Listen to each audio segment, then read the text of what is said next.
and it said, "You make me melt." Yeah.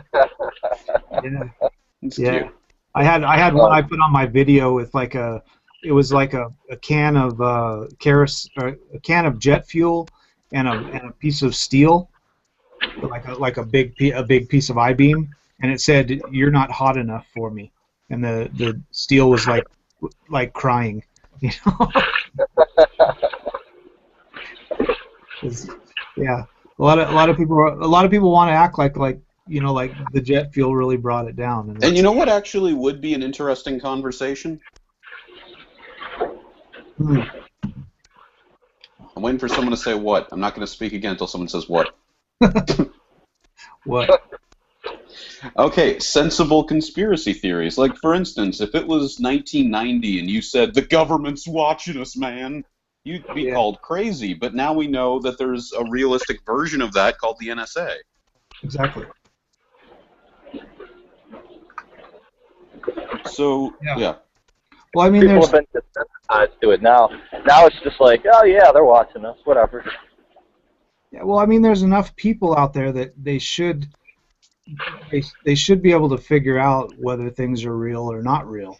Honestly, with the invention of YouTube, I'd say the biggest worry people have right now is that no one's watching. Yeah. I say that as we go live. Hey, you know what? The CIA and the FBI are giving me views. As long as they as long as they'll drop me some thumbs up, maybe some comments, I'm happy. Yeah, as long as like the NSA goes through the proper means of watching the YouTube videos, like yeah. Yeah, and put likes or dislikes on it. Yeah. They better not be using ad blocker either. Yeah, exactly. Yeah, they go on your videos to watch them and see what you're saying, and then they ad block you. You know, so they don't even give you any money to come on and fuck with your video. Fucking bastards. Well, have you guys heard about the where's the fair use policy thing going on? Yes, it was started by Doug Walker, and while I don't really agree with him as a person, because he is the kind of guy who will complain about these tendencies but then support the policies that make them possible. Because one thing about Doug Walker, aka Nostalgia Critic, is that he is a supporter of radical third wave feminism, and those are some of the people launching these false DMCA claims. But at the same time, I'll support him currently because it's just against the corporations. But he's got to know that as soon as he steps out of line, they're going to pull a Joss Whedon on him. Yeah.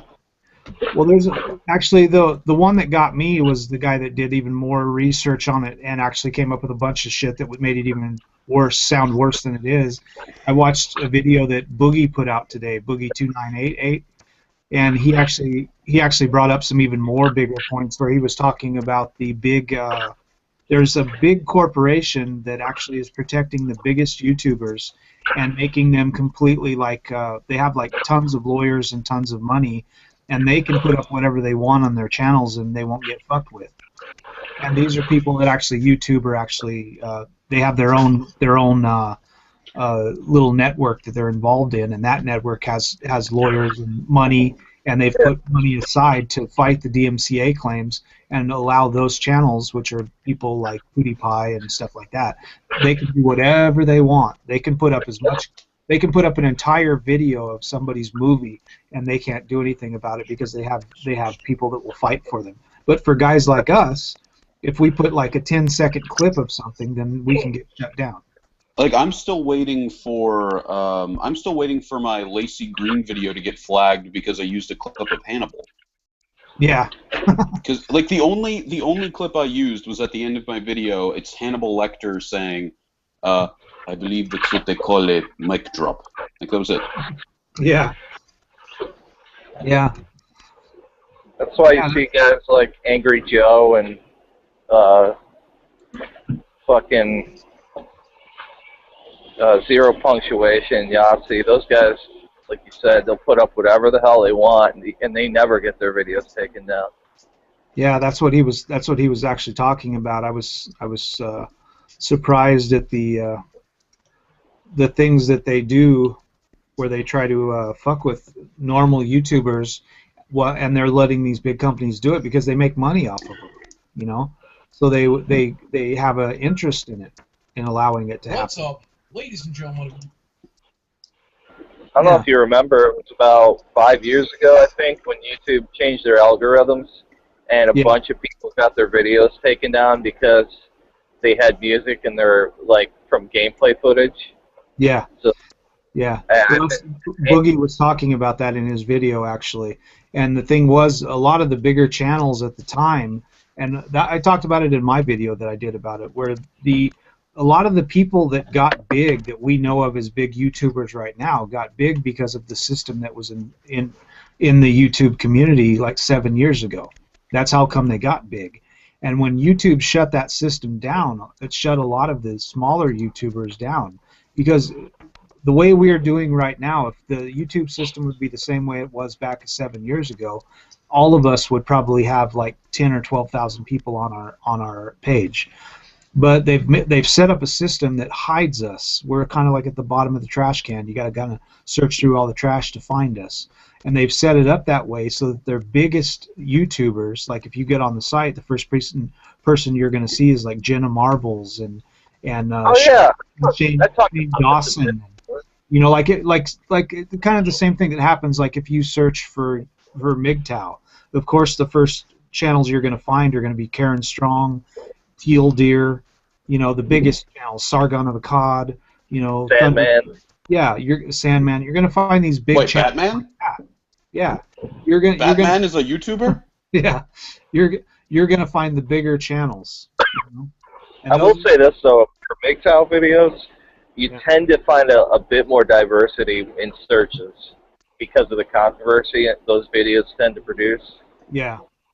Yeah. Like you don't generally find that when, like, if you go look for like gaming videos, you'll come up with like the top 5 channels. You know, IGN, Machinima, Boogie, maybe. You know, even Boogie's like, you know, you'd have to scroll down a bit, and he's one of the bigger YouTubers. Yeah. The top page shills are the ones that get at the top of the search engine. Yeah. And they have that algorithm set up that way. Well, he said, I talked about this at length before. They make it purposely difficult for newer channels. He said in his video that he's never been able to put like even pictures or anything. He's afraid to even put like Mickey Mouse at the end of the video, like a picture of Mickey Mouse, because he can get flagged from that. So he's got 3.1 million subs, and he's still worried about it because of the DMCA's. You know, and he said you can get on their website, and there's actually on the website there's one of their channels that is under the YouTube umbrella, and he's actually protected, and he put up a full video of Mickey Mouse. You know, so they're completely, there's only a few channels, there's not very many of them, but they're the ones that make them the most money and have the most subs. Those guys can do whatever they want on the channel. Oh yeah, has anyone tried to do a Let's Play of Star Wars The Old Republic lately? No, not that I know. Guess what happens on your first episode? Shut down. Not yeah. I mean, no. It's not the game that gets flagged. It's not the game that gets flagged. It's the I can't even remember the Star Wars theme, but yeah, during the opening credits. Yeah. Yeah, the dun dun dun dun dun dun. Yep. Dun. Yeah, that stuff. Yeah. Yeah, that's all they do. The DMCA claims like you can't play that song. It's like I don't understand like how that's not even like a thing that really matters. Like, do you know of anybody that's gonna buy a CD of that song and like play that song in their car? You know, it's like. You know, and what really annoys me is I had some dickweed that got on my channel, and I talked about like the whole thing, and he got on there and he's like, yeah, but what if you spent like $300 million and you made something and then other people are using it for free? And I said, first of all, there's nothing that, you know, like when you're talking about a movie, you know, they might have spent $300 million. But the first, like a lot of these, like when you look at Deadpool, you know, a lot of these. The first week they come out, they make like $1 billion. They've already made their money back, and now they're making money in their pocket. And then after, you're talking, some of these people that throw stuff up, like I've done on my videos, I've put up like Dumb and Dumber. They've probably made $26 billion off the movie since it came out in the 1990s. So now they're just greedy. So now, like, if somebody uses like a 20-second clip on their video, we can DMCA their entire video and take all of their money off their entire video when the clip that was used actually didn't have anything to do with what they were talking about. It was just kind of some funny clip that they threw in there, like I do sometimes. I put a funny clip in there just to kind of like I'll say something about somebody like Anita Sarkeesian, and then I'll put something in there that kind of makes fun of her. And what I put in there actually has nothing to do with my video, but they'll flag my entire video because of that 10-second clip, and then they can take all of the money that's made off of that video.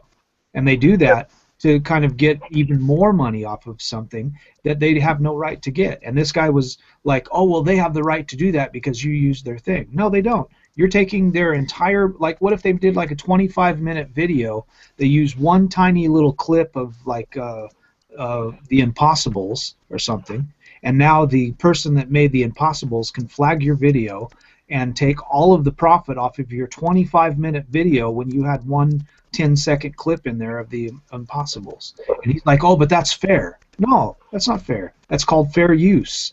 And if nobody can use anything, then there's no use, and that's not fair. That's the whole point of the fair use clause, is you're supposed to be able to use those if you're making commentary or using it for comedy or doing something where you're not actually just playing the video, and which brings up the point of the React channels, where a lot of these guys watch other people's videos incomplete and do nothing more than do a Beavis and Butthead imitation, where they watch the video and go, you know, and then they when it's done they say, oh, that was good, or that was dumb, and then the video's over. They use their entire content and make money off of it because they call themselves a reaction channel.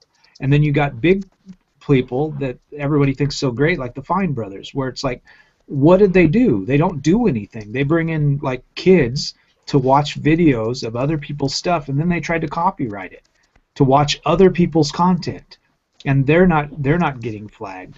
A channel that's got 15 million subs should have easily been flagged when they're basically using people's entire footage and then making money off of it, making profit. Because they're not doing anything. Their channel is nothing. It's like lame. They're just having other people watch videos that other content creators made, and they're taking money off of that. So it makes no sense, these people, the way they talk like that. This guy got on my page and did like 5 or 10 comments about how that the DMCA claims are good and all that. I think he was probably a bot. He's probably some guy working for YouTube trying to run around trying to talk to, like, he was part of the YouTube claim. Well, in all fairness, some people actually think like that, and I can understand like the argument, to play devil's advocate. Of course, you spend so much time and money and effort and make this thing. Let's say you're in a band, and then your album's been out for like 2 years. Now all of a sudden somebody's playing that music in the background while they're talking. Is it? Well, that's the thing, though. That's actually good.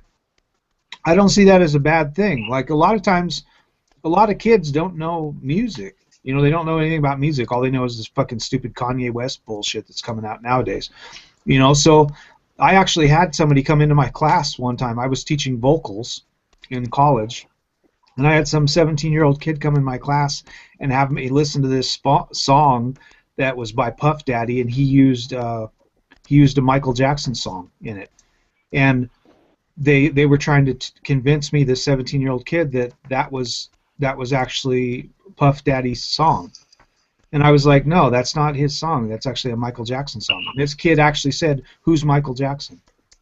And I mean, this is why, like, it's actually a good thing. When you have a song in the background, and then at the end of your video, or maybe even at the beginning of your video, or whatever, you say, and the music on the video that we watched today is such and such, and you can find the link down in my description below. That sends people to go look and find your video, find your music. It's a good thing.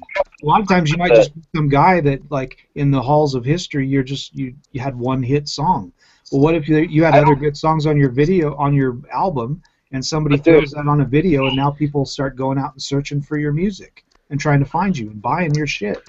The more Oh, well, it's no, free as far as advertising. music goes, musicians are fucked day in and day Yeah, out by the record companies, by pretty much exactly. everyone. iTunes are the only ones who don't fuck them. Yeah, But as far as movie goes, as long as you're just using clips, I think movies should be fair game. yeah. Well, All right, I just but think it's like free advertisement basically. When you throw something out there, especially when you're using like some major movie where everybody knows it, like Dumb and Dumber and stuff. You're using stuff where everybody knows exactly where that came from, and you're not doing anything that anybody doesn't know, and you're not like spoiling it. It's not like spoilers where you went to a movie theater, you recorded some stuff on your iPhone, and then you put out a video and you put little clips of this brand new movie that nobody's seen. I'm talking about putting clips on from like movies from the 70s and 80s. Movies that have been out for 40 years that people know, and as soon as they see the clip, they know exactly what movie, like Dirty Harry or something. all right, but I'm not They know talking that they know the movie. It's not like you're doing anything that nobody's going to be like, oh, he shouldn't have put that in there. It's already made its money. It's already gone. People stopped watching it a long time ago, and you're just throwing it back up there just because that one scene was like the best scene in the whole movie.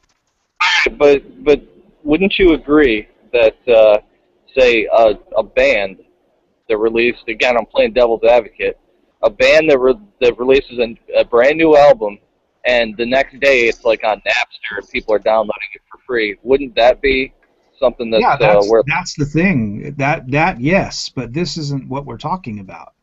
We're talking that's about there is a fair use of that, these laws. It's just they're taking it to the extreme. that's what I'm Now it's saying. now it's you can, like, I've had videos where I've used even fragments of songs Yeah. and gotten strikes on my videos because Yeah, you can get a strike on your video for using 19 seconds of a song, you know.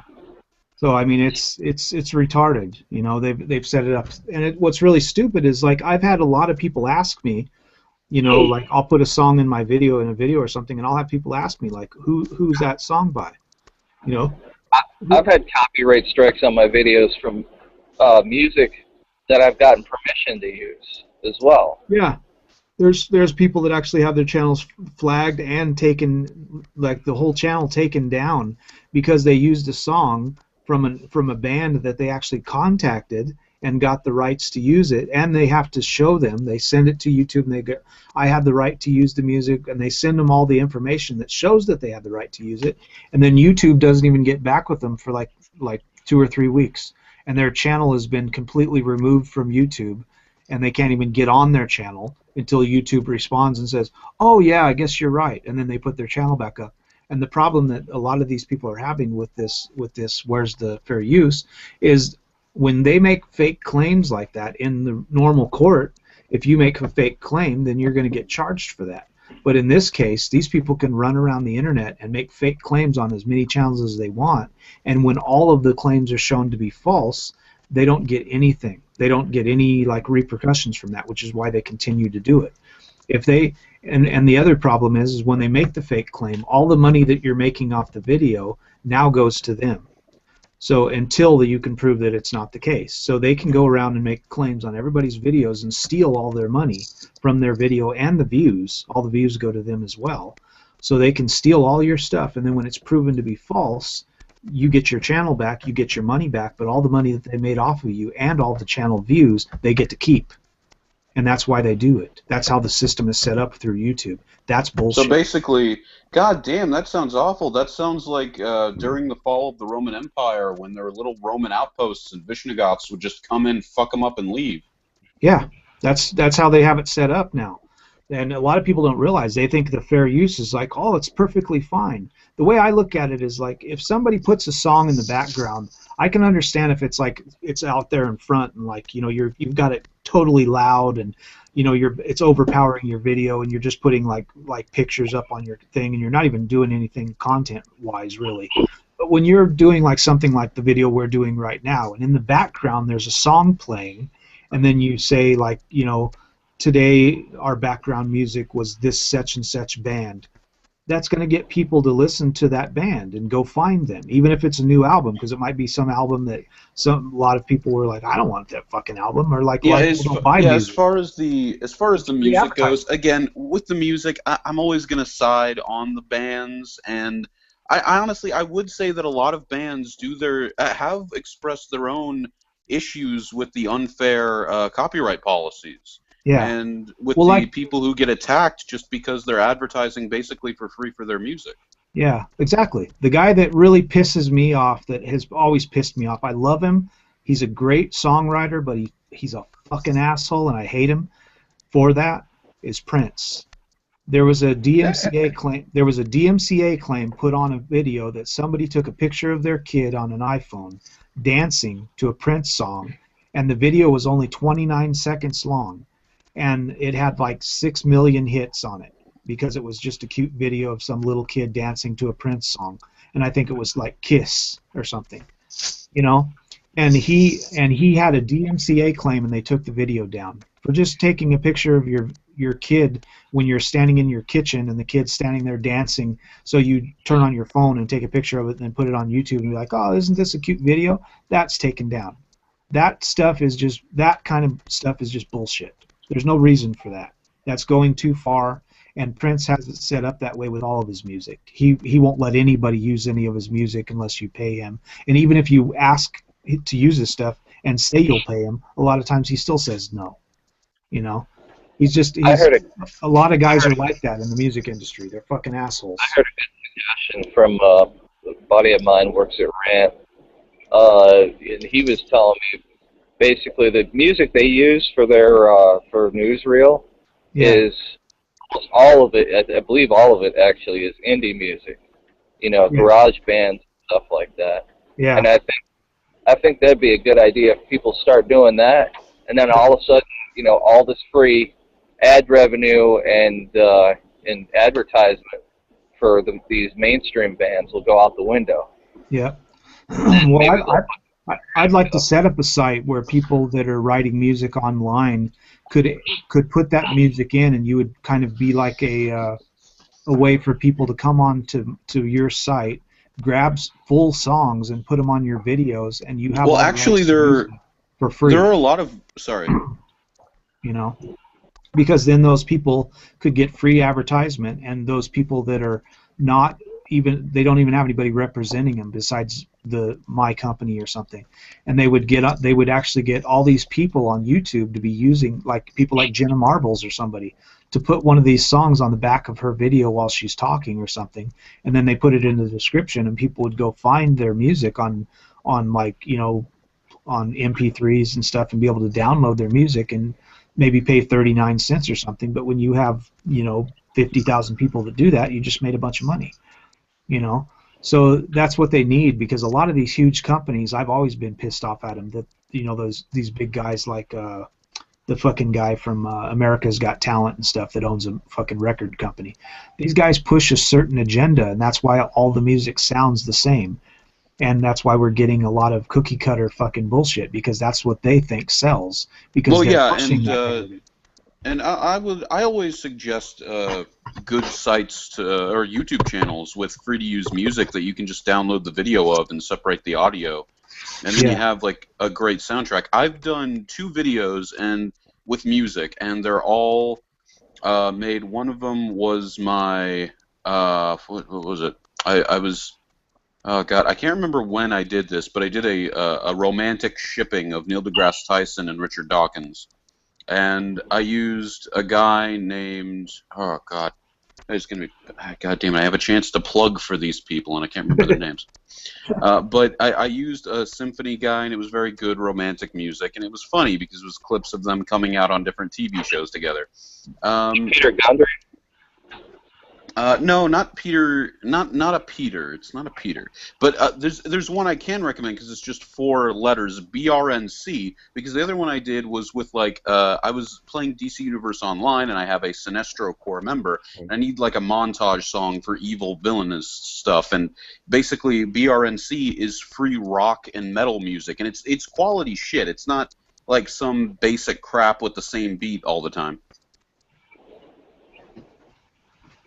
Yeah, I've seen a lot of stuff like that. A lot of that kind of stuff that's like anybody can do it. It's like somebody made it on GarageBand and it sounds like bad karaoke. You know, you know, where it's all played. I don't know if you guys have heard us like. There's a lot of people that do this kind of stuff, but I had somebody throw something on my page the other day that I thought was really hilarious on my Facebook. It's a lady called Wing, and she did AC/DC, and that's what a lot of them end up sounding like. It made me laugh. I kind of knew what to expect, but as soon as she came on and started singing, I started laughing. I was like, oh my god. I couldn't believe it, but it sounds like really, really bad karaoke because it sounds like some like old lady had made it on like an old Casio like piano from like 1985. It's really, really bad.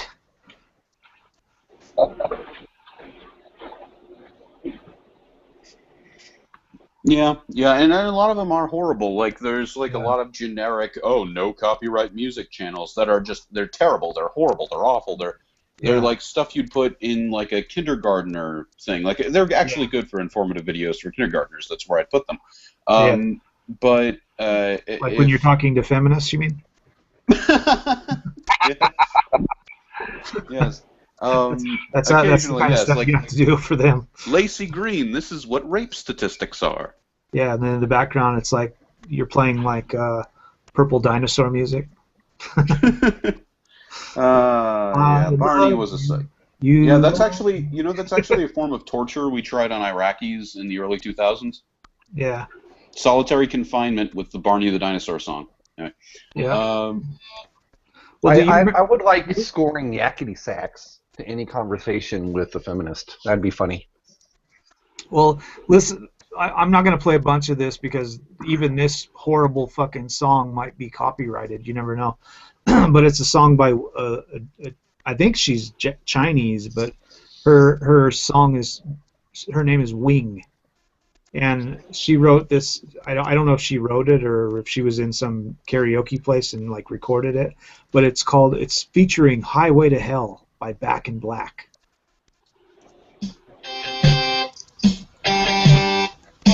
No. No. No. No. Doesn't that sound hardcore? Absolutely. Oh God! Sounds like a screeching baby sloth. I heard that and I was like, oh my God! It sounds like fucking Yoko Ono in the fucking Plastic Orchestra.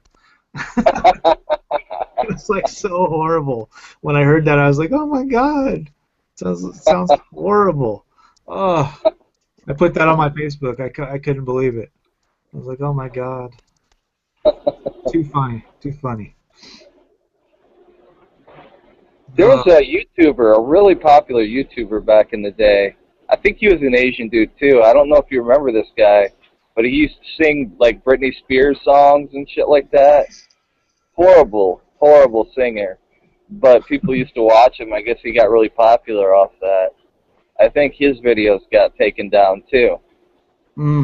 Oh, the Chocolate Rain guy got attacked a while back too. And you look at his channel now, it's still fairly popular, but it's not nearly as popular as like Team 4-Star or something like that. Well, there was that one guy too that came on. He got really famous for being a horrible singer, which makes no sense.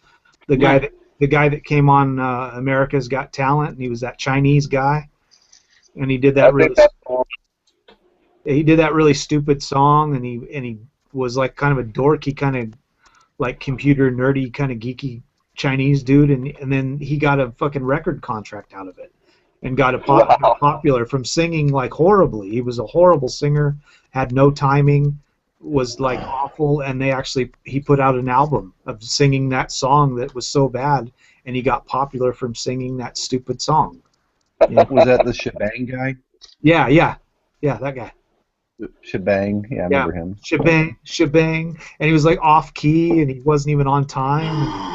was so horrible. It's like, come on. And he's got a YouTube channel, that guy. I think that's the dude. It's talent to be that bad. Yeah, exactly. See, like when I know that I'm about to do when I know that I'm about to like I have my own shitty singing trying to make up for it in a way.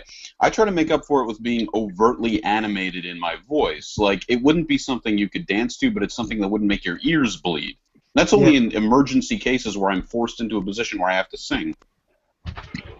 Yeah. Yeah.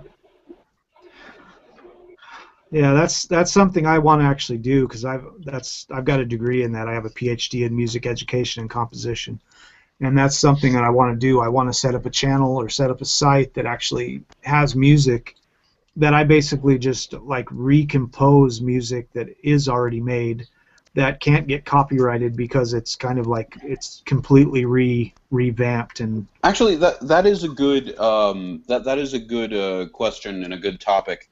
What are your stances on doing something apart from your main channel that has nothing to do with specific political or religious views? And like, because I always think about that, doing an audiobook channel, or doing a. Well, that's the thing. Even if you did that, like an audiobook channel, you would probably have a DMCA, because the person that wrote the book that paid somebody to already do an audiobook on it. They would say, well, they're going to go watch your video and not pay for my audiobook that I had made that's available on Kindle or some bullshit. Well, yeah, but I'm pretty sure H.P. Lovecraft and Sun Tzu can't sue me. Yeah. Yeah. They might have estates. They might have estates. You know, like something that I would like to do for people is I don't know if I would get fucked with it, but I could get Japanese anime books, like comic books, and I could take the pictures from the book and I could put it up on the screen, and then I could translate the Japanese, and I could read the Japanese in English and basically translate it and translate each comic book like that to where you could see the actual comic book in Japan and do a channel like that. But I don't know if I would get like fucked up for that either. I think Funimation would send SWAT ninjas to your house.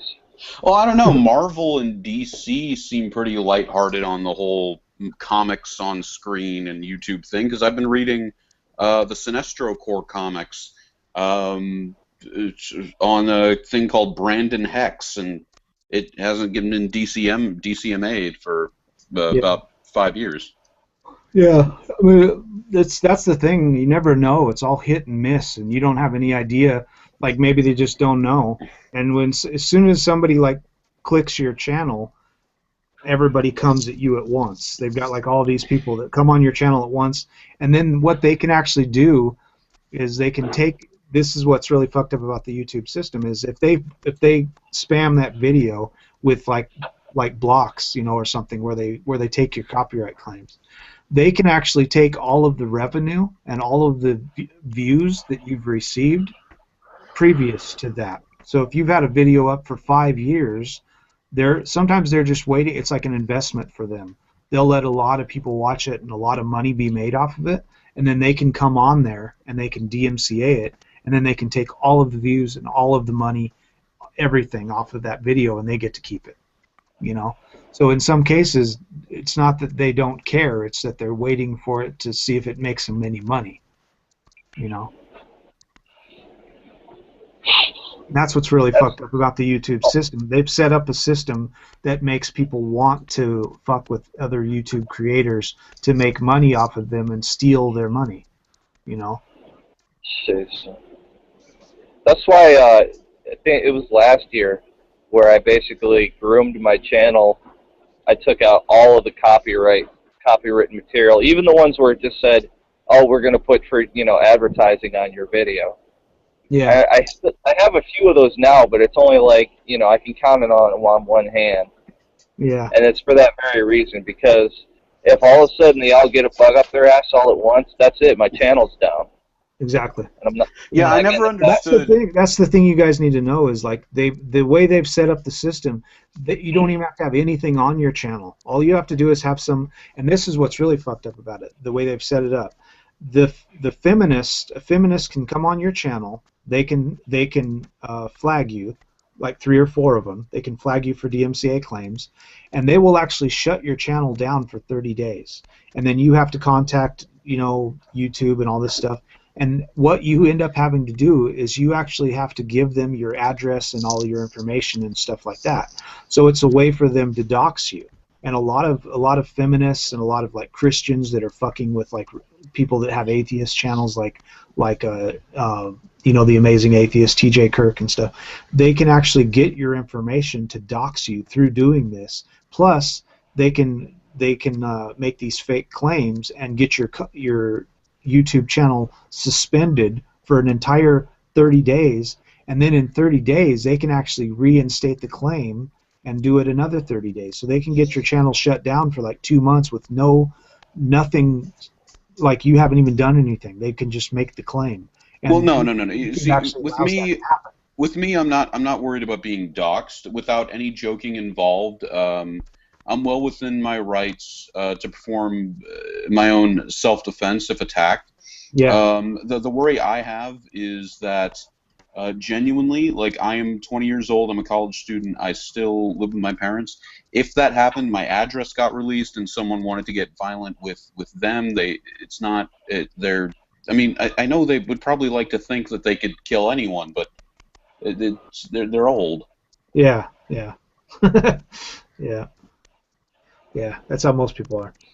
Yeah. Well, what I'm saying is the way the system is set up, you don't have to have done anything. You don't have to have any copyright material on your page. All you have to do is have somebody that doesn't like you, like a feminist. Or if you're putting out a lot of videos like TJ Kirk where you're talking about religion. Well, some religious person will be mad about that. They'll flag your video, and then you have to give them your information. You have to give them all your information. And they can get your channel taken down, and they can take revenue off of your channel that you've made up until that point on whatever video they're claiming that you've done. So they may not even have any proof that anything was done, but that person can take your money, and they can shut your channel down. Videos on your channel. They could just flag you. Yeah, that's what I'm saying. They can just flag the person, and the way the system is set up through YouTube, that's allowed.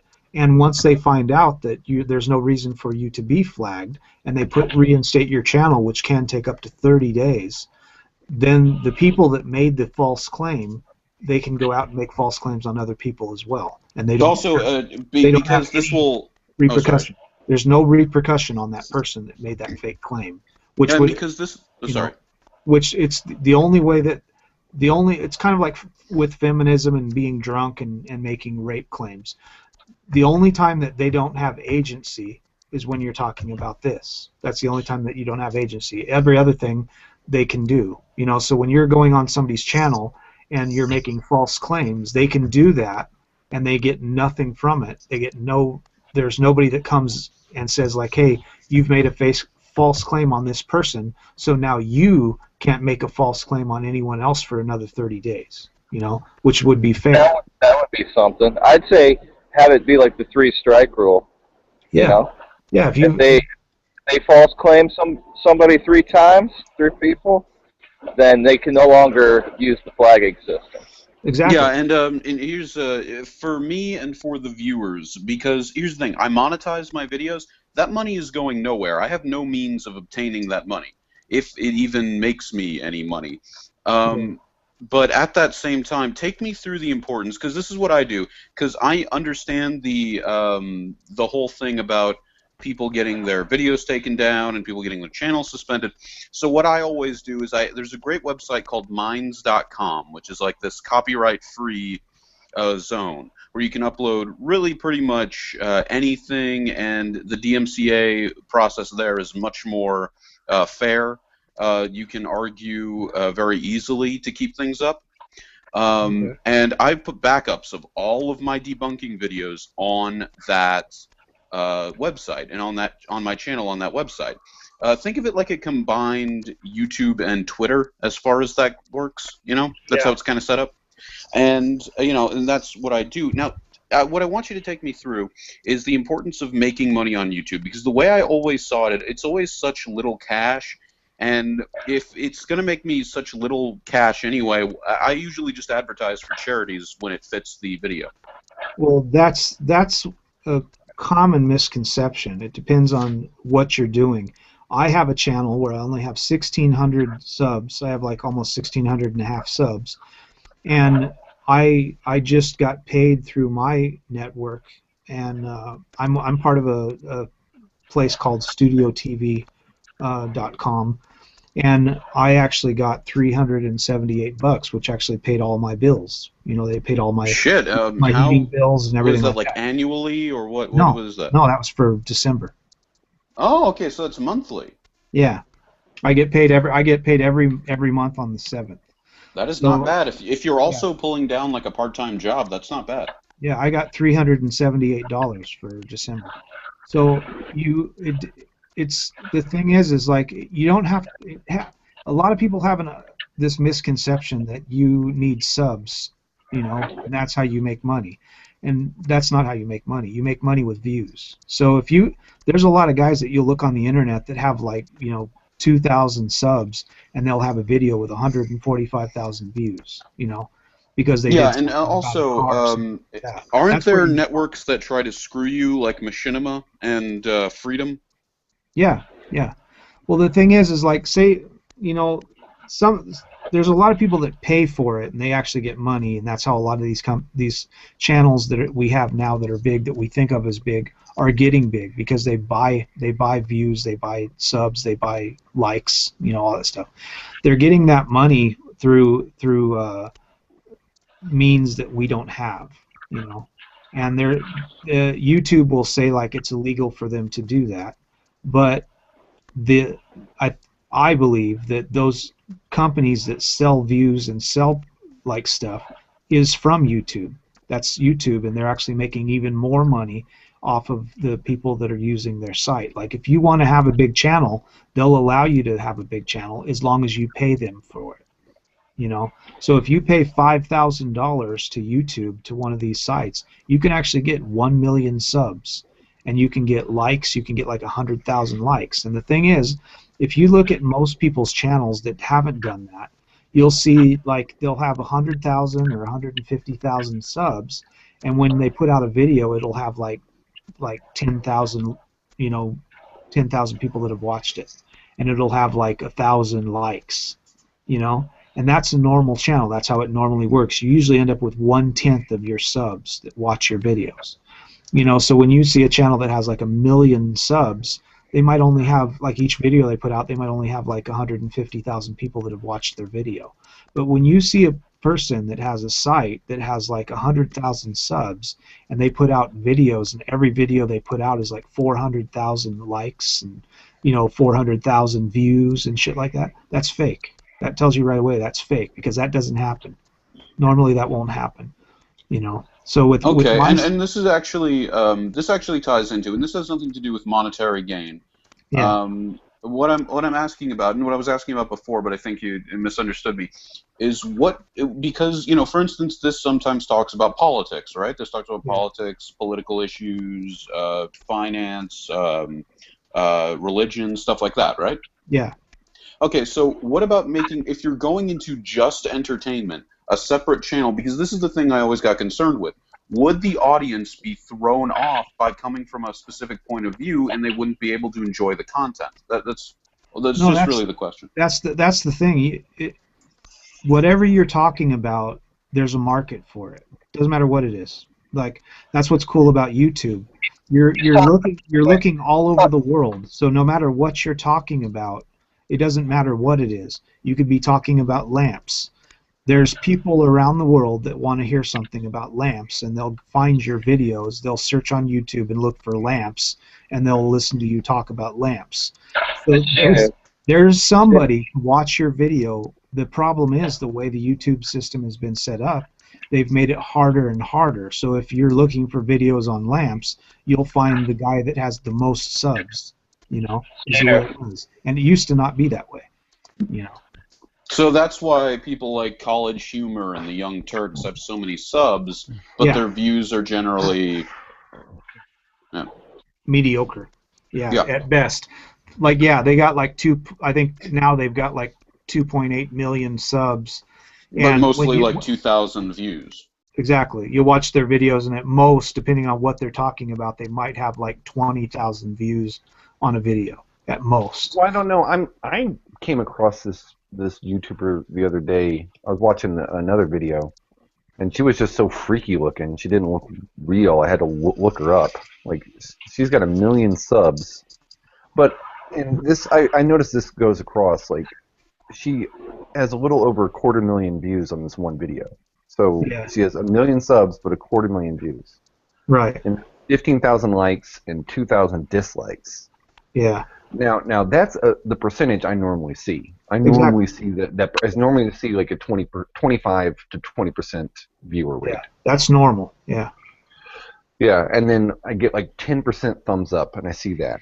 And this girl, she's got so many views that 5%. She's got like a 5% thumbs up rating.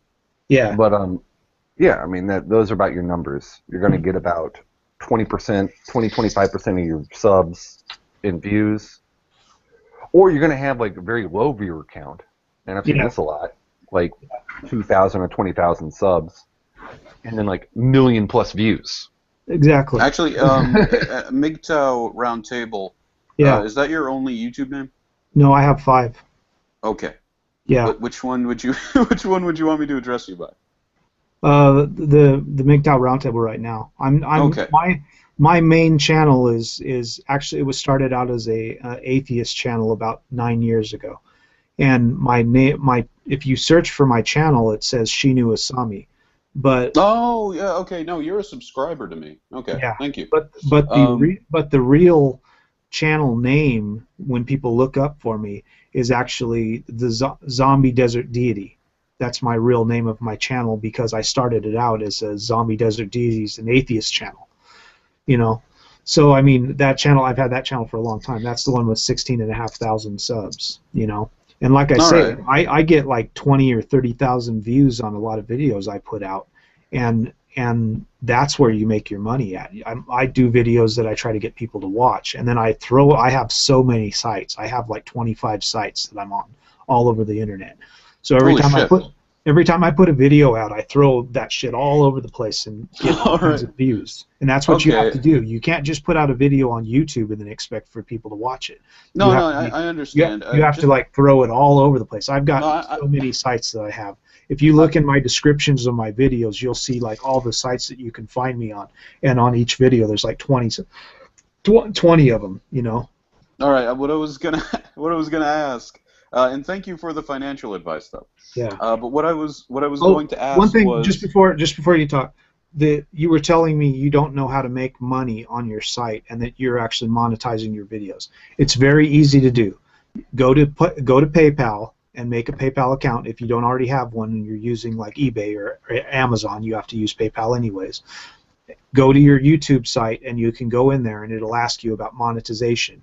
You can set it up to where it goes to the money that you get paid off of YouTube gets sent to your PayPal account, and then every month you'll get money on your PayPal, and you just throw that into your bank. That's how I have it set up, and that's the easiest way to do it.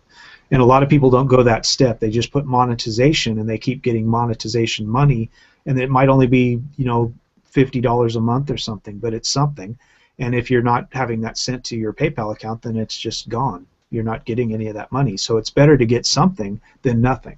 And as your channel gets bigger, then you'll get more and more money. So just go set up a PayPal account, and then enter that PayPal account into your YouTube channel, and then you'll be fine. That's all you. Okay. The more we talk about finance, the more it sounds like my question just wants to screw you out of money. Yeah. Pretty much. Like, yeah. My question is just that. Just the section where we talk about YouTube monetization, this is really important information, and this is the same deal I sort of have with Forbidden Thinker. Anytime we get into a really just powerful discussion, can I just take that select bit of audio and put it on, resyndicate that on my channel and advertise for the whole thing here? Yeah. Yeah. Oh, thank you. Yeah. You know, I looked up your lamp collecting idea. Yeah, like I said, I'm sure you can find anything. There's probably a channel completely dedicated to videos with no sound at all, nothing talking about anything, of just videos of caterpillars. Yeah, So and actually, I have someone I looked up. subscribed to me. Sorry. Oh, I looked up lamp collecting, and so there's Expert Village, 2 million subs, 138,000 videos, a video about how to collect oil lamps, specifically 12,000 views. That's what I'm saying. It's like that's how YouTube is. It's anything you want. Like it doesn't matter what you want to talk about. Anything you want to talk about. There's people, because YouTube goes all over the world. You know, there's somebody in the world. There's a lot of people in the world that want to hear what you have to say about something that you would think nobody gives a fuck about. Like nobody in your normal life would give a fuck about anything that you're gonna have to say about caterpillars or a lamp. But there may be people in, like, you know, Pakistan or something that want to fucking hear what you have to say about a goddamn lamp. You know, or maybe they like lamps and they want to buy a lamp from America, and they want to see like what lamps are or something like that, and they're looking for a certain kind of lamp that they think is cool or something, and they want to see if you talk about that lamp. You know, so I mean, it doesn't matter what you're talking about. It could be something as simple as pencils. There's somebody in the world that wants to hear you talk about pencils. That's the fun about YouTube. Whatever you're looking for, there's somebody that's made a video on it. Yeah, and there are two people subscribed to me. One is just a dude who makes videos about porcelain dolls, and another one is a dude, I think his name is Mr. Shannonite, so I'll shout him out. He just uploads public domain movies from the 1930s and 20s. Yeah. What are you investigating your subs? No, if you have more than 5 subscribers and you actually make videos, I will sub to you if you're sub to me. Yeah. I get that a lot. I get a lot of guys that come on my site and they tell me all kinds of fucking stupid shit, you know, where they're like, "Oh, you should do this and you should do that in your videos." And the first thing I do is I just hover over their name, and it'll say like 0 subs. And I'm like, why would I care what you think about what I should do on my site? You don't even have, I mean, if you had like 50,000 subs, I might take your advice. But you have no subs, and you're going to come on and like, you're stupid and you don't know what you're talking about. And then I hover over your fucking thing and you got 0 subs. Yeah, like if I don't care what you think. You know? Yeah, like if any of the high profile people, not high profile, I'm giving like YouTube too much credit. It's not Hollywood. But if some of the higher subscribed people were giving me advice, like AIU or Creationist Cat or anyone high up like that who are actually sub to me, then like I'd be like, yes, let me take notes, okay, yes, okay, exactly. I'd do that. Mm-hmm. Yeah, but you know, like if Jenna Marbles came on one of my videos and told me you should do this or you should do that, I'd be like, fuck yeah, I'll do it tomorrow. You know, I'll do it right now. You know, she's got fucking, you know, like 15 or 19 million subs or something. So yeah, she's a PhD in psychology, right? She has the same one that I have. I have a master's, and so does she. You know. Mm-hmm. Yeah, so I would listen to somebody like that, you know, but I wouldn't. I mean, somebody comes on my page and they have like, you know, 100 subs, and they're like, you should do this, and you know, you shouldn't say that. I'm like, fuck you. Are you pro-Freudian or anti-Freudian? Anti. Good. Yeah, I don't believe, you know, I think he was actually projecting, you know, because I think he wanted to have sex with his mom. His mom must have been good looking. Everything he had to say was about having sex with the father or having sex with the mother. And it's like, no, everything that you do in life isn't about like sex, you know. Like if you smoke a cigar, which he did most of his life, it's a you know, about a penis and stuff. It's like, no, that's not what it's about. And he was trying to say like that's where a lot of the stuff came up. Like the reason why people smoke is because they weren't breastfed. You know, it's just pseudoscience. It's complete bullshit. Okay. Yeah. There's a lot of shit going on like that in the psychological industry where you'll have a lot of people that subscribe to that and a lot of people that don't. You know, and I'm one of the people that don't. Okay. Well, yeah, no, because that's what I couldn't stand about my psychology professor in college. It's just everything was sex to her. Everything was And Yeah. also, she was someone who wanted to work in energy work and hardcore feminism into psychology. Well, of course, that's the way it is. That's one thing that the MGTOW community is about, is trying to point that stuff out. And What do you mean energy work? Oh you know, yeah, like no, she believed in crystals. yeah, Crystals, okay. healing, and that she's a Oh, goddess God. just because. yeah. There's a lot of those people in the industry. I taught psychology at a college level, and you'd be surprised how many of those people. You'd be sitting in a meeting with, like, a staff meeting with like 3 other psychological teachers, and they'll be teaching, early childhood development and all this stuff, and they start talking about shit like that. And after listening to them talk for like 10 minutes, I'll just pipe up and say, "What the fuck are you talking about?" Yeah, actually, since you mentioned it, because I'm not MGTOW, and I really want to know what that community is really about. Well, we can all tell you, all 3 of us are MGTOW, so. Okay, yeah, sure. Yeah. Basically, it's just that the system has been set up in their favor, in women's favor, and not only has it been set up in their favor, but they're constantly saying that it's not set up in their favor, and that they don't have any rights, and that there's a rape culture, and that there's all these different things which are completely unfactual. Basically, what they're doing is they're taking studies that have been done, and they're manipulating the data and manipulating how the data has been reached, so that they can come to a conclusion that is what their premise was. Like, you can't start out a claim and look for facts to back up your claim, which is how they do. Most feminists do that. They'll say, like, there's a a pay gap, and they'll say, like, we know that there's a pay gap. Let's go out and look for information to back that claim up. That's not how it works. That's not how scientific, study works. You have to, like, think of something like, well, I think there might be a pay gap, and then when you go out there and you check all the stats, you find out that the pay gap that they're talking about is like less than 1 cent, basically. Because what they do is they look at all of the women that work and all of the men that work, and then they put those 2 things together, and they say there's a 78%, 78-cent difference there in how much money those people are making. But they don't think of the fact that, like, most women only work a few years, they get pregnant, they get off work, they don't work as hard. Most women don't do overtime, men do. Men work at more dangerous jobs. 99% of the people that get hurt in jobs and that do dangerous work, 98% are men. So a lot of the high-paying, very dangerous work is done by men, and that's the stuff that a lot of the money is made from. So when you look at the total amount of men in the work industry and the total amount of women in the work industry, and you just do that math, then it's 78%. But when you recalculate the status for what's really going on, you see that actually, if a man gets hired to a job where a woman is working, the fact is most women, because of the whole system they've set up, will get more money than the man. They're actually making more money for doing less work.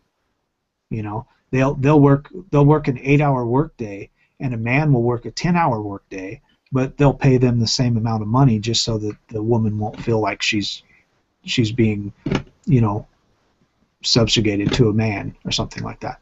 And that's the way this is set up now. And you would say that you're a pro-egalitarian? Yeah. Well, that's the thing, is like, when you're talking about feminism, you're talking about the fact that they don't want equality. Feminism is not about equality. It's about superiority. They think men are a patriarchy, and they think men have, like, something that we don't. They think that men are taking over society, and that we subjugate women and all this stuff. And what they want is they want to be on that side of the coin. They want men to be subjugated. They want men to be subjugated to women. And the thing they don't understand is we already are. Ask any man who's married. You can't fucking buy a car, you can't spend money, you can't go out and hang out with your friends, you can't do anything in your life without asking the wife first. And that's the way it is in everything in society. If there's a woman that works at your company and she's not even, like a big person in the company, everybody's always worried about what she thinks. You know, what should I do? You know, got to watch out. Can't tell her like she has a nice dress on because what is she going to say about it? You know, and that's the way they've set up the system now. It's like they don't understand, like, everything you do in society is about thinking about them. How are they going to take it? And that they're taking up too much mental capacity for society right now, and that's the way they want.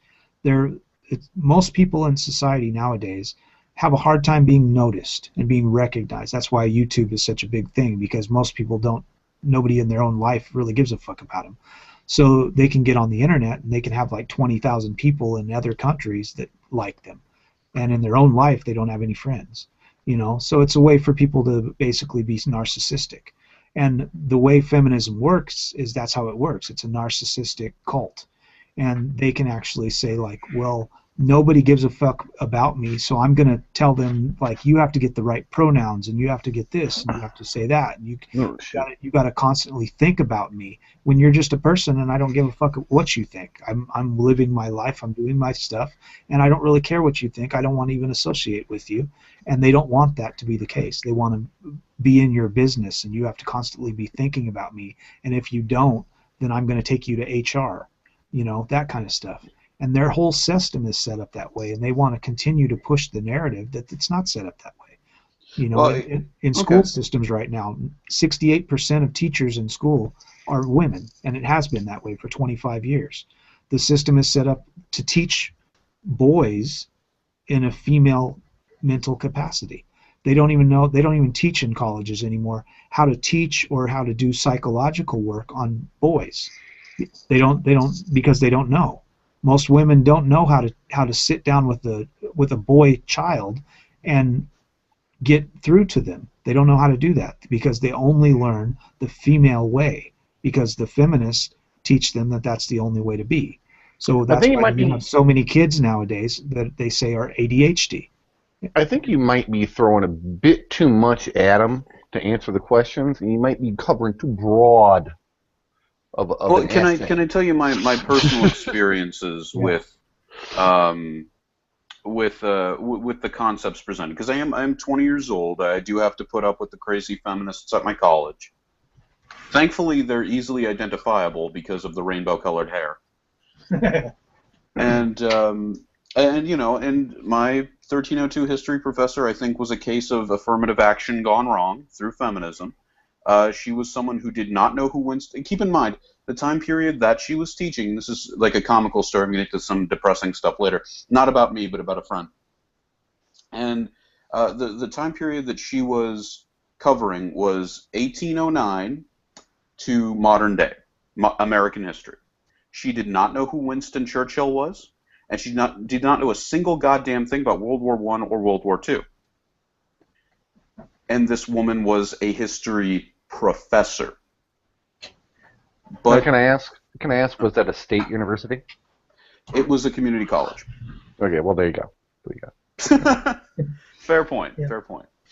Well, much like YouTube's policy that they have, feminism is the same way. You know, they want to basically take the statement that we need to start focusing on teaching male and female students in college the way women think, and we also need to teach things that women have done, even if what they've done really isn't anything. Like, a lot of women will get jobs in society now because of affirmative action that don't really have very much training in what they're doing, and they'll get that over a man just because they want to hire a woman, you know, and this happens. I know at least a couple women like that, and I want to tell her to her face one time. I told her secretary this. I want your boss to know that she's a token employee. She's a token woman, and she's a token black. Misogyny. That's why she's there. Misogyny. No, I told her secretary that. Her secretary knew her boss was breaking the law. Her secretary knew it the whole time. I was like, this is insane. Why is she doing this? And the white secretary was just like, didn't say anything, and I was like, anyone could do your boss's job better. Anyone who could follow the law can do your boss's job better. Well, yes, and the other thing I would... I would add on as far as personal experience, because I'm sort of leading up to maybe where we would possibly diverge. Like, I want to tell you my views on how, like, I should live my life, and I want to get your opinion on it, because because I've also asked this with classical feminists, not the crazy ones, just the ones who are like pro women's rights in the Middle East and stuff like that. Yeah. Um, Well, that's usually what they'll end up throwing out there. Actually, that's the red flag to me. You'll ask. no, them, they'll be talking about the ones America. sorry. They'll be saying how there's a rape culture in America, and then you tell them, like, point out the fact. Where is it actually a fact? And then they start talking about Africa, and it's like, well, that's fine. That's Africa. What about here? Yeah, no. Some of the ones I talk to, they have no delusions about America. They understand men and women have it on a fair deal. Yeah. And then they do sometimes admit that, women have a little more rights than men here. That's not the fight, Yeah. That's fair to me. But the other thing I wanted to share is I have seen the result of a single mother who uses her more successful husband as a welfare check, essentially, and raises the boy essentially like, and this is also, like, I live in Texas, and this woman was also very clearly a white supremacist. Like, she forbids him from dating any black woman. Yeah. But I've seen the result of him growing up in that feminist household. You can tell because he's straight, he's a straight white male, and he associates all of his natural features with that of the villain, that of the devil, that of the rapist, that of this evil archetype that his mother built up in his head. And he's just one of the nicest people that you'll ever meet, but he hates himself so much. He gets used by every woman he meets, and it always feels like he's just a stone's throw away, not even a stone's throw away, a trip away, like walking and then tripping away into suicide. Like, he's always that way. And what this sort of pushed me into, and my negative experiences with that, is I would say that I'm pro, because I know MGTOW is short for Men Go Their Own Way. But for me, I would say I'm pro traditional values. I think we have proof that shows that a two-parent household, I think the biggest proof, ironically, for a two-parent household resulting in healthy raised children is gay marriages. Because exactly. What we see a lot is male gay marriages and lesbian gay marriages, when they are successful, they are using the 1950s model. They're using the 1950s model of the more masculine dom who goes out and makes the money, and then you have the sub who stays home and takes care of the kids. Yeah. And with straight people, that comes naturally to us, but it's this delusion that a two-parent household does not create healthy children when the father actually does go out of the house and make the money, and the woman stays home. And because, like, it just seems like these ideas tear families apart. And I mean, I one thing I really can't stand, because and people always call you a mama's boy when you bring up your own mother in a conversation, but my mother was a house mother. She was a strong Italian woman who could kick my ass. There is no reason for me to disrespect her. And what I can't stand from all these feminists, mothers, people who, like, they will attack mothers. They will attack people who are trying to raise their kids.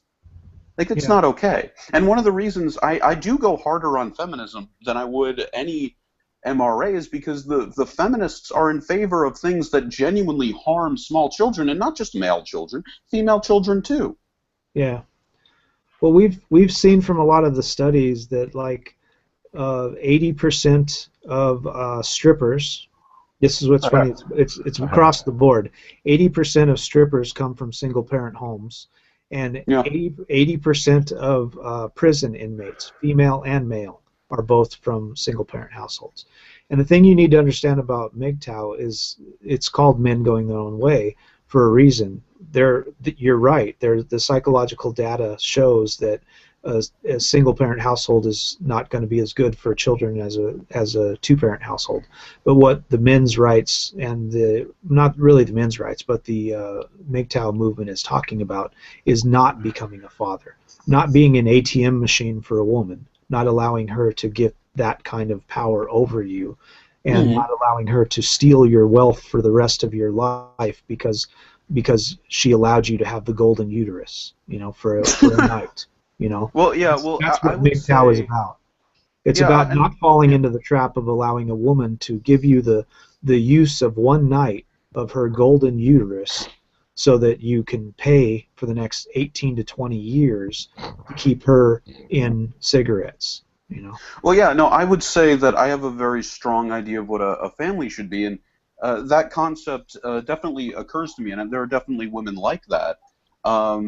But I don't know, like I would think of it kind of like an armada, kind of like a tribe that comes before anything else. You have your family, your wife and your kids that would defend you and lie for you, and you would defend them and lie for them. That's how that's supposed to go down in my mind. That's you know, I can speak to that.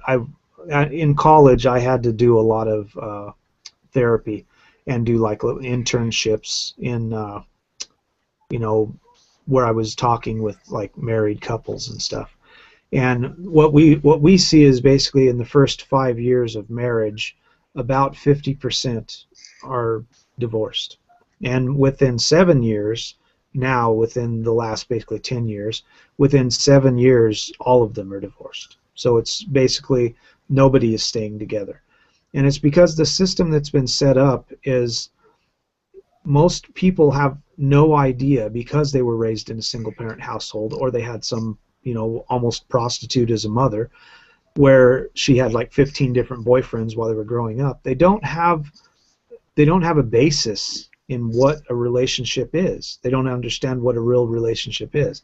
And they go into it thinking it's going to be like some movie because they watch all these love stories and they watch the TV shows and everything. And they don't realize it's real work, and it's hard to live with someone else and to go through all their quirks and their bullshit. And after they realize that, they end up breaking up. And one of the biggest things that I see in my area is most men don't realize they're raising other people's children. It's a big problem in the United States and in Japan, where women get together with some guy that they know is a good provider for them. They know that he will take care of the kids and he'll like work his ass off for the rest of his life, kill himself for her so that she can get money from him, and if she does get a divorce, that she'll be able to take money from him and use him like an ATM machine and suck off of him for at least 18 years until the kids are in college. She'll be able to do that to him for the rest of his life. And they look for that in the person they are trying to find. You know, something that you find with like college nowadays. Most women, and this has been this way since the 60s, most women don't go to college to get a degree. That's why they get fluff degrees so much. That's why they get stupid degrees in things that don't really matter, because they never plan on actually going into that field. They go to college to find a husband.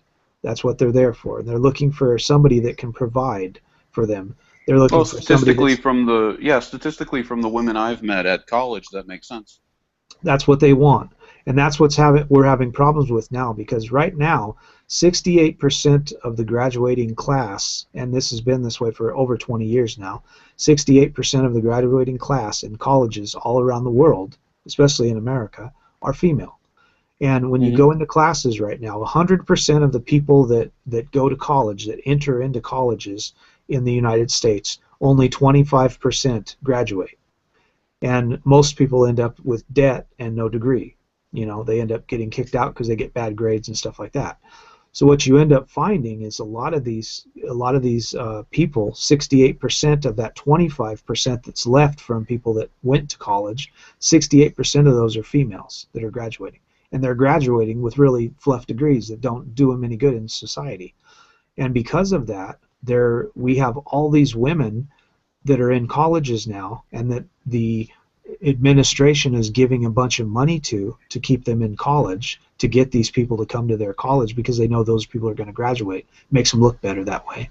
But men have a hard time going to college and getting into STEM fields and getting into things that they want to get into and getting money to go to college, because they're going to give that to women, because women are going to be mostly the ones that are going to graduate. And because of the affirmative action concepts? Yeah. And this is the thing when they're talking about fair and not fair and equality.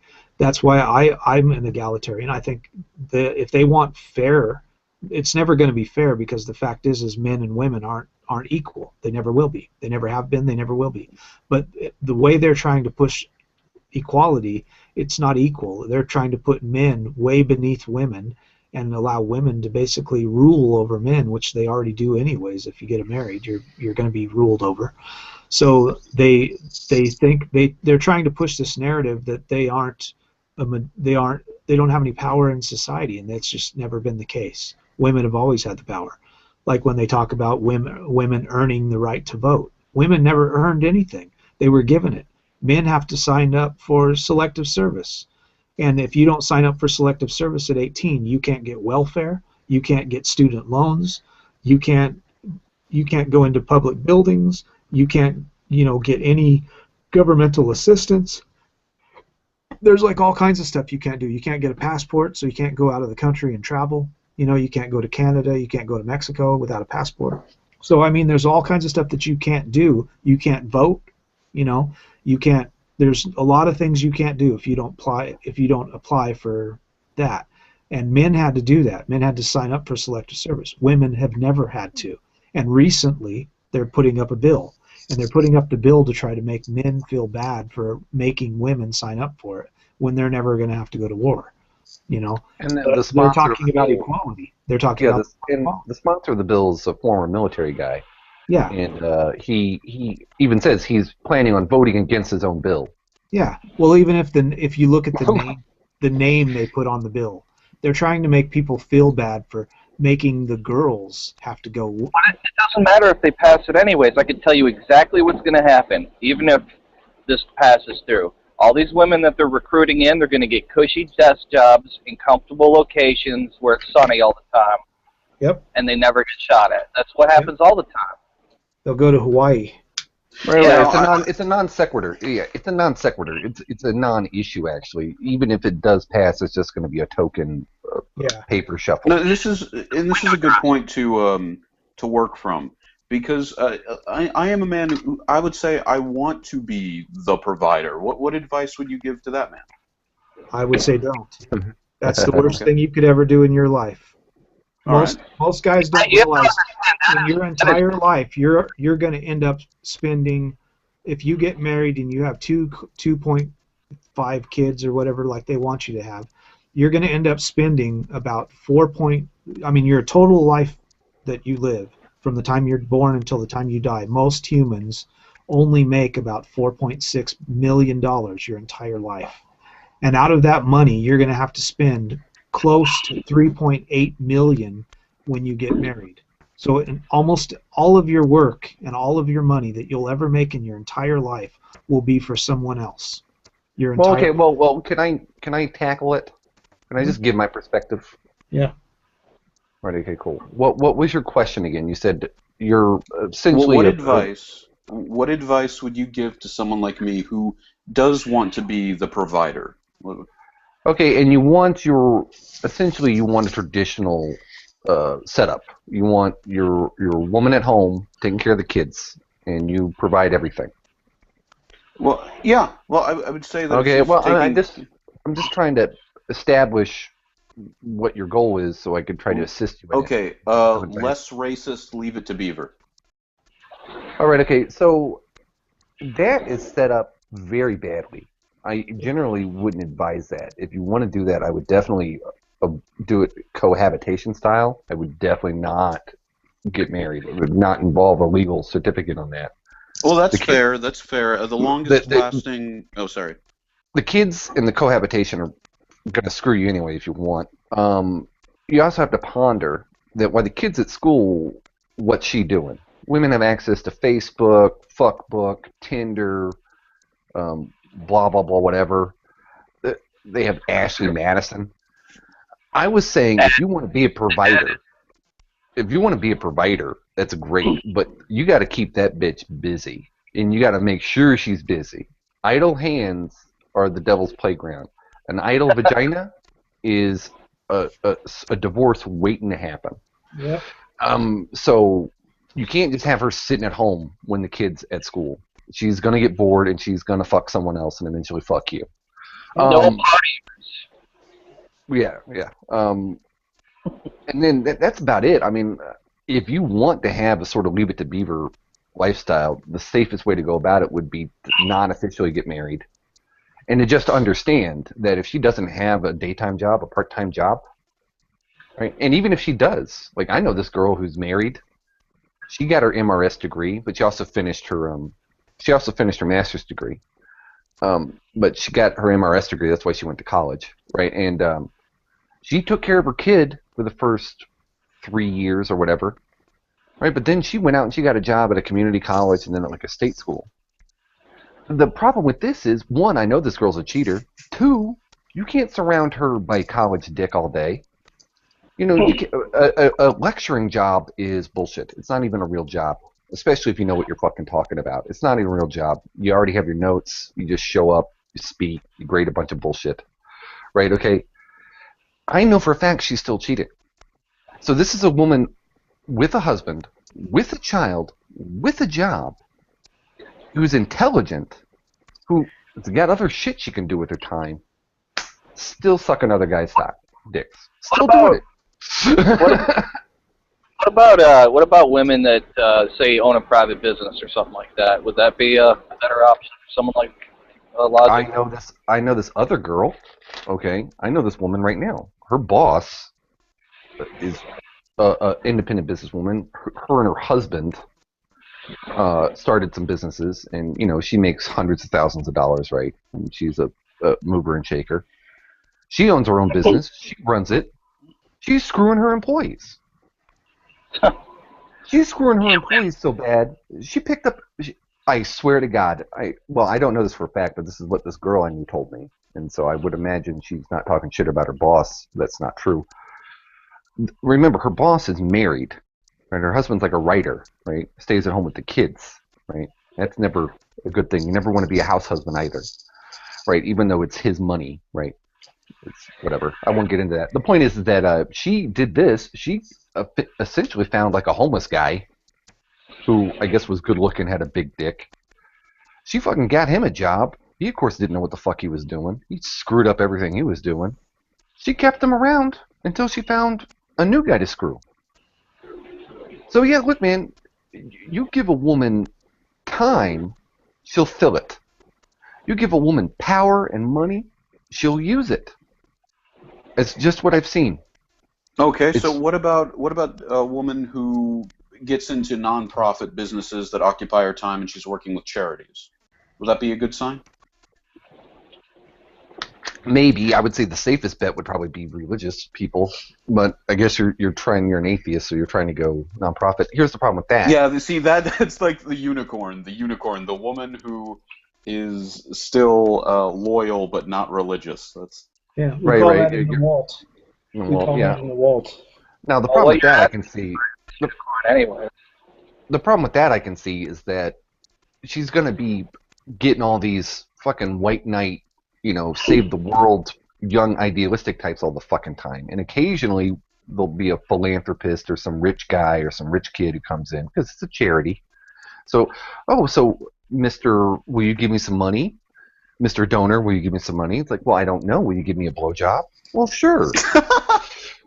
You know what I mean? There's that dynamic. And then there's the other dynamic of, oh, he's a young go-getter and he wants to save the children and save the world. What's my husband doing?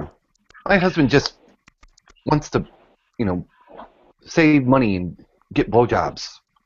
I'm going to cheat on my husband with this guy who wants to save the world. Because that's just how women think. Yep. And the point is that what you're going to have to do if you want to find a woman who wants to be the mother of your kid and not cheat on you, what you're going to have to do is find one of these Christmas cake women who see the wall coming and who hear the clock ticking. Who have oh, you mean a cougar? No. Like after 25, before 35. Breeding age. Between 25 and 35. And you're gonna have to make sure that she is done riding the carousel. That she has just fucked her way to masturbation bliss. That she's done with dick. That the only reason she wants to marry you is to have a baby. That's it. That's it. That's my plan. I'm going to find a woman. If I ever want to have kids. Sounds like something you really want to do. he's telling the truth, and it's like that's basically what you have to do.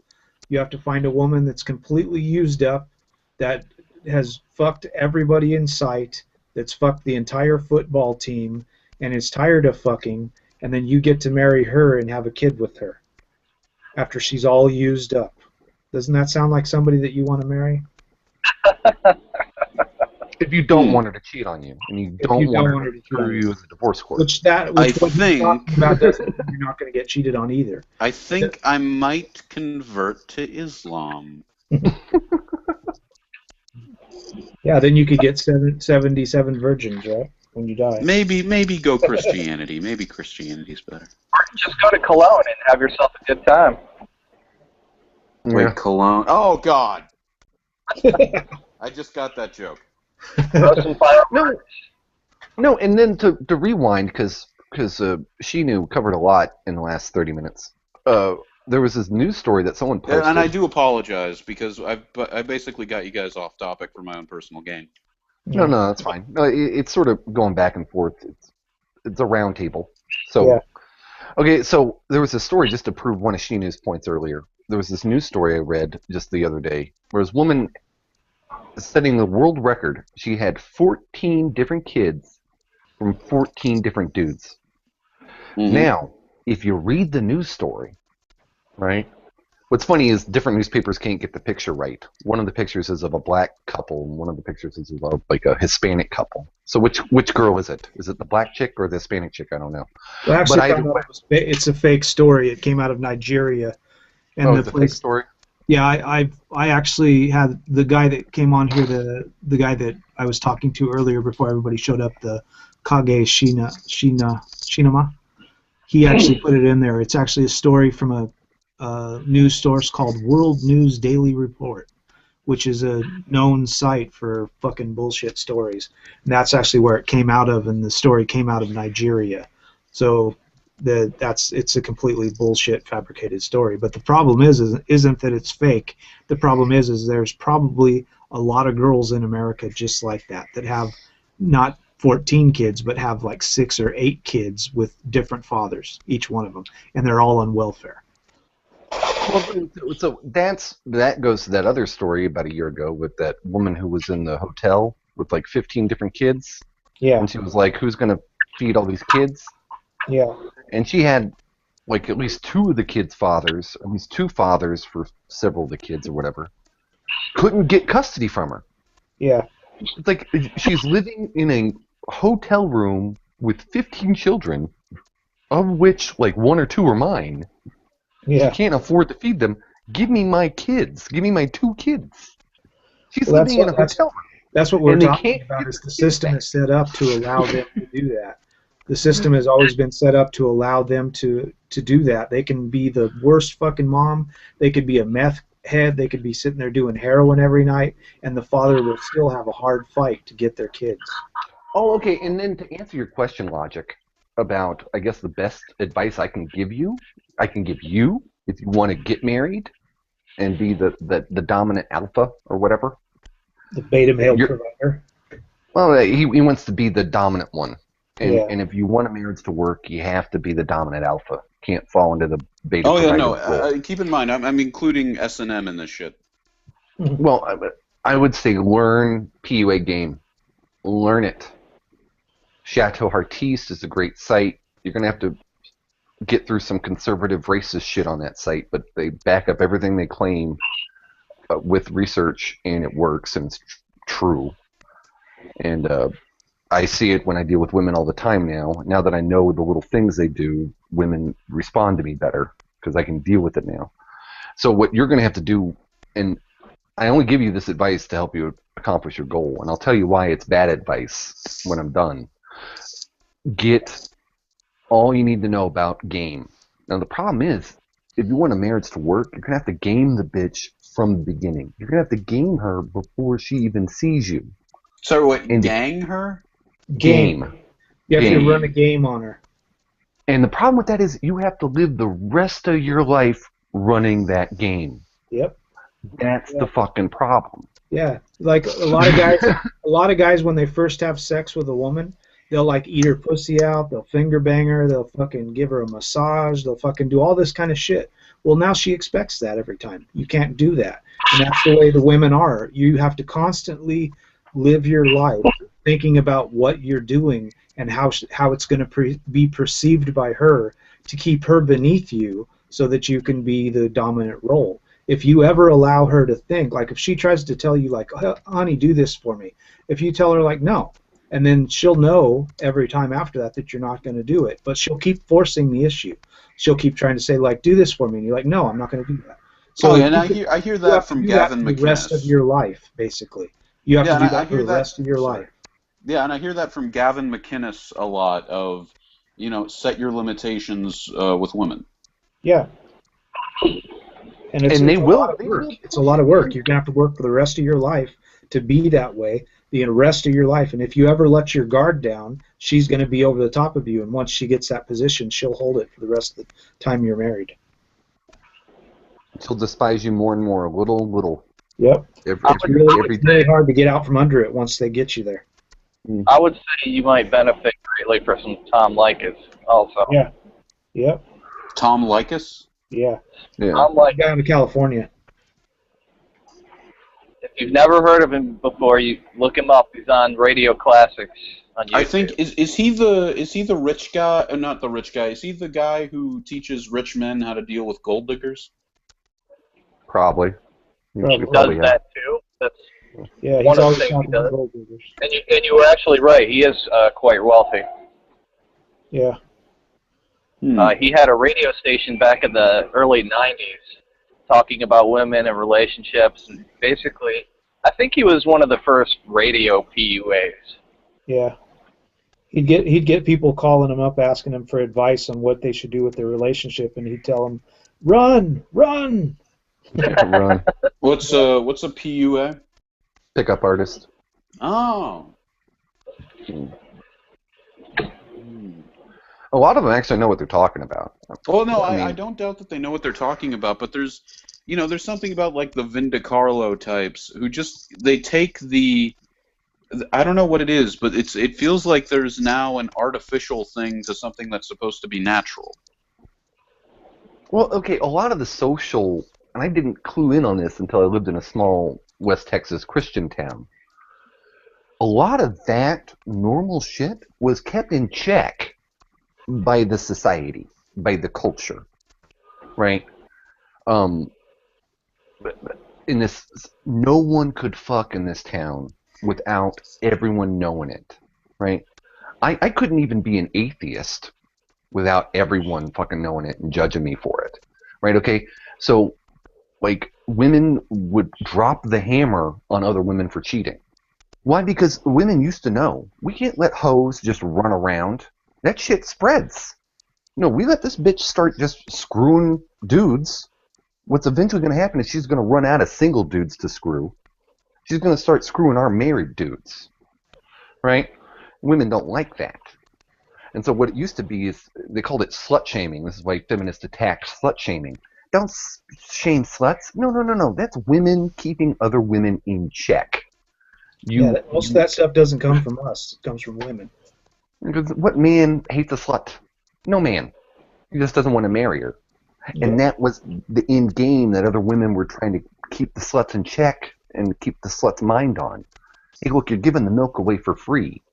You're making the rest of us cows look unviable.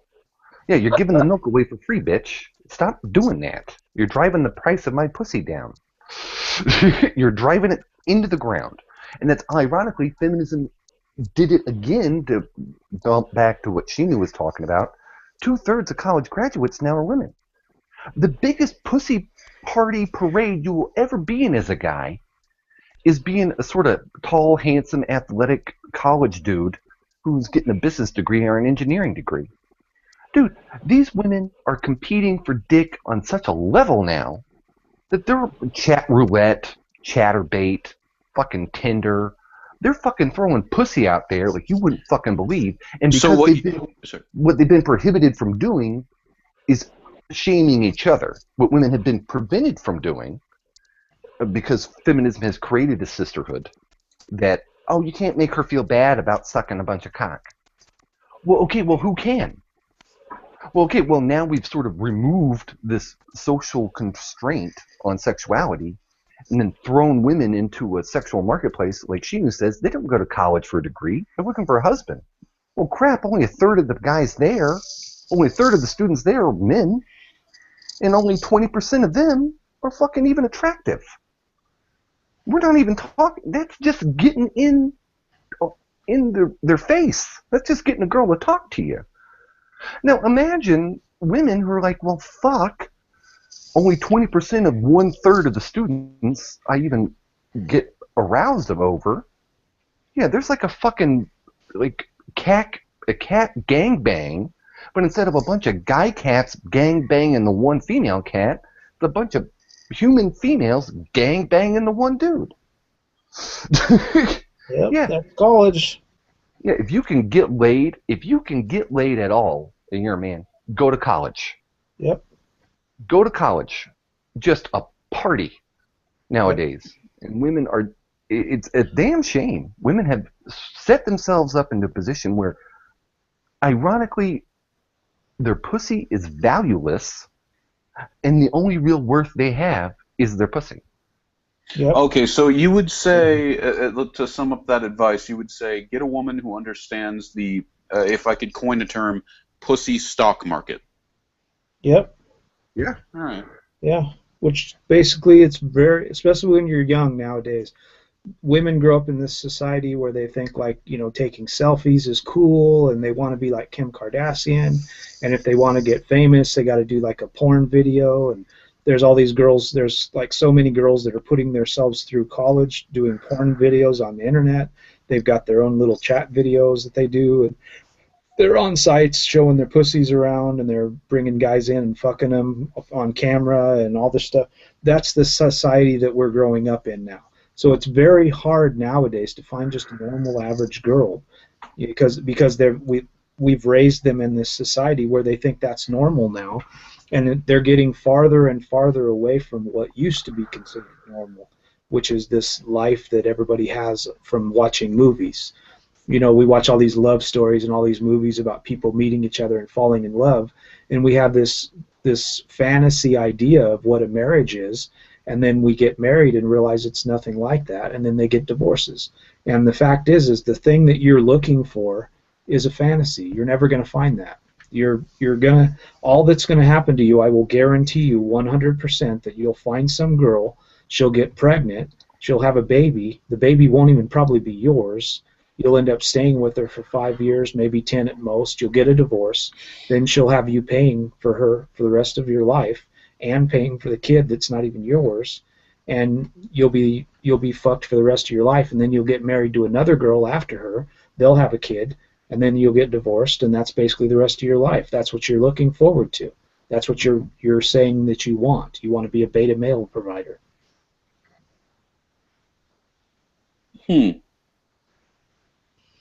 Yeah, I mean, Well, it's weird, and I agree with him, and I knew this 8 years ago before it even became a huge issue when I was reading some evolutionary biology stuff.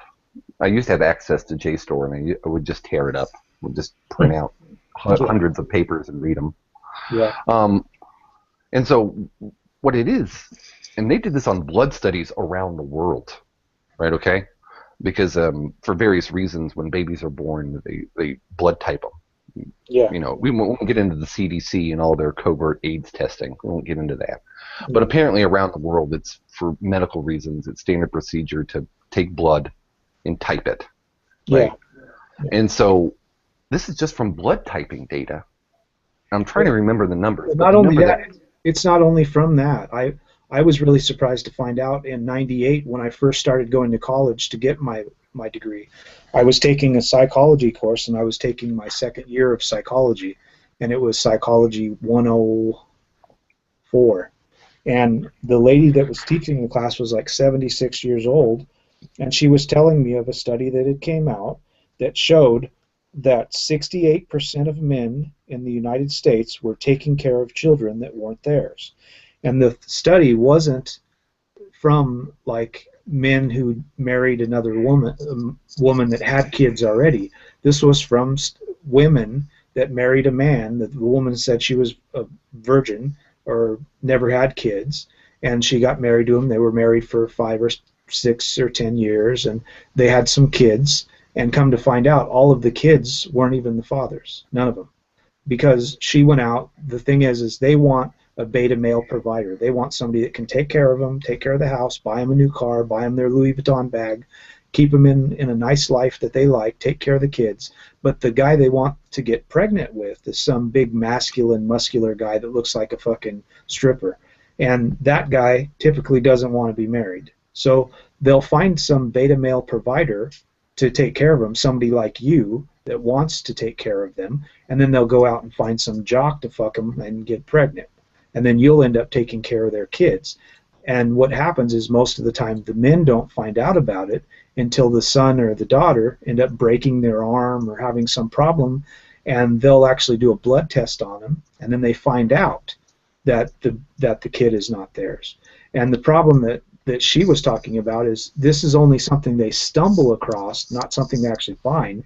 This is actually 68% of children in the United States. 68% of fathers are taking care of somebody else's kids that they think are theirs. And this is what you're signing yourself up for. And so check this out, and just to wrap this back to religion and your whole idea about getting a nonprofit girl or a former Christian girl. The number that stuck out in my head was from blood typing data, 7% of what I'm trying to remember how the number is of the children that are born in Saudi Arabia. 7% couldn't have been fathered by the husband. 7%. Now that's small, you say, but we're talking Saudi Arabia, the most heavily controlled religious nation on the planet, where they get their pussy on 24-hour lockdown, right? And this is from blood typing data. 7%, so that means it's probably more like 10, 15%, right? Because that's just blood typing. A lot of guys have the same blood type, right? And so that's 7% in Saudi Arabia. And something like Germany, it jumped up to like 33%, right? And in most Western nations, it bounces between like 30 and 40%. And that's just blood type based data. And like Shi-nu says, yeah, it probably could go as high as 2/3. Yep. But for sure, we know the bare minimum is 7%. The bare minimum, and at least 1/3. Yep. Well, probably 1/3 worldwide, especially in white countries. Yeah, I'll guarantee you that the woman you're with would want to divorce you, or she would just riddle you. If when you have a child, the first thing you said to the doctor, I want to do a DNA test. And what I would do is I would do a DNA test, and as soon as the DNA test came back as the child wasn't yours, I would immediately get a divorce. Right there. Done. Over. Right, and I think paternity testing should be mandatory. Yeah, I think it should just matter of course. Yep. And I just want to drop a little knowledge that I came across talking about Shi-nu alluded to alpha fucks, beta bucks. Yep. He alluded to that. Now what that is the high testosterone. And I sort of did a video kind of connected to this, but I also came across another story a few days ago and I've been thinking about it. What it is that testosterone is sort of like a poison, for lack of a better term. It's a very juiced up macromolecule, very juiced up, right? It causes people to die sooner. It wears out the system, right? It suppresses your immune system. It makes you more susceptible to disease. What this is called is forget what the technical name of it is, but it's like the sexy sons or parasite-mediated hypothesis. It's like a peacock. What it is women, if a guy has high testosterone, that means his immune system's really suppressed, right? And so if he's healthy and he's running around and he's active and he's working and he's fighting and he's surviving and he's laboring and he's not getting infected and dying, That's the guy a woman wants. High testosterone means man. Now, I came across some other data. High testosterone, oh, this was from a Skeptor video yesterday or the day before. High testosterone is also associated with autistic traits. Yep. So what it is, right? Like a lot of autistic, like 2/3 or 80% of children. From what you autism. described, I think I'm high testosterone. Right. Well, we won't get into we won't get into that. What it is that it's not just high testosterone. It's that some cells are not as tolerant of testosterone as other cells. It's like women's physiology is way more tolerant of hormone changes than male physiology, because women give birth to men and children, so their tissues are more tolerant. That's why you can give a man a very low dose of testosterone, a very low dose of estrogen relative to a woman, and get a large effect. But you have to give a woman like I'm transgender, and when they first start you out on transgender medication, it's like 0.5 of a gram, and that will actually grow breasts on a man. Just 0.5 of a gram of estrogen. You know, male tissue responds very poorly, for lack of a better term. It's not very tolerant of hormone changes. Yeah. Right. It's not very stable. Female tissue, very stable.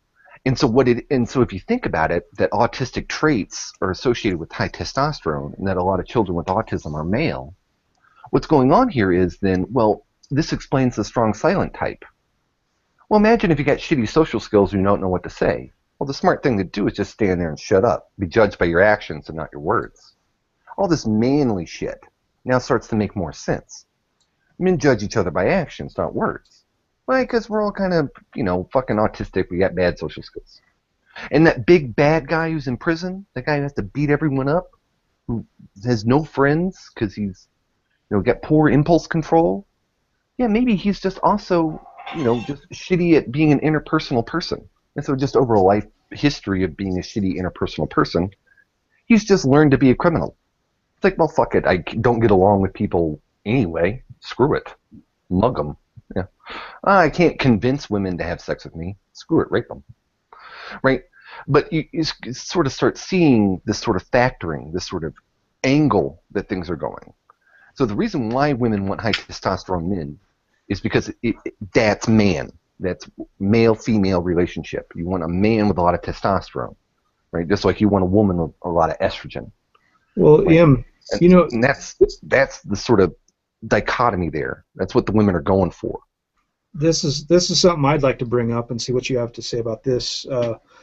I'm actually thinking of doing a clinical psychological test where I do a test on every woman who considers herself a feminist, and the ones that are really crazy, not just normal like women that think like equality is a good thing and all that stuff. I'm talking about people like Big Red.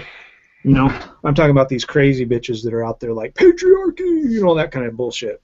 I'm wanting to do a clinical psychological study to find out how many of these women that are in the industry and are basically leaders in the feminist realm, how many of those are androphobics. What is androphobic? Androphobic is an unrealistic fear of men. They basically think men will hurt them even if they don't know you. If they see you on the internet, they watch a video of you and you say things, these women that are androphobics actually feel that you're really going to hurt them, physically hurt them, even though you don't know them. And androphobics are kind of a strange thing, but the thing that I'm talking about is I believe that a lot of the women who believe men are such horrible people and can't see, even when you bring up real facts, that men in men's right organizations and in MGTOW have a point, what they're talking about. A lot of these women that think this, I believe, are probably androphobic. They're androphobia, They have an irrational fear of men. Yeah, basically. I believe I bet you would find higher than 2/3 of the main people like Anita Sarkeesian, people like that. You would find them having a adverse fear to men, where they actually literally think men, like you could just say statements like, a man said this, what do you think? Oh, and then they would go off on it and think like he was actually literally trying to hurt somebody by saying that. You know, like I was on Twitter, and this man said this, what do you think? And she'd go off and be like, oh, he's trying to kill people and he's like Hitler, and they would go off and they have this unrealistic fear of men and what they're capable of, even though they're not actually doing anything. Just because of the fact that they're a man is scary.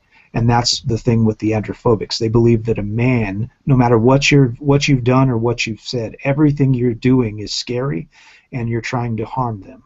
And that's where I think you're going to find a lot of feminists or androphobics. Okay, well, you said something that brought up a joke. About a year ago, I was doing that Bahar Mustafa bit that everyone's doing, and I did some research for Sargon because he beat me to the video, and I was like, oh, crap, I was going to do the videos in the middle making. He was like, well, make it anyway, man, I want to see it. So I made it anyway. And I was looking up some of the stuff that I couldn't believe. I hear a lot of good things about Sargon. Yeah, he's a good guy. I won't get into my criticisms of his making, not feminist frequency. Those Russian Deadpool. I'm mildly ticked that Sargon allowed on Russian Deadpool. Yeah. But okay. Well, that video he did with that fat girl that was in the debate society and all that shit. That shit, I wanted to smack him after watching that. But okay, so I was doing a little research on what Bahar Mustafa said, that every week 2 women are beaten to death in Britain by their partner. So yeah. I looked up the death and the mortality stuff data for Britain. Now, and this goes to his joke, and I'm sorry, I had to set it up, a hard setup. Now, 1 woman is killed a week giving birth.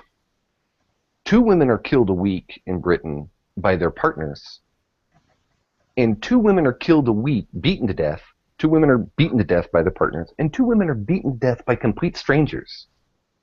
Yeah. Now, ladies, this says something about women, that you are just as likely to be beaten to death by your husband as you are a complete fucking stranger.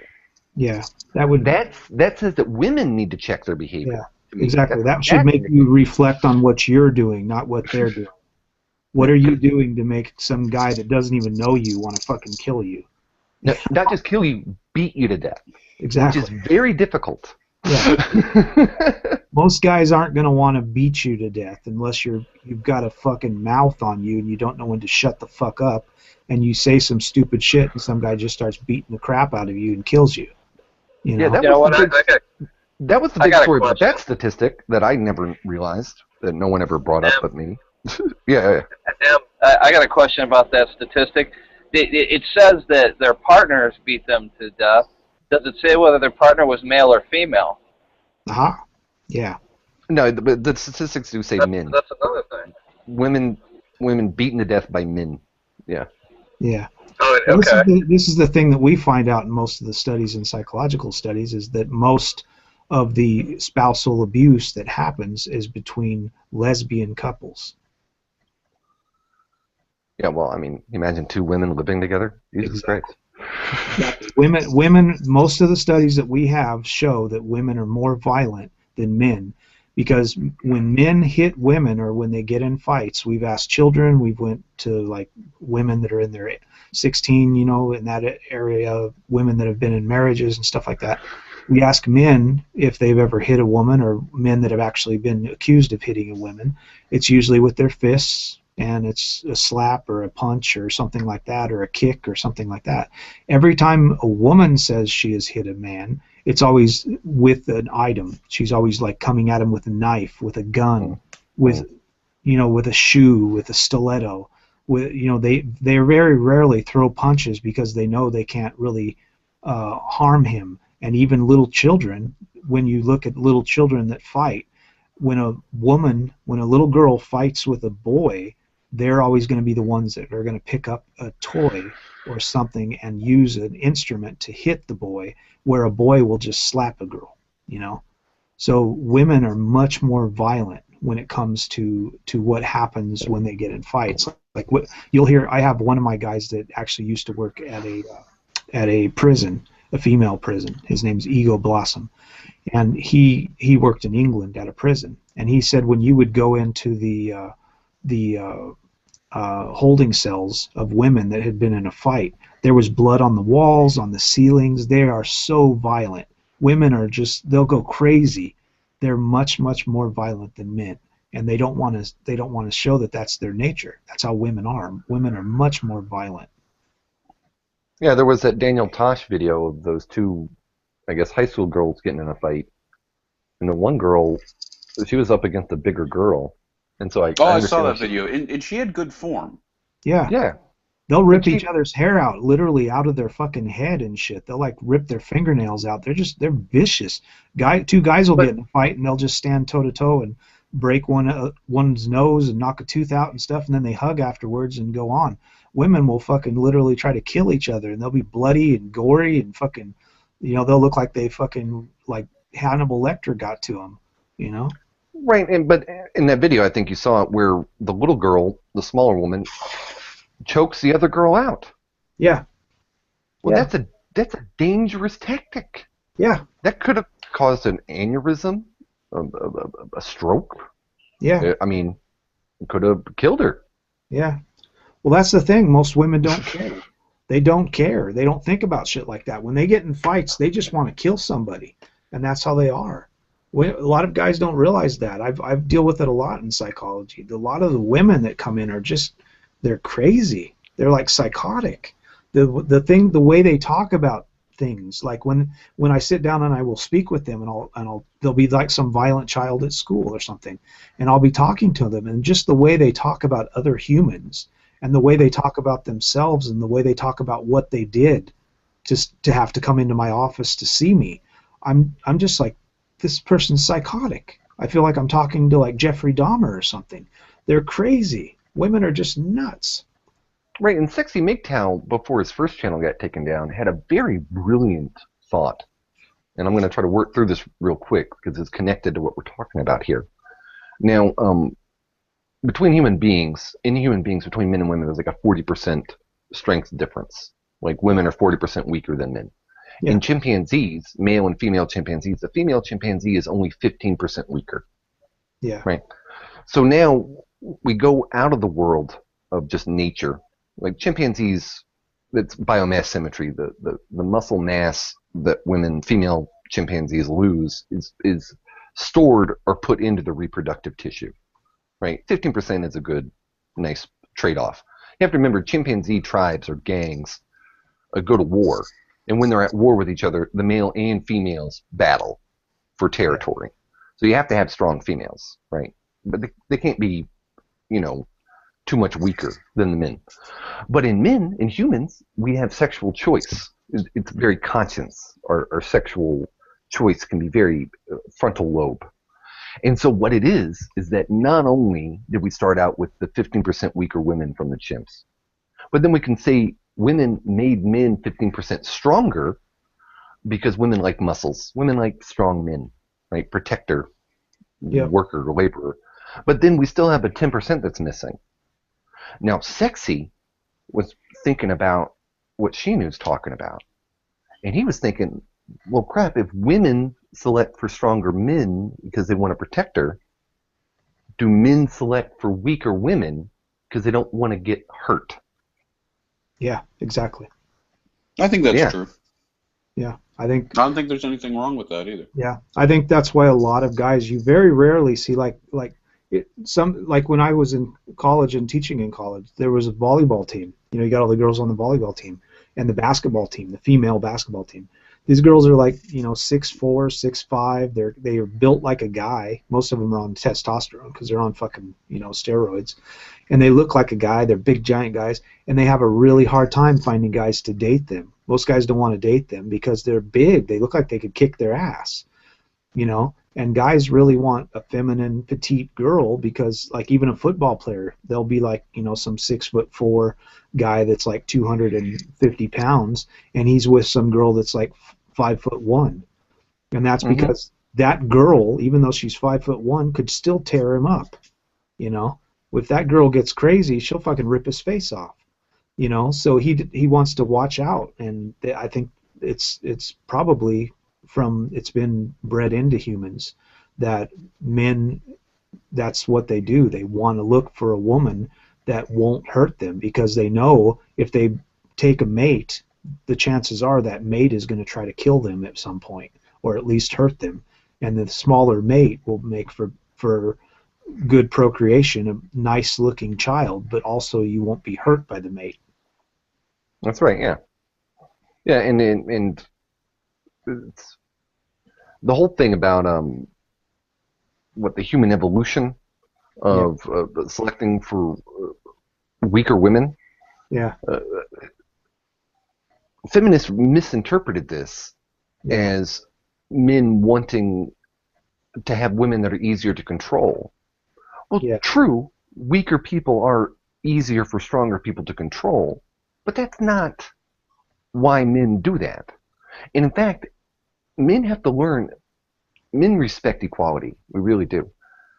Men have to learn emotional control. Oh my God, it's like one of the primary foundations of being a man. Yeah. Solid emotional control. Yeah. And anyone who's had like hormone issues, anyone who's had sort of physiological issues, knows that, man, emotions can come and go for no reason. Your feelings can come and go because of hormone changes, diet, whatever the fuck, right? It may have nothing to do with the environment around you.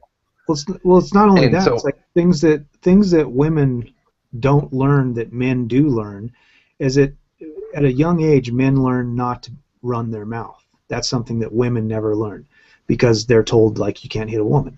Well, men at a young age, if you're running your mouth in school, somebody's going to punch you in the mouth. And you learn very quickly what you can get away with and what you can't get away with. So it kind of keeps you in check. So when you're in a relationship or when you're around your friends, you know what you can say and what you can say to have somebody punch you in the mouth. Women don't ever get that, so they just run their mouth constantly and think they can get away with it because they're a woman.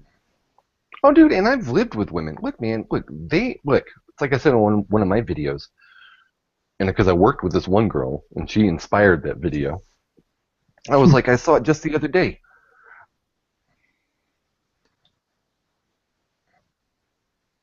I'm not getting any sound. Yeah, me neither. Oh. Yeah, and Mike's. I haven't heard Mike talk. And oh, there we go. Okay, you're back. Every time I start talking, you guys keep talking over me. Oh, I'm sorry.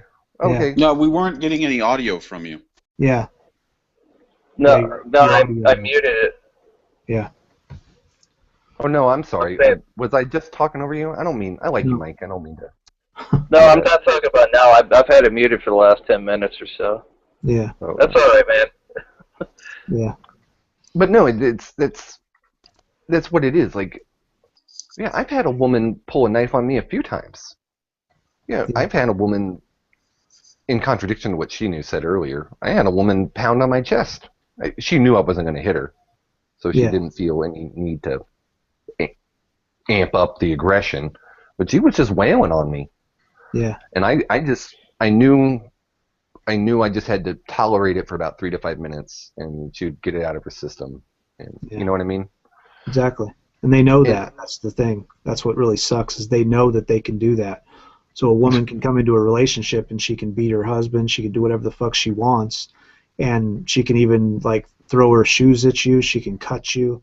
She can break your nose. She can break your fingers. She can break your leg. Do whatever she wants. Run you over with the car.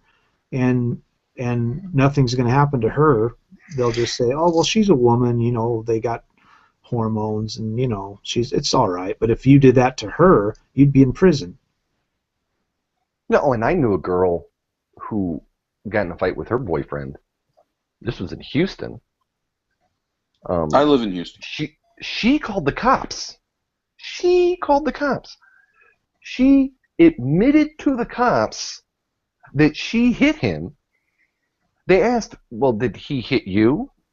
No. It's like, and the cop was confused. It's like, why'd you call me? He called his boss, whatever. I don't know what a cop's boss is called. I guess a sergeant or whatever. I don't know. He called his boss. Here it's called a sheriff. Sheriff, okay, whatever. And he called his boss, and he was like, hey, what do I do?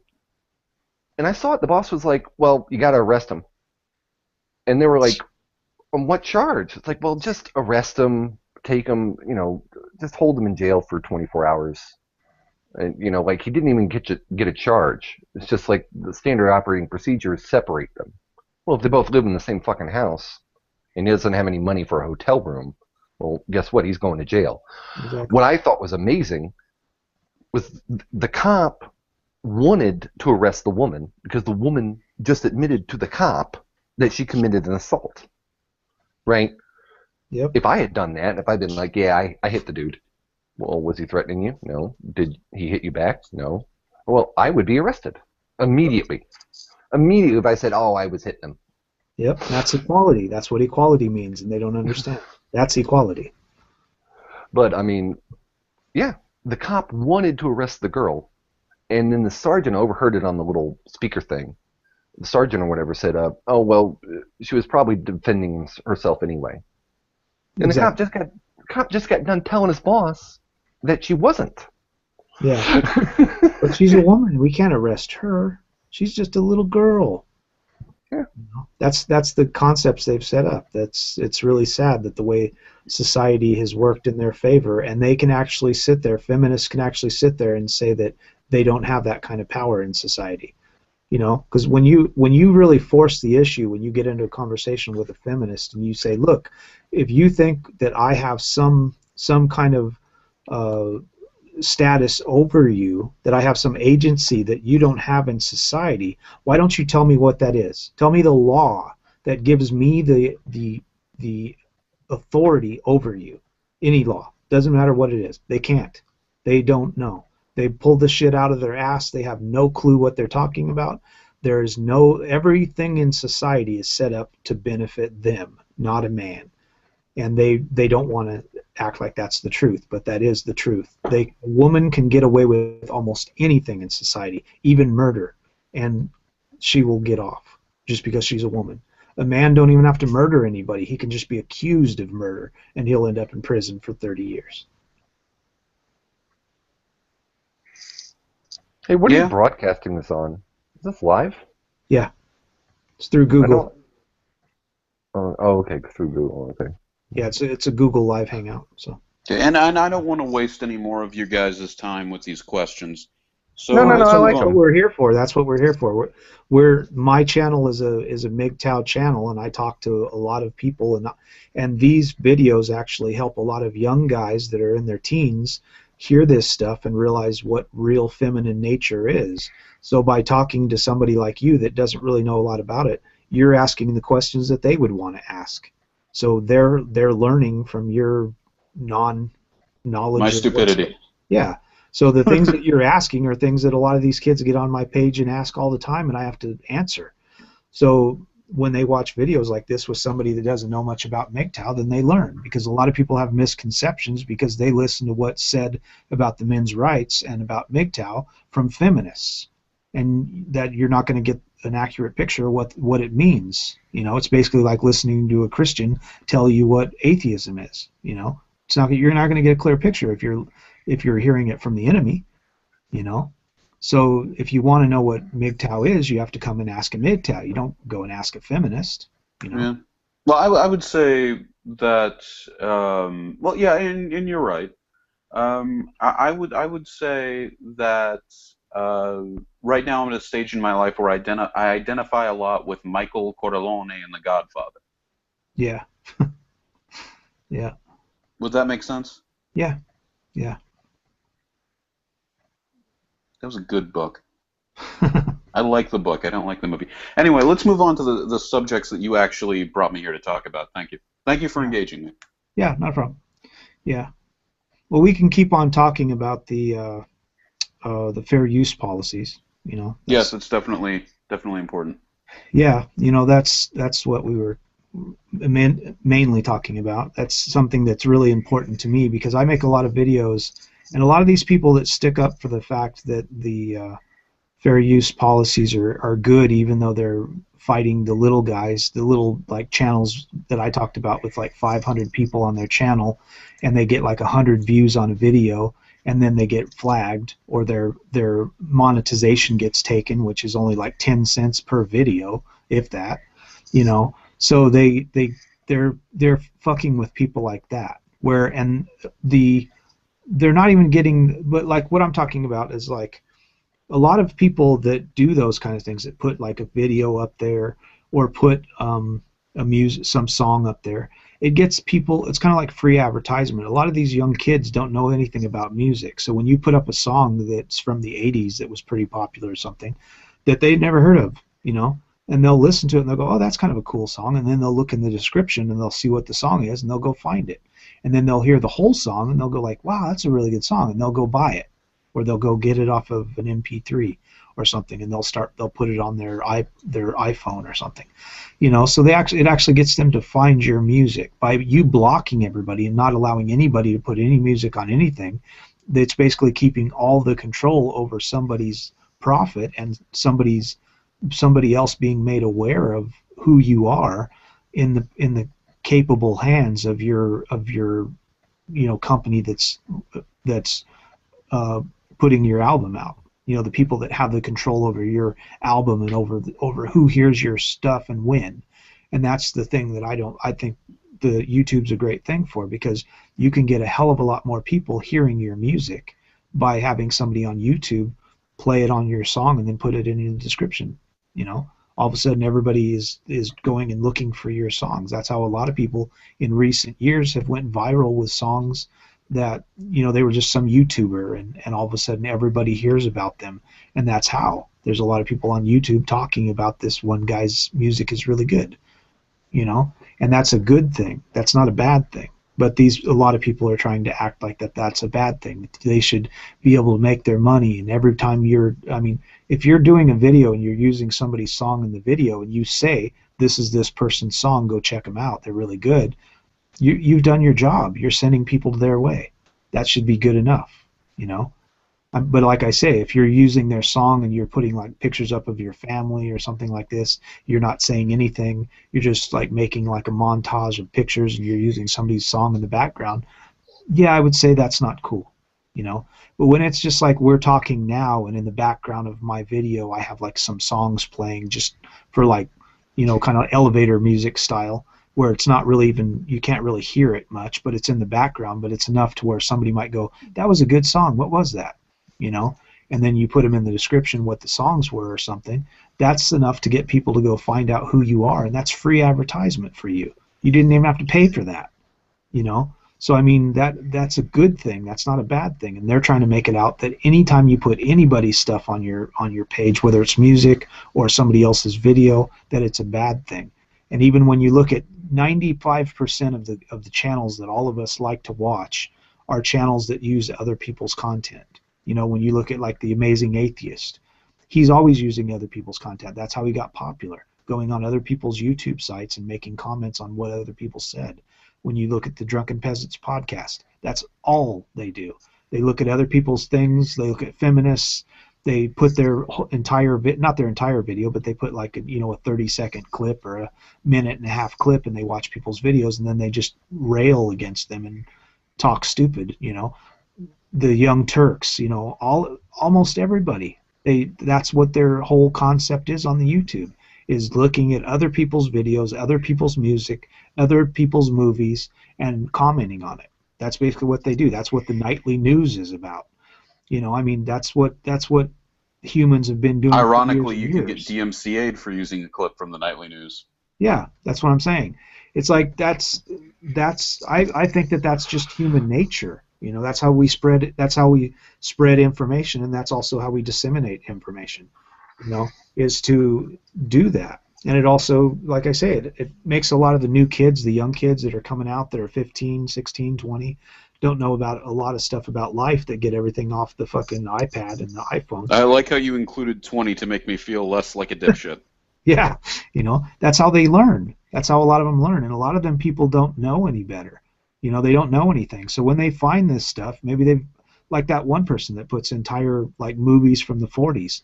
There's a lot of kids nowadays that have never even seen a black and white movie. And they might be on the internet and they come across some black and white movie and they watch it and it's a free movie and they end up liking the actor. They like the guy that wrote it. They these people are very into information nowadays. These kids. Well, I would say They'll find out the who two directed it, who wrote it, who was in it, and then they'll go find somebody else's like that same person, just the way they would now, where they talk about like the guy that wrote Star Wars or something. They'll go find out what other movies did this person direct. And they'll try to find other movies, and maybe the guy that has the site with all the videos, he has some stuff from that guy. And they'll go watch other movies, and they'll find some old like black and white movies from the 30s or 40s that they really think are cool. So it actually sends people to that stuff where normally it would just fade away into the distance and nobody would think about it anymore. Yeah, and sorry. And even, and I'm going to try to be quick about this, but even commentary stuff, which is what I think most. Well, MGTOW has like two sort of schools, like commentary, humor, and sort of like thought, education, thinking. Right? Yeah. Those are like the two video schools of like MGTOW. I mix both of those together. That's why I like to do that. But the teardowns are very popular. Like Sparky, yeah. I didn't realize Rebecca Watson was back on YouTube till Sparky Pfister was making fun of her. Oh, that's great, and I'm so glad I got a strike from an actual feminazi. I got a strike from Veronica K. Clark for using her thumbnail. God. So I just got off that like a month ago. But I'm glad that the feminist, the girl I like picking on now, she threatened to do that, but all her friends were like, well, it's kind of doing commentary. It's kind of like what YouTube is, like fair use. She understands the rules. She's not abusing them. But like to Shi-nu's point, I don't even like her that much. But she's got more subs than me now. She jumped up like 1,000 subs after I made fun of her. Exactly. Yeah, she's got more subs than me now. Yeah. And then she had her little hurt feelings over the holidays. She went away for 4 months. Her friend PM'd me and told me that, are you happy now? You drove a sweet girl off the internet. I was like, she didn't take her channel down. She'll be back. And she's back. She came back last week. Yeah. Yeah, it's free advertisement. Anytime you talk about somebody else's channel, like on The Amazing Atheist, I think he's got 700,000 subs now on The Amazing Atheist channel. So if he talks about somebody that has like 10,000 subs on their channel, it's immediately everybody goes over and starts watching a bunch of their videos. So they get extra views, they get people to get on their site, and whether you say something good or not, Google just sees that somebody went to the page, so it puts you up in the ratings. And then you obviously are going to get some people to sub to you just because they want to see what you have to say in your next video and see if you actually respond to TJ. So you're going to, by him just mentioning you for like 2 minutes in one of his videos, you might get 10,000 or even 20,000 subs out of that. So it's a good thing to have that happen. It's not a bad thing. Oh yeah, no, I've seen Sargon of Akkad shout out Hagbard, and he got shit. Hagbard Celine as a YouTuber. He went from 200 to like 1,200 subs. Hey, he jumped up 1,000 subs. I remember that. You also keep in mind Hagbard is splitting he has 2 channels, and he I always thought he just had one channel and a backup channel. That's 2 channels. Yeah. And his backup channel, he posts the same crap on his backup channel. Not crap, the same videos. I'm sorry. He does good work. He posts the same video, so he's got like 2 channels. Really, if everyone from one channel would just jump over to the other. Well, I'm subscribed to both of his channels. Yeah, so am I. Yeah, so some of them might be just the same people. Oh, yeah. I'm almost certain, but I mean, a few of them may not be. You know what I mean? Yeah, I hear you. But yeah, I mean, I could so easily have been struck twice by the feminist if she so wanted to. But yeah, I mean, crap, if I can get a full-on strike though they may a get thumbnail. all pissed off at you, I think some of them know that you're going to end up giving them people. They can't be stupid enough to think that if you're talking about them and you have more subs or just as many subs as them, that they might get some views out of you talking about them. So Well, they get I on want to it say, and they get sorry. all pissed off and start saying like, "Oh, he talked about me and he's a blah blah blah." You're going to get subs out of that and views, and they're going to get subs and views out of it. So that's why they like to do that. It's kind of like not really friendly banter, but they know that they're going to get subs from it, and they want to make it look like it's a bad thing when really they know it's not. Yeah, I would say, God, brain, what were you going to say? No, and I never get anything. Okay. Oh, God, I had a point to make. I'm sorry, I can't remember.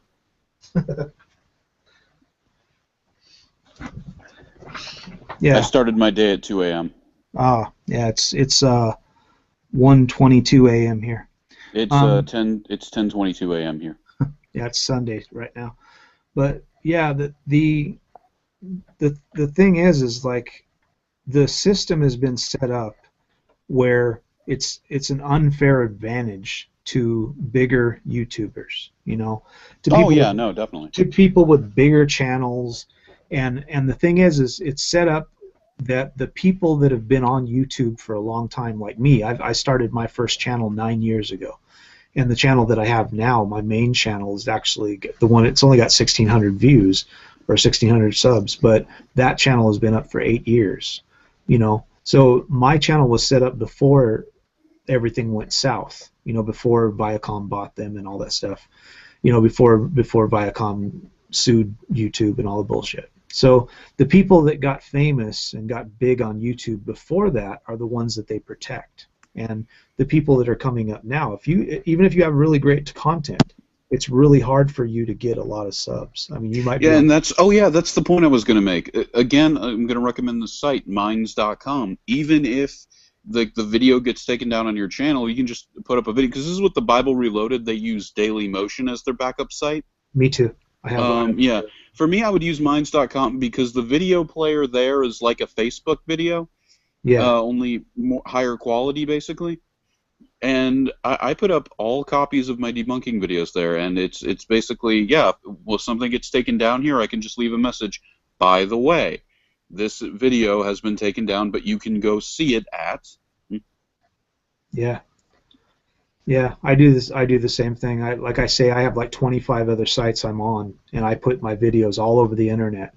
So I actually download them. I have a ripper that once I make them on YouTube, I can rip it down and then put it on another site. So and then I have an external hard drive that I fill up with the videos. So I can, if they took down my site, I could immediately the next day start a new site and put all the videos on that new site. So it's not really going to bother me. But a lot of guys don't have that choice. A lot of people don't think that like they're going to come after me because I really haven't done anything. And that's the thing with feminism and the way the YouTube system is set up. You don't have to have done anything. They can just say that you did something. If they just say you did something, they can have your channel taken down and take all your monetization and close you down for 2 months. And you can maybe be found out that you didn't do anything. And if you don't have the resources and you don't know what to do, you might just have your channel deleted for good because you don't know what to do to fight back against it. But some guys do. And a great video that explained basically all that same stuff to me was if Machinima were 100% honest with us. And that was by Gaming Wildlife. Yeah. Yeah, it's really sad to see, like, YouTube is such a big thing, and they could have been even bigger. And what they've done is they've fallen down to the SJWs, to the social justice warriors, and they've fallen down to feminism, and they've fallen down to the big, huge. And you know what's really sad? You know who else did that? Marvel. Yeah. That body positive superhero. Yeah. Last name is Herbert. Yeah, exactly. It's like that's the thing. It's like YouTube could, if they wouldn't have done what they've done now, what they've done for like the last 8 years, YouTube would be like 10 times bigger than it is even right now. It would be so much bigger, and there would be so many more people on YouTube making money. There would be all kinds of. It would turn it into kind of like a lot of you guys, I don't know if you guys are kind of young, but some of us know remember the time, like the old days back in the 90s and 80s and stuff, when they used to have public television, you know, and the public television used to be able to basically have kind of like a YouTube channel where you would pay to have a broadcast, and you would get on and you would talk about silly things and stuff like that, and people would have those things, and that's actually where Bill and what was it? Bill and Ted? Not Bill and Ted. Wayne's World. Oh, Wayne and Garth. Yeah, Wayne and Garth. That show that they did, that's what they were doing the thing off of. That was actually a real thing. You used to be able to have your own show, and you could be on the public broadcasting network, and there was public broadcasting that you could actually, you know, pay for a certain slot. It didn't cost you that much. It'd be maybe like $200 a month or something, and you could do like shows every 3 or 4 nights a week at like 7 o'clock, and you would have your own show, your own TV show, basically, that people could watch, you know, and it would be completely for free, basically. But that was kind of a system that was set up, you know, and that's basically what they would have turned YouTube into. It could have been a system where there would be people like the Young Turks, kind of, where everybody could be like the Young Turks. If you wanted to have your own like channel with your own little commentaries and say all kinds of things, tons and tons of people could have done that. But they've locked it down to where only certain people can do that. They don't want everybody to be able to do that, because there's so many people in the world and so many people on YouTube that there could have been 100 Young Turks, you know, and there would be, each one of those channels would have a million subs, and they don't want that. They want to block it down to where there's only one channel like that. My God, to think only 20 years ago you could do what Al Gore tried and failed at. Exactly. Yeah. Yeah. Well, that's the thing. That's the Wayne and Garth thing. That's what they were making fun of. Is basically that system was kind of like early YouTube, where you would actually and the thing is public television was only in your area, so anybody in your area could vie for a spot, and you could go on and you could get a spot, and you could get you might have like a 10 o'clock spot on Sunday nights, and you would come up with some thing to talk about, like video games or something like that, and they would do that. They would go on, and have these things that they would talk about, and they would talk about video games, or they would talk about movies or whatever, and you weren't being paid. You didn't have any advertisements, and it was just, you'd get on there and talk for an hour, and then your channel would go off, and then somebody else would come on, and everybody paid for their own slots. And that's what they were headed for with YouTube. They could have had the same thing going on, but they've actually locked it down to where they've actually made YouTube smaller than it could be. It could have got way bigger. People could be making way more money. It could be a much more safe. Oh yeah, no, because I remember when I was like going down. It's getting worse, not better. Yeah, I remember when I was like 14 and I tried to start a YouTube channel. What I remember, like, the difference between now and then, like 6 years ago, when you could literally make your own website on YouTube. You could choose your own background wallpaper. You had the color you wanted the text to be. You had the color you wanted the subscribe button to be. And everything that you wanted, the image projection you could have was near limitless. There were a bunch of different formats you could use. Yeah, that's how my site used to be. They took all that away. They stopped us from being able to do that. You used to be able to set up your entire system in a certain way. You could set up your entire channel with a background and with like you could have like a system that you've set up that goes to your your web page and all that stuff, and you could have it all in the background and I had all that done on my channel a long time ago, and there was actually sites that handled that where you could buy it. You could get a script for free and just put it into your channel, and that would automatically make something in the background. You could even have stuff that was moving. At one point in my channel, I had like the Matrix. Because what I liked about it is it's actually, if you look at the Matrix stuff, it's actually Japanese characters. So it was just green Japanese characters moving in the back of my YouTube channel. It was really cool. You know, so there was all kinds of really cool stuff you could do that to the channel, and they were getting cooler and cooler and neater, and they actually locked it down to make it actually to where YouTube was actually a less cool space to be in, and that doesn't make any sense to me, because they could have just continually got better and bigger and cooler and made it neater and neater for everybody that wanted to use the channel. And what they've done now is they've stifled it to where YouTube, eventually somebody else is going to come out with kind of a platform that's pretty close to YouTube's, and everybody's going to jump ship, and then YouTube is going to turn into MySpace.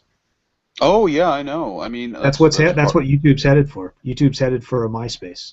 Yeah, I know. I need to get a better downloader, because I'll need to re-download all the videos that I have backups for on Minds.com. Yeah. Because I've been waiting for that, and honestly, if I had the money right now, I'd do that. Me too. I would love to work with some people, get together, and come up with a bunch of people that can come up with a system where basically we make another system just like YouTube with a much better system. Basically, yeah, and when you look at yeah, sorry. The way YouTube used to be 8 years ago. Because if you set up another YouTube like that, everybody would jump ship and immediately go to this other site. You know? Yes, and you look at the bedfellows that YouTube and Facebook keeps, the likes of Mark Zuckerberg, Angela Merkel, and Anita Sarkeesian. You look at those bedfellows and you're like, yeah, this is not an orgy I want to be a part of. Exactly. Yeah. Well, that's the other thing. I think if you're going to have a big site like that, a lot of these guys get too big for their britches, you know, and they get really big and they sell out. And they sell out to some company that doesn't have the user's best interest at hand. They have their own best interest at hand. And I think part of these things, like it says it in like the things, you know, the friends and all this stuff. You're supposed to be finding people to communicate with, and it's a way for people that don't have any friends in their real life to like meet real people in other countries and other places and have kind of a friendship, you know. And it's a way for them to have that. And these people are trying to stifle that and make it to where it's harder and harder for people to find each other that may be like lamps, you know, or pencils, you know. It's making it harder and harder for those people to find each other, you know, where you're talking to your friends about lamps and everybody's like, dude, what are you talking about? Shut the fuck up, you know. So you can find people on the internet, and you could have a live hangout with 10 people in 15 different countries that like to talk about lamps, if that's what you want to do. You know, so, I mean, that's the thing. They're trying to stifle that and make it harder and harder for people, and it just doesn't make any sense to me why you would want to do that. Because if you didn't do that, your site would get huger and huger and bigger to where you'll be like Facebook, where like 80% of the world's population is on fucking YouTube. You know? Yeah, and I really have been waiting for that site to come out, and it's been really annoying because everyone who's a tech, you know, in the sort of, I guess, tech journalist business has reported that this is going to happen. Like Milo Yiannopoulos has reported this, and a bunch of other people as well, Sargon of Akkad. People know that this is coming, and I'm just sick of waiting for it to come out. Yeah, well, that's the thing. A lot of people know that it's going to happen, and I think the reason why it keeps being stifled or less people are trying to work on it is because they know how big Google and YouTube are, and they know that if anybody else tried to come out with a system that mirrored some of the stuff that they used to do that made YouTube as big as it is now, that's what really sucks, is the way YouTube got to where it is now is by the way it used to be, not the way it is now. If YouTube was the way it is now, a lot of people would have never joined. Of course. So that's the thing. If a system came out the way it used to be, they would actually probably sue them and take them like to court and try to get them shut down. But if it came out and people could actually do it and they could fight in court and they had money and people to back them up and they could be allowed to actually make a YouTube site, I would guarantee you so many people on YouTube are tired of their shit, they would jump ship in a heartbeat and they would leave YouTube barren. There would be like almost nobody on YouTube anymore, and nobody would be putting up content. All of their money would just drop. They'd be firing people left and right, and a lot of people that work for YouTube that didn't like their practices would go to this other company to work for them. So what you're saying is YouTube is using the same techniques as copyright trolls. Yes. Yes. Mm-hmm. Yeah. And for those watching, that means making the patent for something that they don't own or use anymore, or something that they haven't even come up with, and basically saying, if you do this, we can sue you. Yep. Yeah.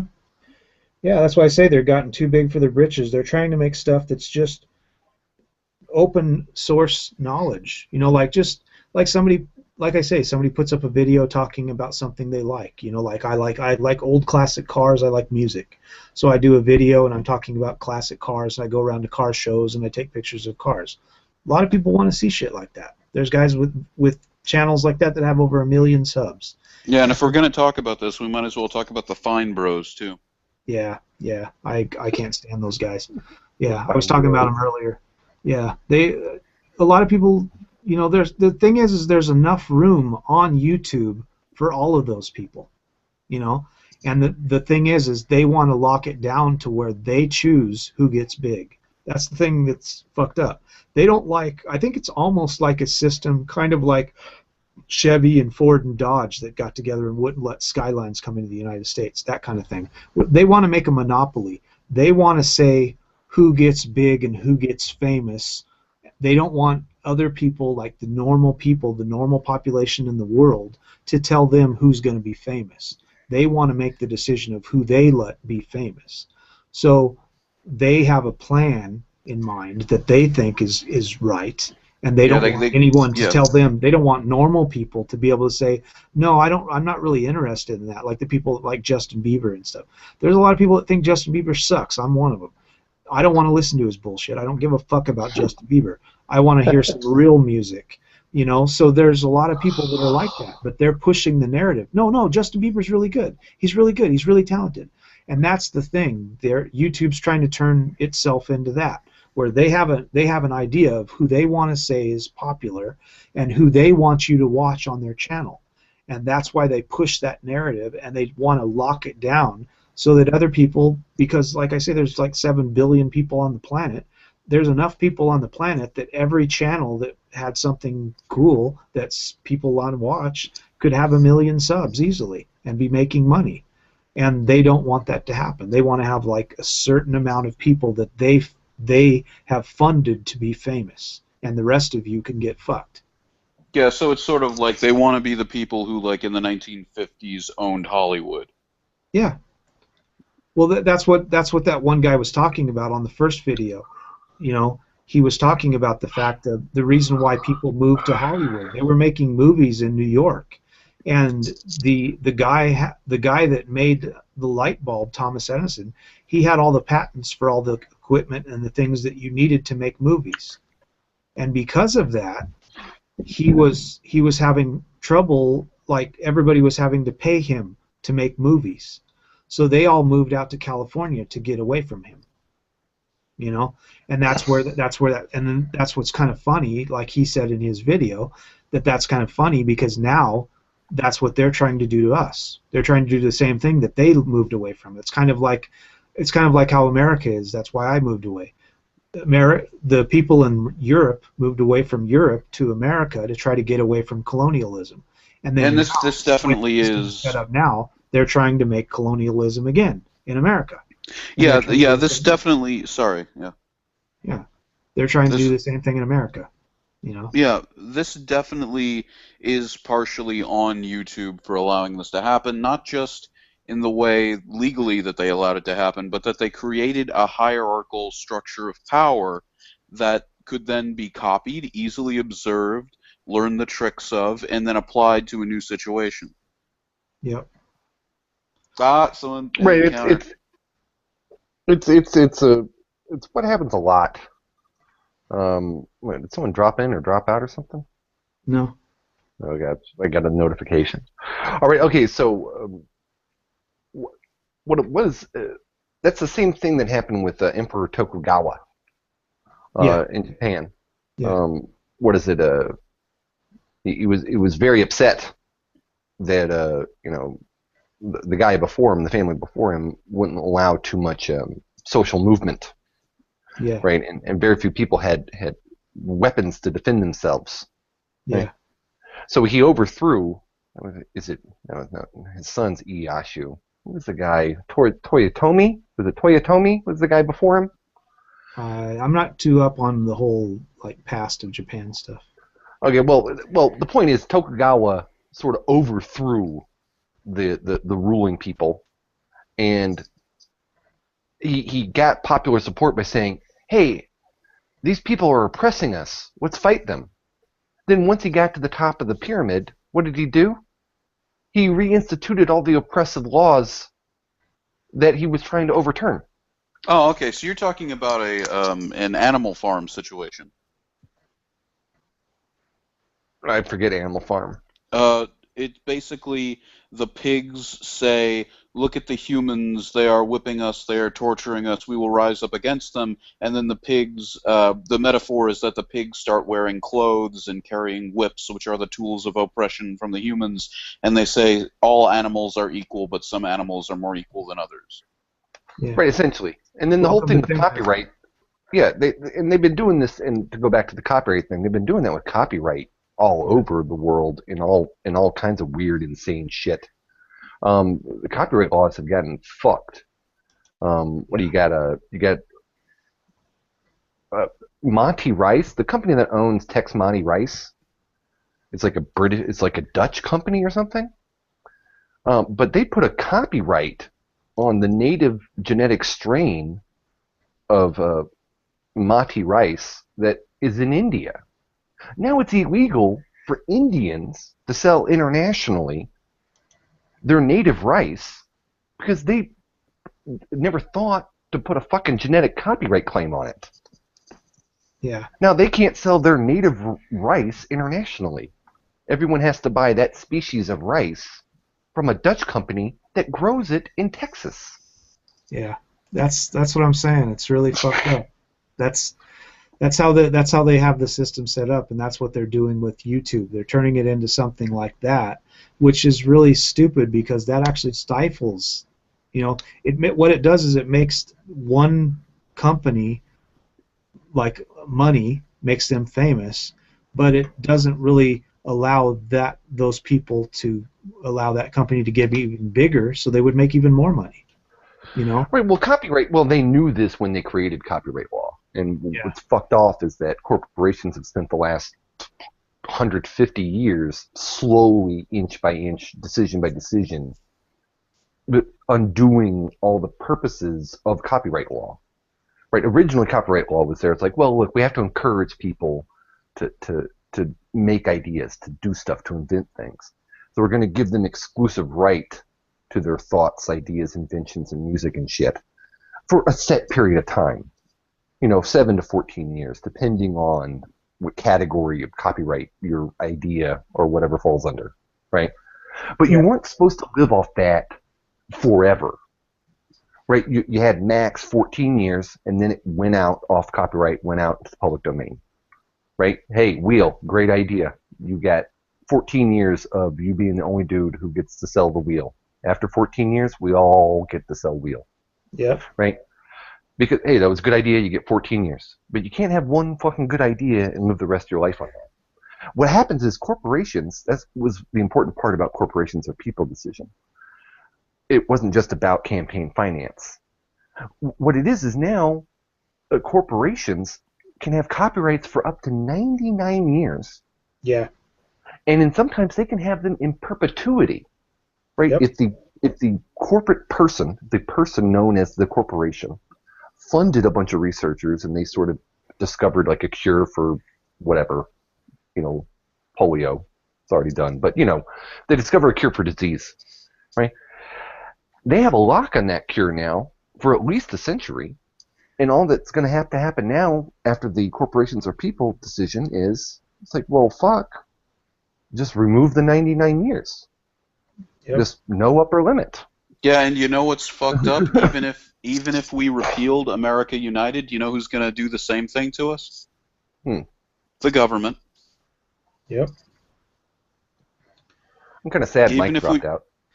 Yeah, even if we repealed Americans United, which is the bill that, America United, which was the bill that gave corporations the same free speech as people, the government would be able to socialize businesses because that's the bill that stops them from socializing businesses, and would be able to screw the people just that much out of their money.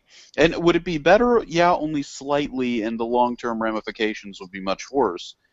But it's just a nightmare because no matter which way you slice it, this system that we have right now, I don't want to say it's broken. I don't want to say it's unfixable, but it needs to be fixed.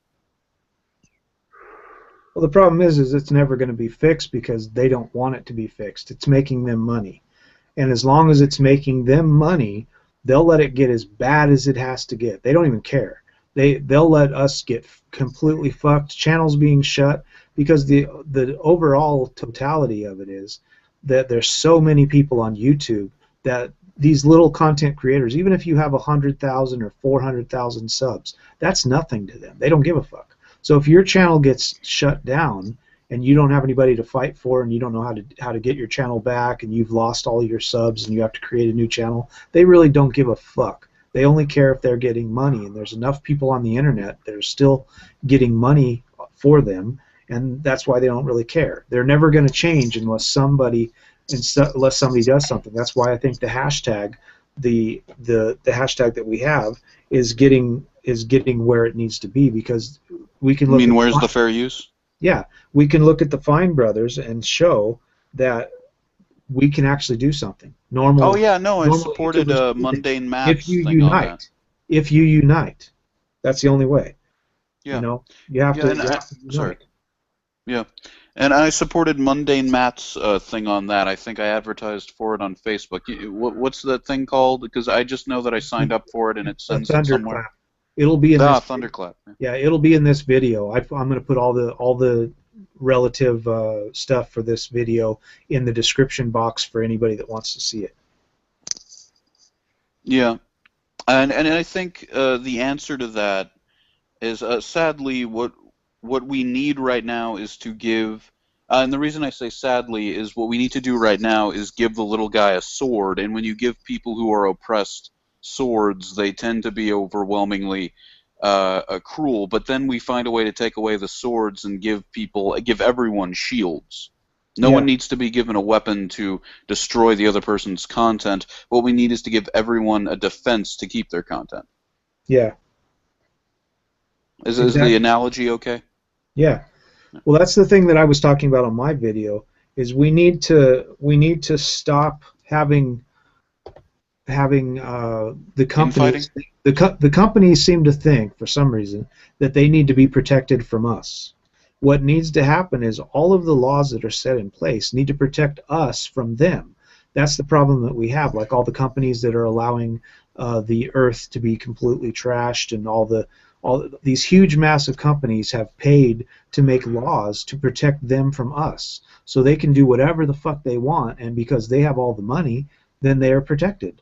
And that's the opposite that it should be. We should be able to say, look, that big company is ruining our water, and we should be able to say they can't do that because of the law.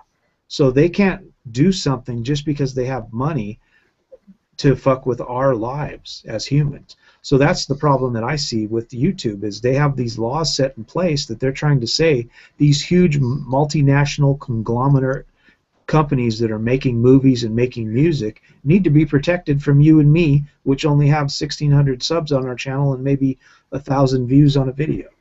You know, they have to be protected from us because we're losing them, 50 cents per view or something per video that we make that has something to do with them.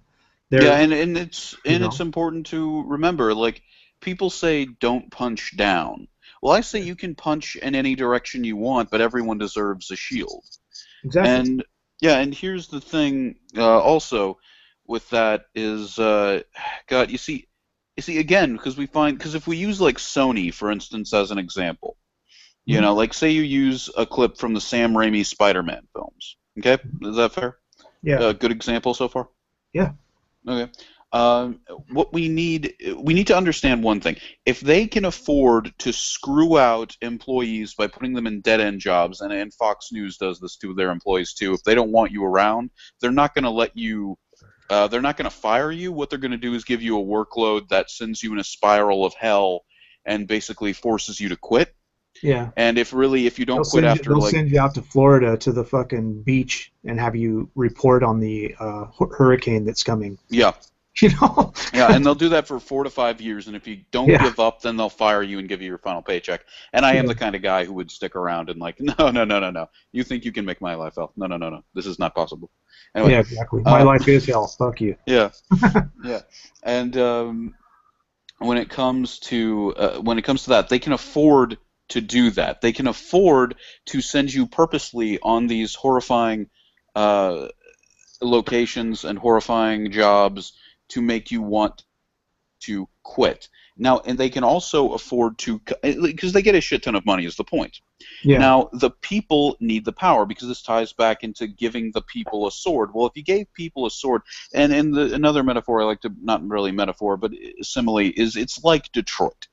It's like Detroit. If you look at the history of Detroit, it starts with big corporations being selfish dickweeds, so the people have to form unions.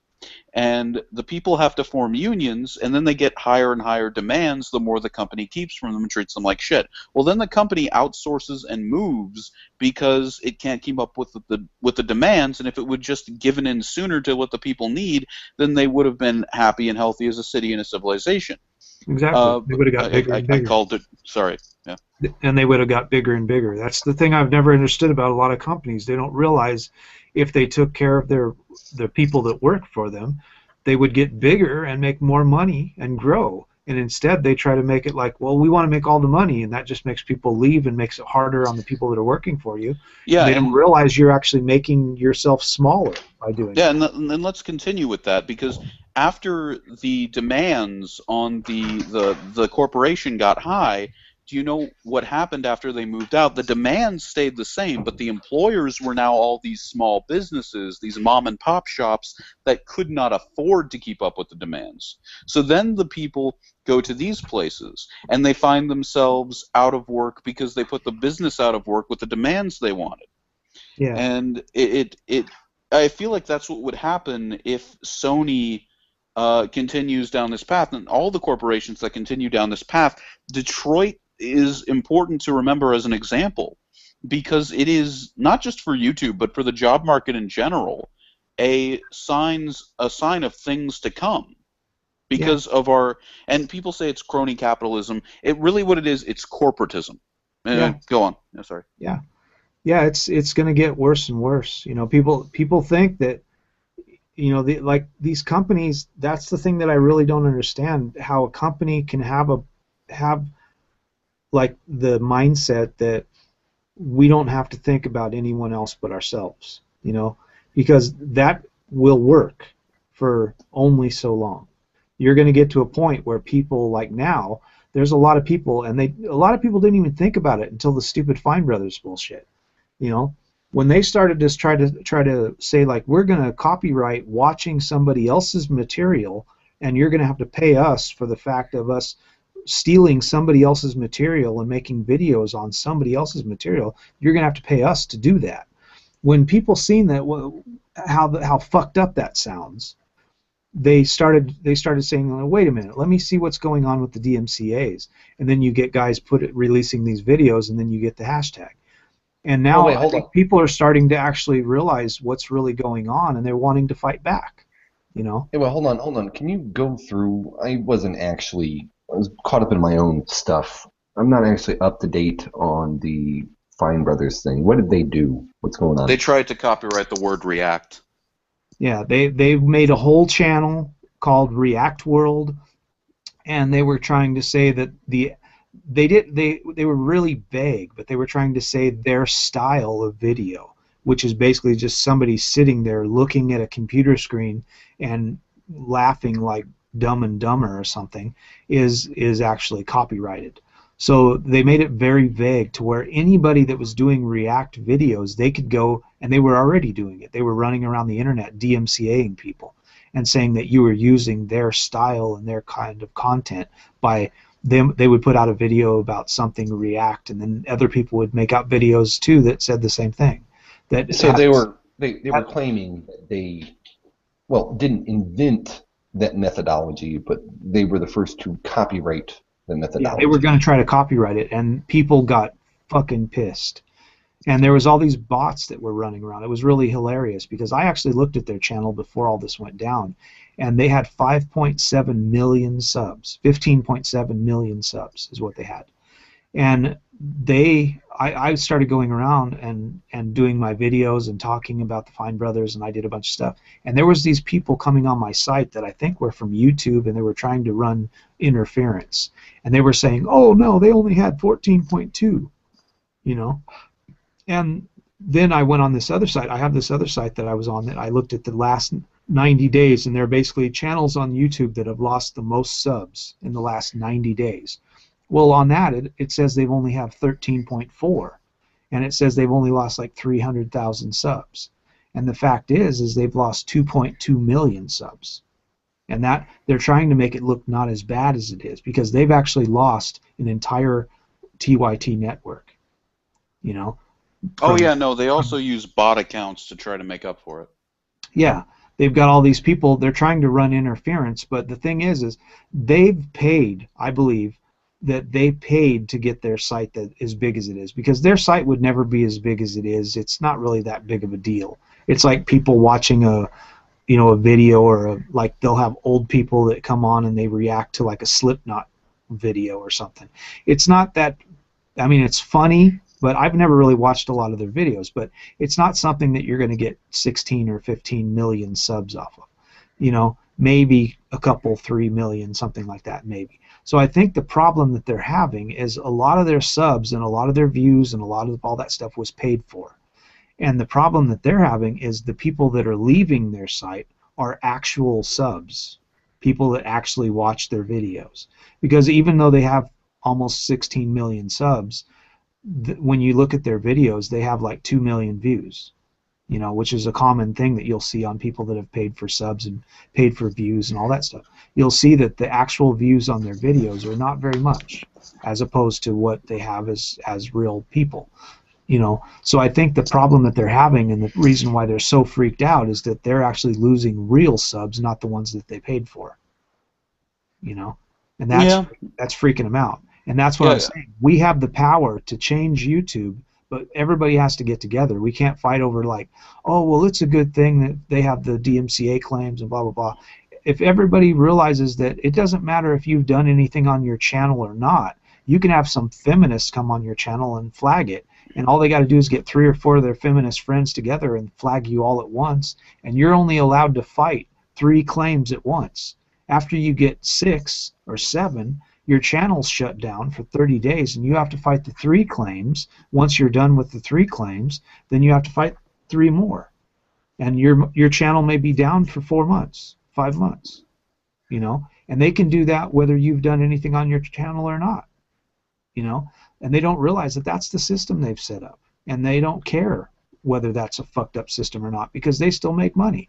And they're going to still have 1 billion people on their site loading videos every day, and they don't care if you're gone, you know. So that's what this is about. If people got together like they did with the Fine Brothers, and everybody started like doing videos where, like, you know, it was a trending topic where like 60% of the videos on YouTube in 1 week were all hashtag WTFU, they would be like, what the fuck is going on with this WTFU thing? And they would start like freaking out because it's on Twitter, it's trending on Facebook, everybody's got it going all over. I'm putting it on all my sites every day.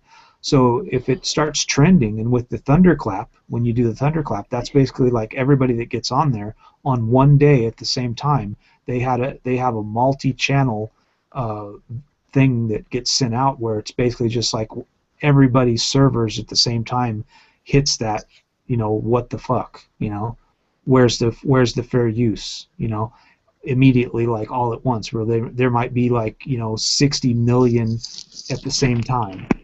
And that's where you get them to realize, like, we aren't going to stand for it. But people have to stand together, and that's something hard to get kids to do nowadays.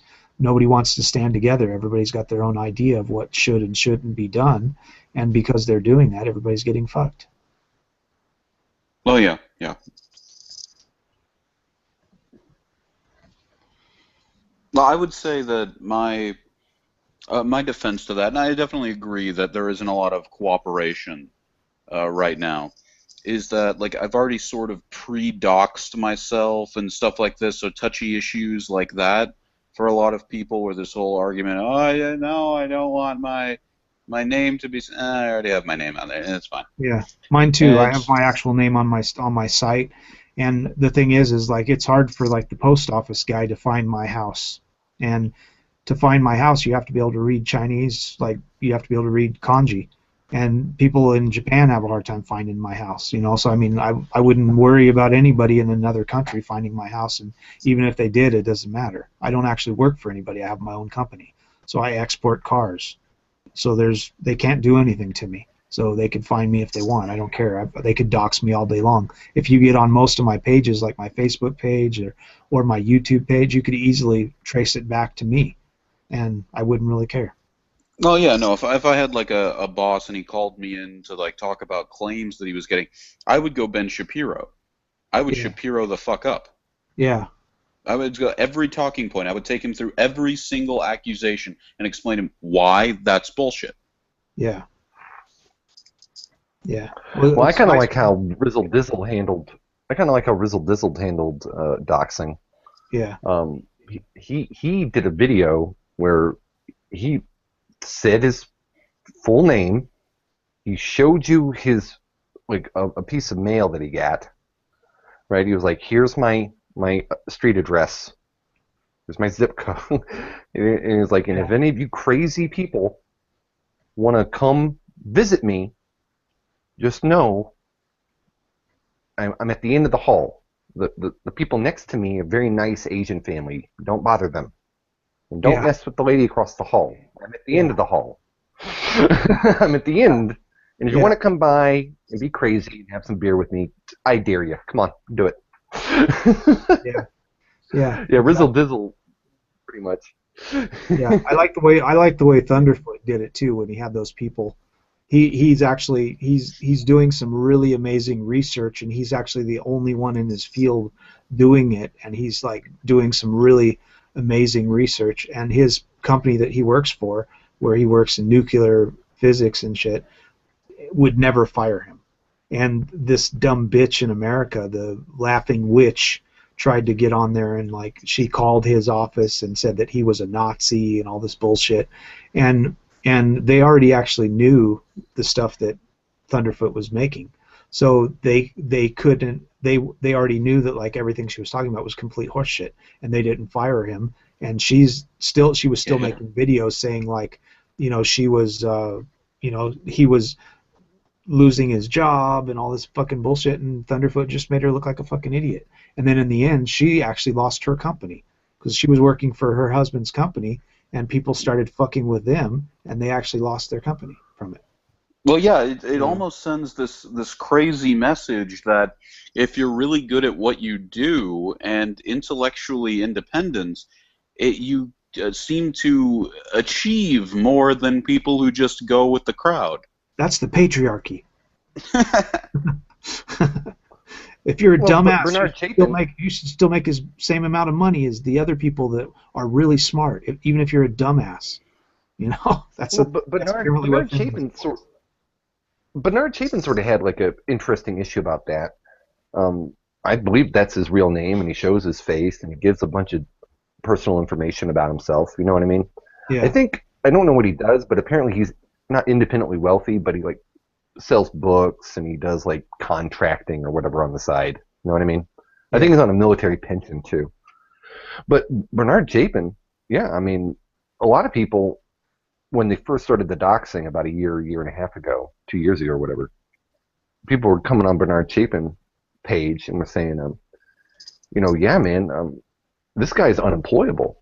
Like, all this shit this guy said with his face and his name over the years, if, like, this is his job. Like, if he didn't sell books and he wasn't a personal contractor, he's fucked. He's screwed. No company that hires women would hire him, right? No company that has any sort of democratic, liberal connections at all would even touch Bernard Chapin. Yeah. Right. But what I think was funny about the Thunderfoot thing is that what they didn't understand, because I checked Thunderfoot's CV. I checked it. Yeah. And I checked a lot of his publications. He's got a lot out there. Yeah. Right. And it's really heavy. Yeah, it's really heavy, too. It's hard to get real deal. He's a scientist. Yeah, real deal. Like, I mean, I had to go slow through some of his papers. You know what I mean? Oh, yeah, no, I love his chemistry stuff. Yeah. Chemistry stuff.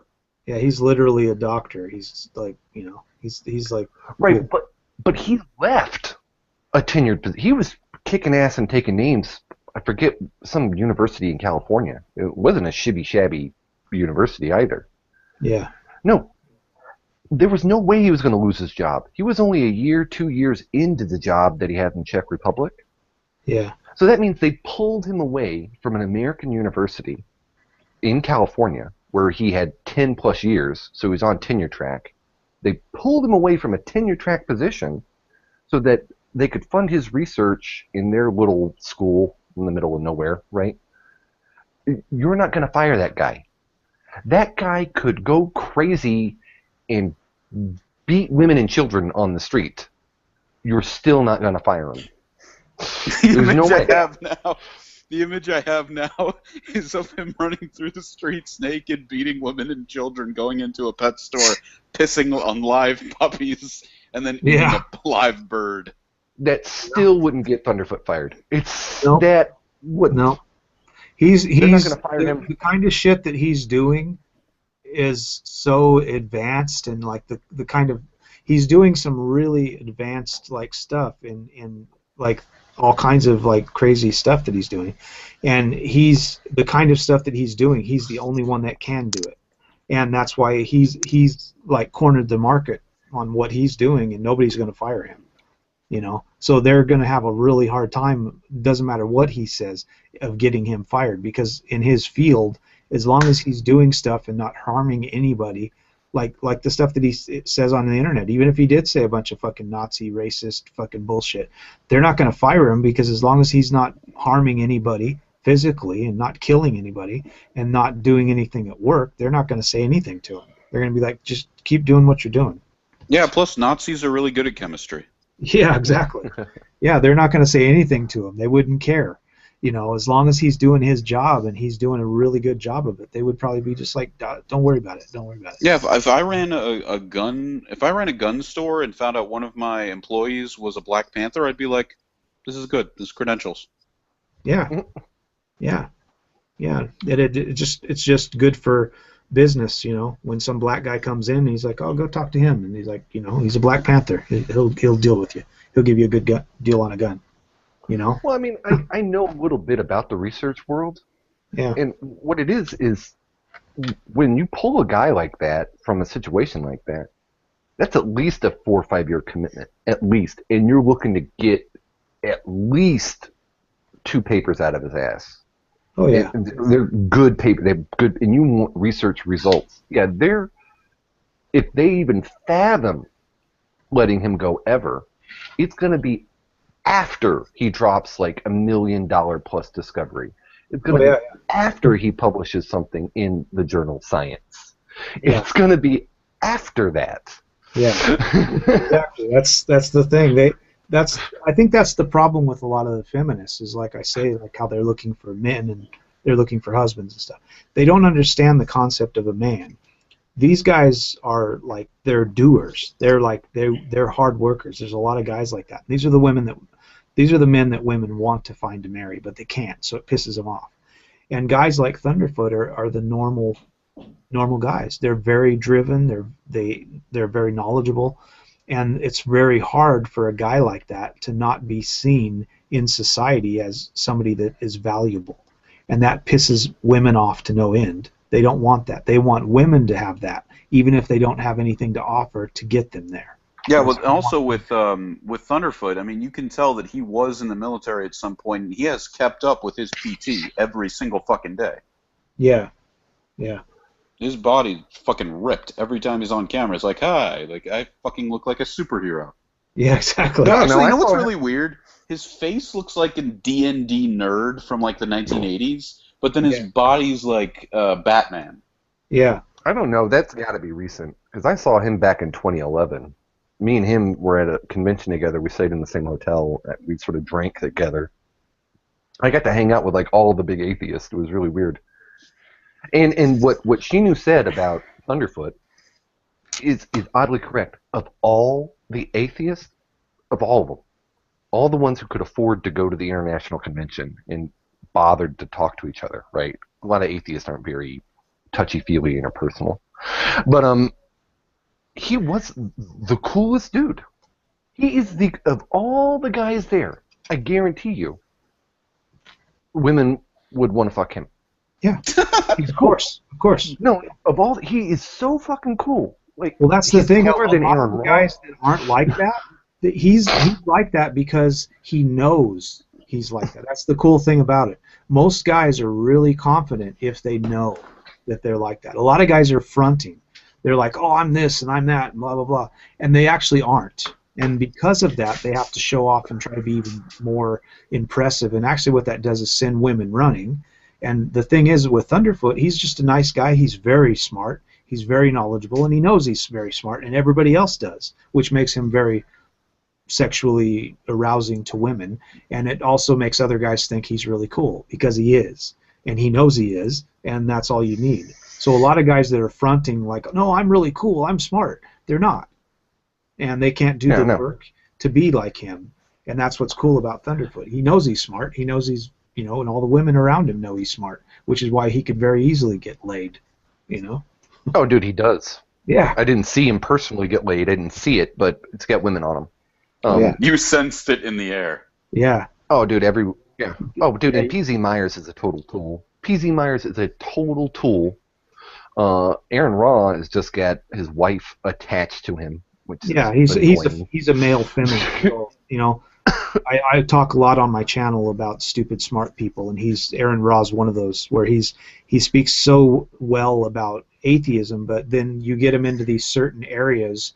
Usually when I talk to people, I try to get them out of their comfort zone, and I get them away from things that they talk about normally that makes them sound smart. Because if you can get somebody to talk about something that they think they know about, but they're not very smart about, that's when you can find out how smart they really are. And when you talk to Aaron Raw about religion, he's a very smart guy. But as soon as you start talking to him about feminism, he's a very dumb guy.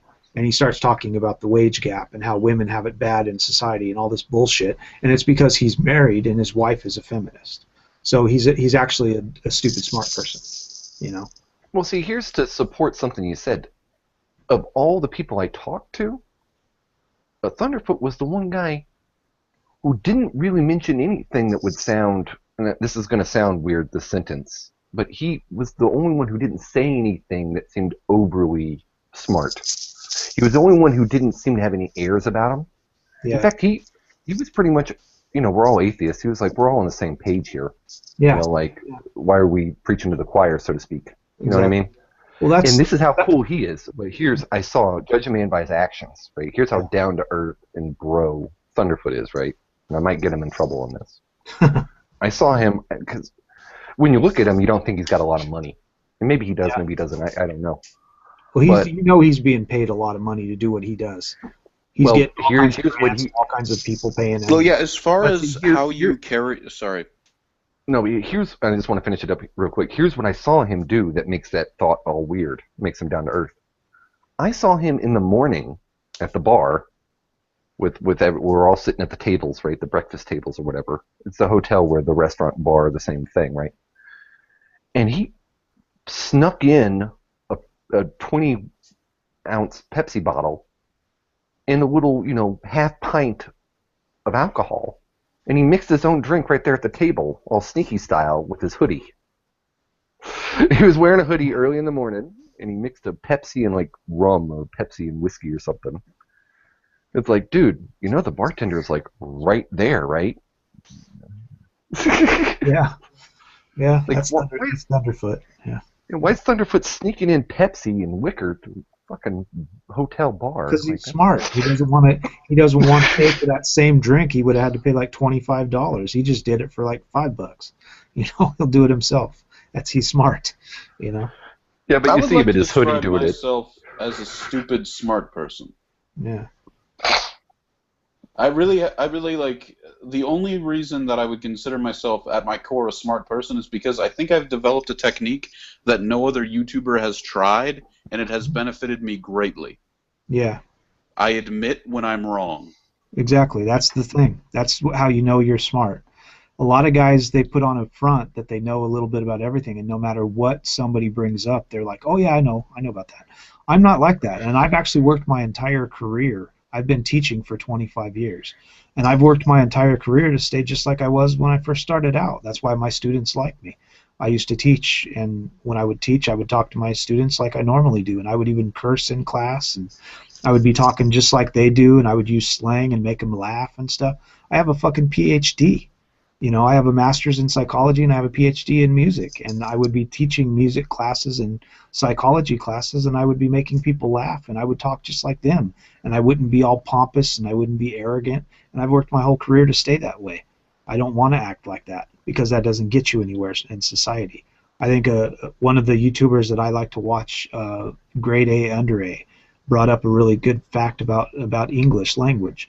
If you're going to be talking to laymen about something, even scientific, you need to bring it down to their level, because you don't want to speak in a way where nobody can understand, because that doesn't make any sense. Why you want to use huge words where people have to go get a dictionary to realize what you're saying. You're going to actually be making it harder for people to understand what you're talking about.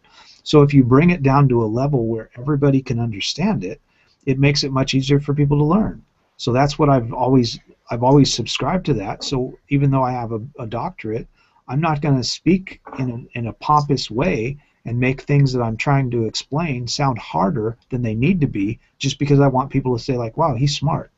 I want people to say like, wow, that's really a good way to explain that. I would have never thought of that. I want to explain things in a way where people can understand them, and I think that's a better way to be, especially if you want to be a teacher. You need to teach people in a way where everybody can understand it, and get rid of your pompousness, because nobody cares about you how smart you think you are. We only care how smart you are, you know.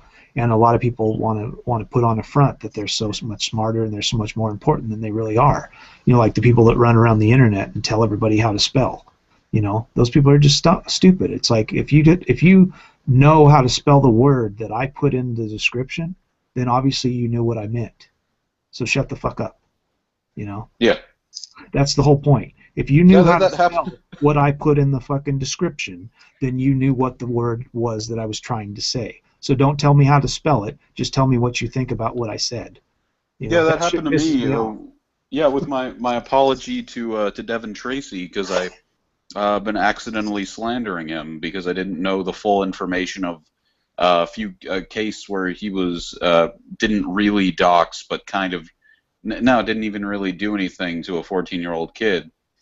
And I just, the only negative feedback I got was a guy saying "your," like he was saying like, oh, of your, and then he just put in the "your" with the apostrophe. You piece No, of it was shit. it was Your? accepting. Yeah, that I shit saw pisses that. me No, off. well, I saw that. Wait, hold on. I checked your videos and I saw that quick little AIU thing, Yeah. and I thought the same thing when I was reading through that comment. Yeah. Well, a lot of times what pisses me off about people doing that is they don't realize who they're talking to. Like with me, I didn't speak English until I was 6. I actually spoke Japanese. My mother was Japanese. So I actually, my first language is Japanese, and I've never been really good at reading or writing English. I can speak very well, and I actually got very good at speaking it because when I moved to America, I had a Japanese accent. And all the kids were making fun of me in school and all this stuff. So I had to actually learn how to speak, and I actually changed my voice. And it's kind of funny because if you hear me talk to Japanese people in English in Japan, I change my voice, and my voice actually changes to have a Japanese accent. But I actually got really good at like that so that I wouldn't be made fun of. But it's still hard for me to write in English even though I have a PhD. I love spell check. So when I'm writing on the internet, you can't always tell who you're talking to just because they misspell something, you know. Because like I have a PhD, but that doesn't mean I'm not going to write some comment and be pissed off and write it really quickly, and then my spell check, because it's a Japanese computer, doesn't spell check English very well, and a lot of times, like 80% of the time, I have to go to Google and find the word and then go back and retype it in English. You know, so sometimes I just get pissed off and I'm like, fuck it, I just write something really quick and push send, and then half the shit's misspelled, you know. So, but the thing is when they come back and they say something about what you talked about, and then they quote like something that you said and then tell you how to spell it, but then still make a reference about what you talked about. They obviously understand what you typed and what you meant. So you don't need to tell somebody how to spell because you're not their teacher, and it doesn't matter in life. You know, I'm 43 years old. I've learned all the spelling that I care to learn. I don't really care. You know, so if you understand what I'm talking about, then answer me and act like I'm a human. You know, it pisses me off when you'll type out something and you're making a very valid, real point, and then somebody comes back and puts your. And I've had that happen to me too, where those people, usually what I'll do if I see that shit on my site, it pisses me off enough to where I actually mute them and delete their comment. You know, I won't actually block them. I'll just like mute them and delete their comment so that they can't get on my page and do that to my people who are watching my videos, because those people are fucking assholes. I hate those fucking like grammar Nazis. Well, what I found out that was ticking me off the other day, what I don't like is that I know so many weird, like biology-related terms. Yeah. And science-related terms. Yeah. That my spell check, like, I have to double check. It's like, did I spell that wrong? It's like, no, I spelled that right, you goddamn computer. Like, yeah. like what are you fucking talking about? Like, giving me shit. Yeah. And then I noticed this 5 years ago. I was writing sort of a story. It was when I started getting into writing. I was trying to write my breakup story, right? Write how I felt about it, sort of like therapy, right? This was 5 years ago. And I had like the fancy Microsoft Word and everything updated. You know, I was in academia back then, so I was really good at my writing, right? Yeah. And the fucking Microsoft Word, I wrote 2 sentences that it didn't give me a correction. It gave me like a purple line or a blue line. Yeah, I know what you're talking about. Yeah. Where it gives you like a word suggestion, like didn't you mean? The whole comment, it gives you like a whole like thing that it says like this is what you should put on there because it makes sense, and then you read it and it doesn't make any fucking sense. Well, no, like here's what I wrote, and yes, the sentence structure. I forget the exact sentence structure, but the essence of it was, I say all this nice things about my ex, and then I say I hate her. Yeah. Right.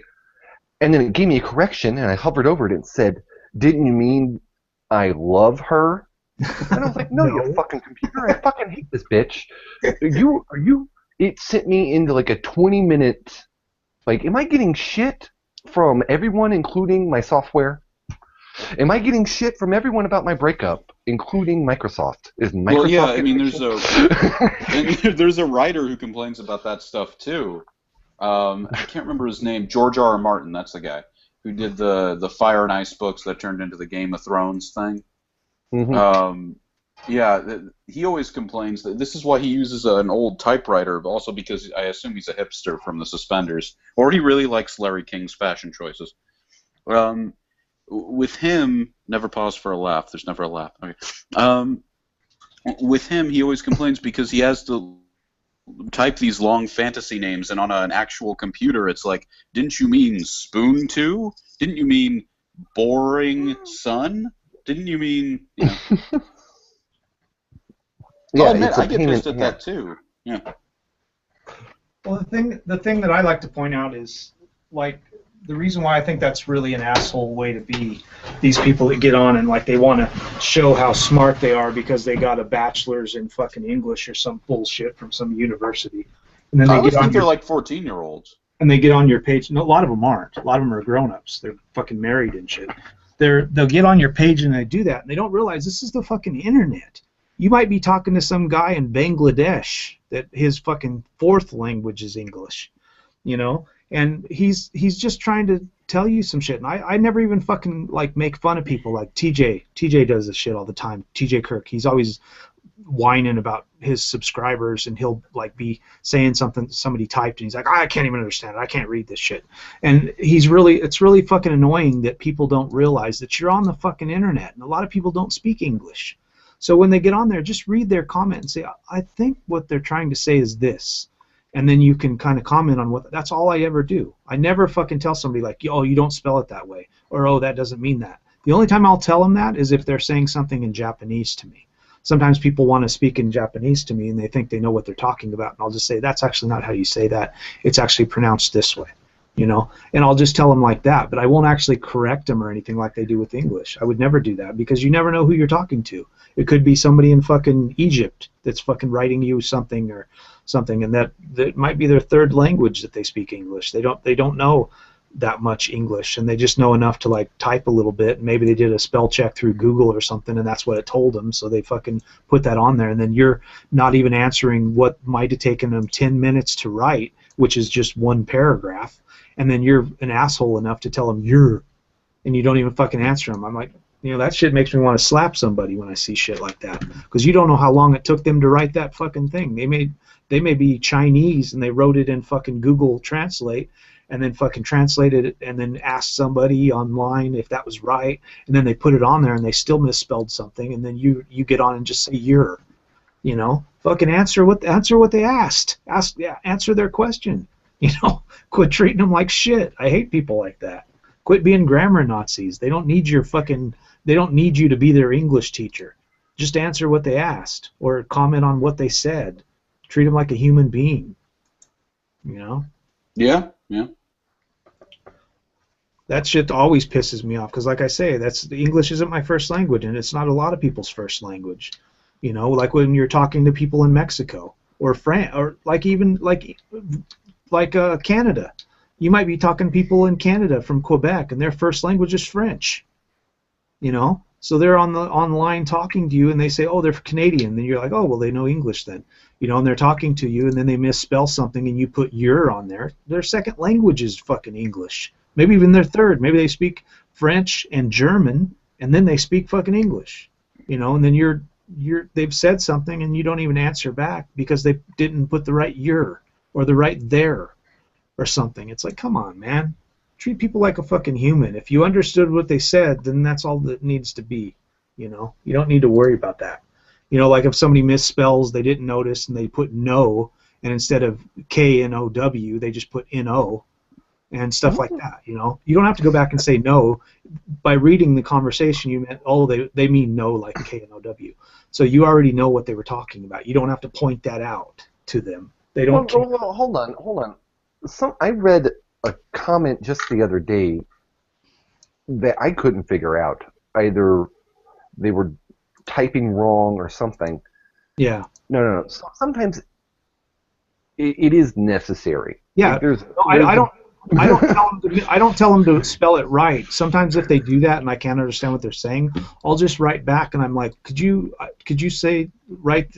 I don't understand what you're talking about, or something like that. But I won't say it in an asshole way. I'll just be like, I don't understand what you meant in this, and maybe they'll write it again, or they'll look at what they said, because I won't be able to figure out what they're talking about. But I don't get on there and tell them like, you misspelled this word, and I don't have any idea what you're talking about because this doesn't make any sense. Blah, you know, you fucking idiot. And, you know, some people do that. Some people get on and do that, and it's like, come on, you're being a fucking asshole for no reason. You know. Well, I'll ask people to clarify. And that's why I noticed it when somebody did it to what's our buddy's name here, Logic. Yeah. When someone did it to Tree, yeah. Logic Tree, when someone did it to Logic Tree on his AIU apology, I noticed it. The reason why I noticed it is because a year and a half ago, I was reading a comment section, and someone said, I believe the phrasing was yada yada yada,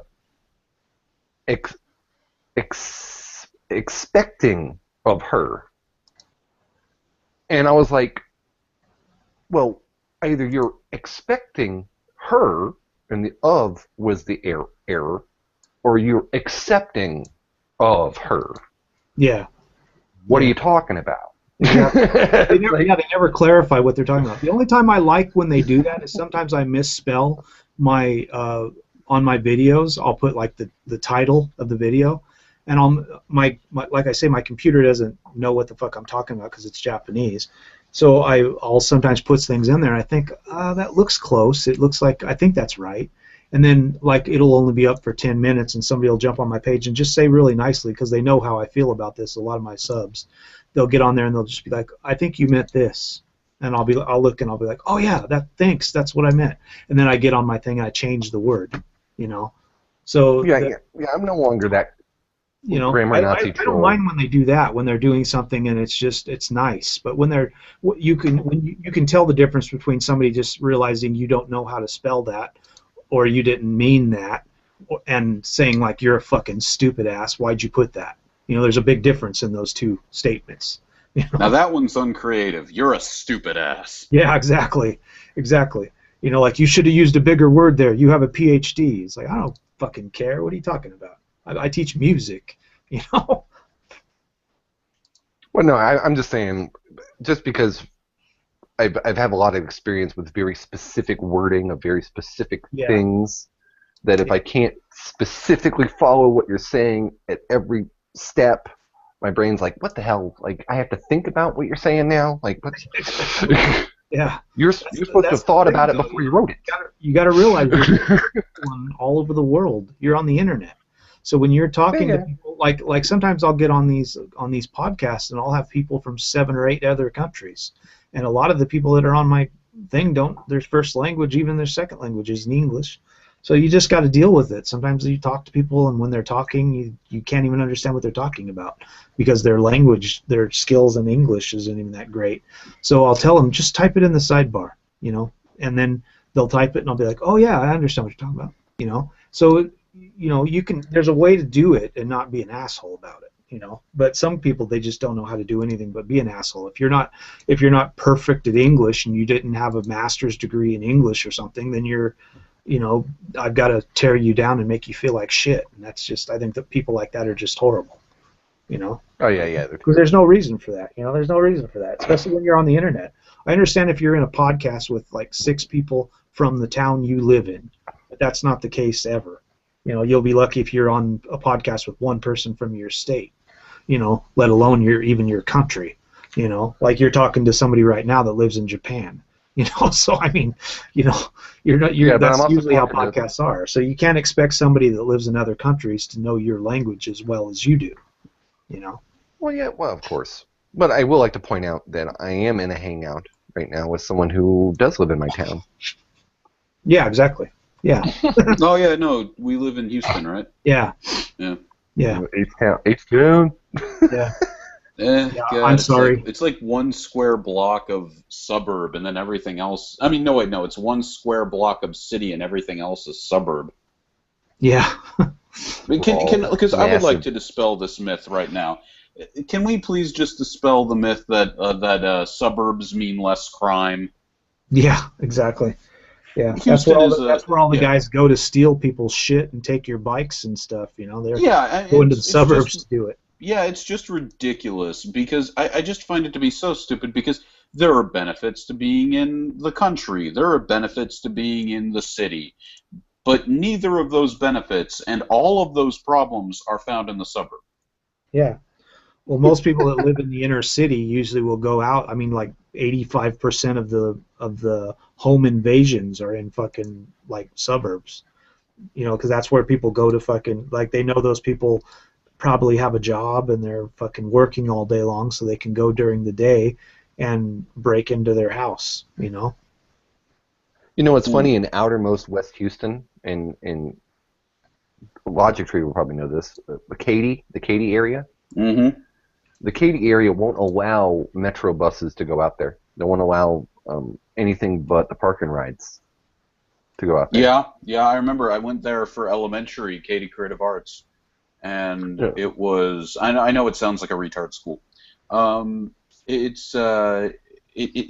We would have to drive 30 minutes to get there, and there was no bus to come pick you up. Right. No, and the reason why they do that, and a taxi driver was explaining it to me because I had to take a taxi back from Katy once. I was like, man, I have to take a taxi? And they were like, yeah, they won't let the buses run out here because with bus lines comes crime. Oh, Jesus. People are so dumb. Yeah. That's like the cause and effect. You know, they're always looking at they are equating the bus with crime, and that's not the case. That's not like people aren't going to come to your town on a bus and then rob you, go break into your store, your place, and rob you, and then go back on the bus. That's stupid. Well, I think what they were thinking is the homeless people. But the funny thing is, where I was working in Katy, I saw homeless people. Yeah. In fact, if you want to be homeless, well, Houston's actually not a bad place to be homeless, especially in the winter. In the summer, fucking nightmare, I'm sure. But during the winter, it's not so bad. But if you want to be homeless anywhere, man, in Texas, you want to be fucking homeless. Well, outside of Austin. Austin's the homeless paradise. Oh, God. Houston, actually, there is, maybe you know this homeless guy, because I see him all the time, anytime I go downtown. He is African American, chubby, and thinks he's a dog. That's pretty specific. Well, he's just very active. He runs around a lot. Yeah.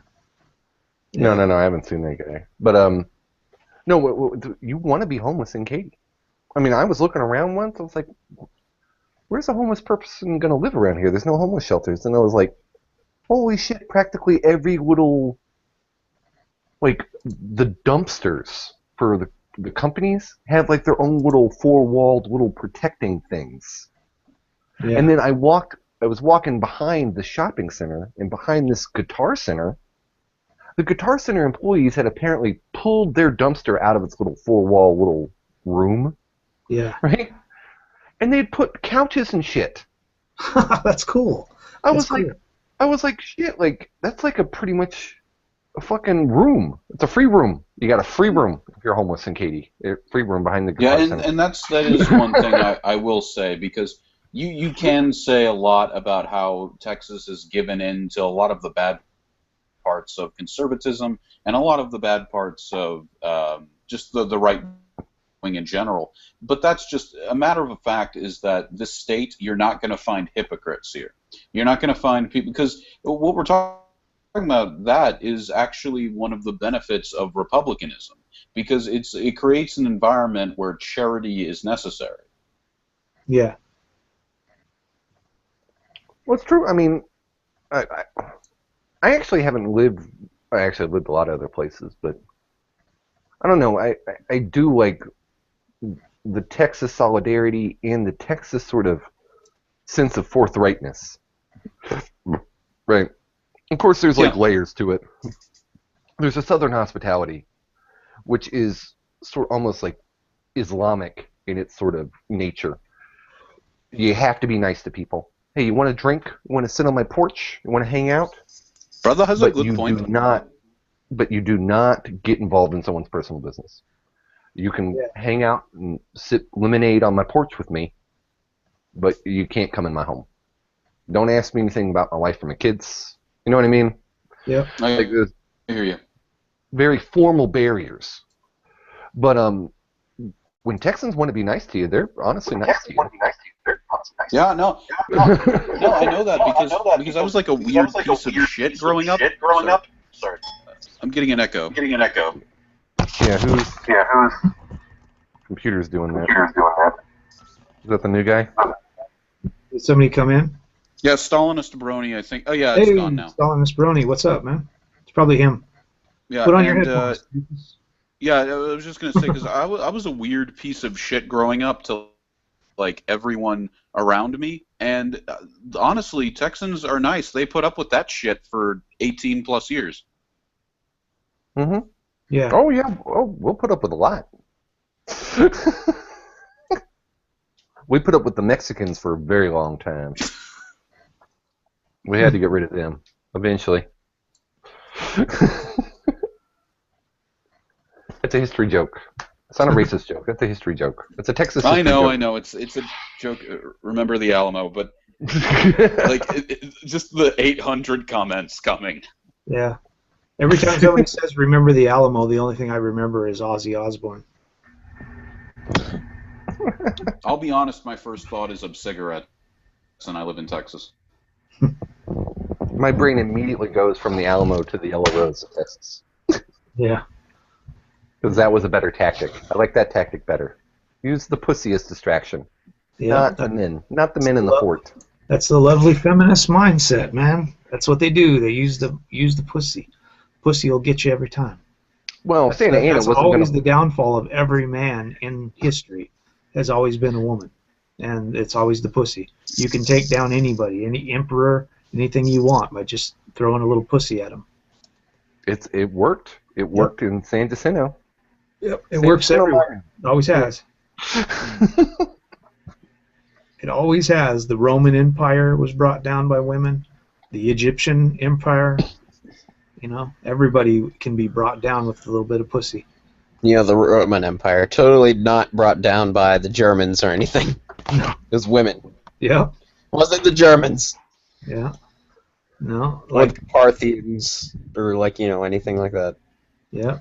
Yeah, you look at history and you'll see that like a lot of times it was somebody like slept with somebody's wife and somebody else didn't like it, and then they started getting all pissed off and they fought. Somebody had a girl that they wanted to date or wanted to marry, and somebody else didn't want them to, and they fought over it, and then they actually fought so much over the pussy that they actually lost their entire wealth and their entire empire, and both of them fell from trying to fight over some pussy, you know? I think you have a very limited view of history. Yeah. I think it has way more to do with land and money than it does pussy. Just saying. The land and money is there to feed the pussy. Exactly. That's all. It's always about the pussy. You follow the Okay, money, and you okay, follow the pussy. okay. And wherever you find the pussy, you'll find everybody's money. It's a biological argument. Yeah.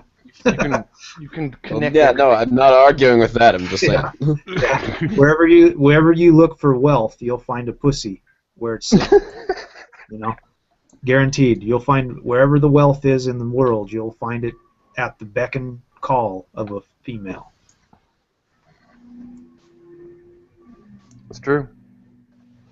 Yeah, that's the way it's always been. That's what's funny about their whole patriarchy myth. Is like every time you find a woman, you will find where all of the control is, all of everything in society is being controlled.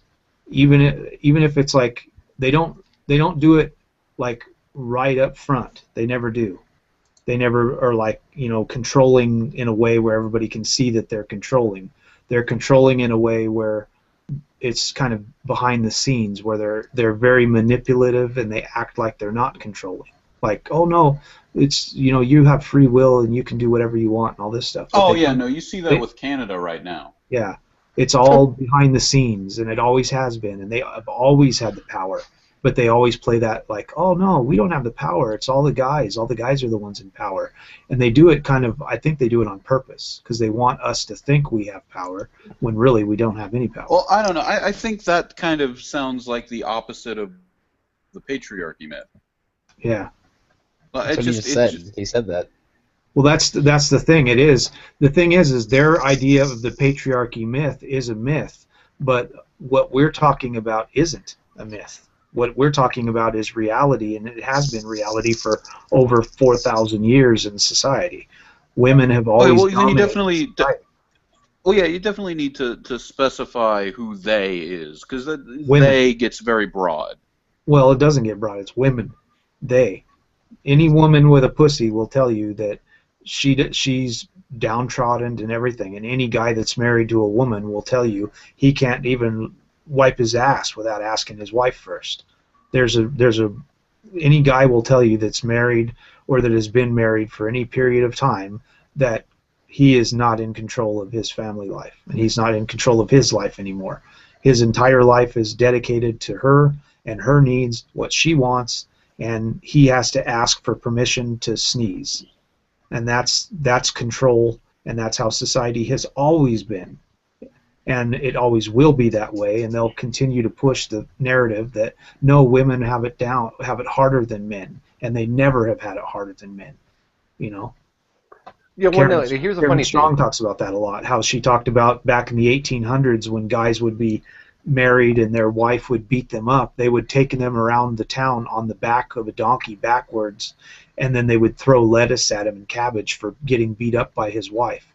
But then if he beat up his wife, which because it's a catch-22, if he did hit his wife, then they would put him in the center of the square and they would beat him up. So either way, he couldn't beat his wife and he couldn't be beat by his wife. So he was ridiculed either way. Right, and here's the kind of funny thing. Like years ago, I was reading this environmental psychology book. Right, environmental psychology is weird, but one of the studies that they were citing in it was how sort of men-women view ownership of the home and family dynamics differently. And they had like sort of Jews. I don't know how they did it, but they studied Jews. It was weird that it was in this section. And they're saying how the different men and women groups reacted to certain things, right? And so what was funny is when you ask Jewish men, like, is this your home? 100% of them will go yes, right? And then when you ask Jewish men, who is sort of rules your home? Like that's your home, you own it, right? You agree that that's your home. That's not your wife's home. Yep, you paid for it. Like who runs it? Like what space is in it is yours? And they go, none. What space in it is your wife's? All of it. And then they ask the Jewish women, whose house is it? The Jewish women say, oh, it's my husband's house. But when they ask the Jewish women, what space in it is yours? The women all go to the kitchen. Yeah. So the women honestly believe that, or at least that's what they report. Oh no, it's my space. I'm the wife. I'm in the kitchen. I guess they're talking like traditional Jews, like Orthodox Jews. Yeah. She honestly thinks that's her kitchen, and that's all she gets. All she gets is the kitchen. That's her brain. And the husband realizes everything is hers. That's everything is hers. So she's going to tell you she's the victim. She's going to tell you, because that's what she thinks. But in reality, that's not true at all. Yeah. Yeah. Because the man who owns the house. That's the whole point of feminism, is they don't realize that they have the control, and they want to play the victim, and in actuality they have all of the control, and they always have had. Right, it's absurd when the guy who knows he owns the house is telling you that's your house. We both agree I own it, but you that's yours. But then when you ask the woman, she goes, no, it's not. I only have the kitchen. It's like that's how screwed up it is. Yeah. All I have in my life is I have to cook for my husband. And then they're like, well, who bought you the car that you drive the kids to school in? My husband. Well, who bought you all of the stuff that you're using to take care of the house, all the things to like vacuum with and all the things like that? My husband. Who paid the electric? Who paid the water? Who paid the internet that you're getting on while your husband is out working? My husband did. And they don't think like everything that makes their life what it is and gives them a nice life is got by a man. You're using the man to make you have a nice life, and then you have the guts and the audacity to pretend you're a victim. Well, and then I think what Logic Tree was trying to get to earlier is that, and I think this is what someone was saying in another hangout, actually, Optimus Christ and, my goodness, I forget who that other guy is, James, said, what is it,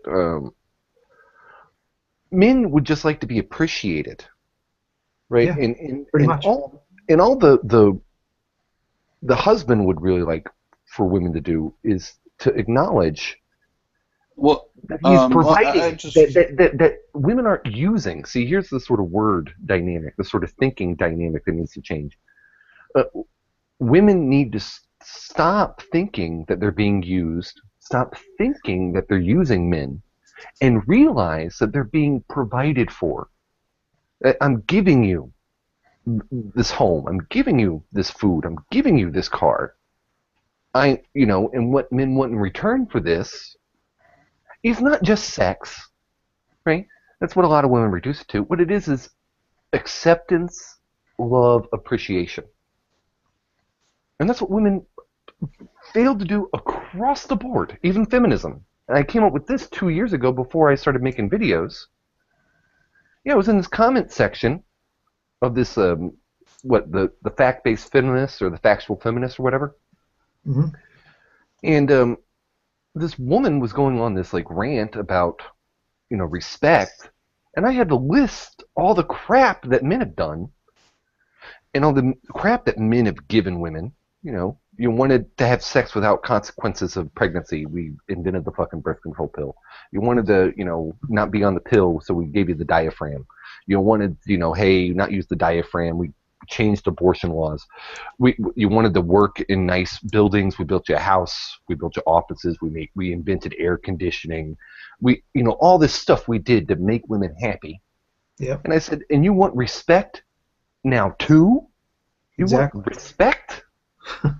Can you at least acknowledge that we invented the fucking television? Can you at least acknowledge? The washer and dryer. I mean, before that, women had to go out and wring clothes out by hand and stuff. So we thought that was kind of bad, and we wanted to actually make their lives a little bit better. So we went out and we actually made washing machines so that they could just toss laundry in and dump some soap and walk off and come back later and throw it in the dryer and walk off and not have to worry about it. We did all that for them, and then they're still like, oh, we're oppressed. Oh, yeah, they're still complaining about doing laundry. Oh, you mean that thing that takes maybe 30 minutes of actual work? Yeah. I mean that thing we built entire industries to make as easy as fucking possible. So really quick, to get on the to clarify what I was saying, really what I meant was that I think my idea of what a family should be is kind of like a tribe that is loyal to each other first. Yeah. Well, that's the thing you're going to find. Someone's audio cut out. Oh, his did. I don't know. It's just you and me. Just you and me now, buddy. No, I think No, I'm here. Stalinist Brony is here too. Yeah, I'm just smoking. Smoking cigarettes or the weed? Cigarettes. I don't have any weed. I know the feeling.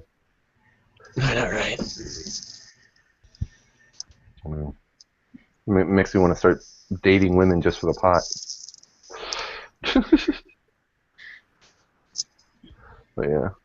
No, I get where you're coming from, and that is what a family should be, but that whole mentality has been lost a long time ago. I don't know. Talk to my family. We're pretty fucking good. As long as you don't put me and my sister in the same room with each other, my mom and dad are fine. Everyone's fine.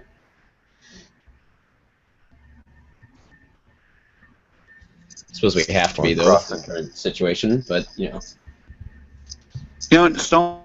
Brony, I never asked you. Did you do that artwork yourself? No. Oh. Someone else did it for me. Well, they're very talented. Yeah, I know. I'm not talented. I'm just some angry person on the internet. You're talented at that. I know, right? I'm the best at being really angry on the internet.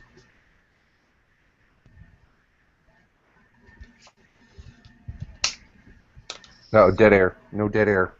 Oh. Three guys. Hey, that's why John guys starts we need to screaming be about talking. dead air. Damn. All right, so I recently got recommended this it's a very popular YouTuber by a friend on Facebook who I might be doing a SWTOR Let's Play with. They're called the Yogcast, the Yogscast. That's not one YouTuber. That's like 16 or something. Oh yeah, no, I know that There's 16 different Yogscast channels.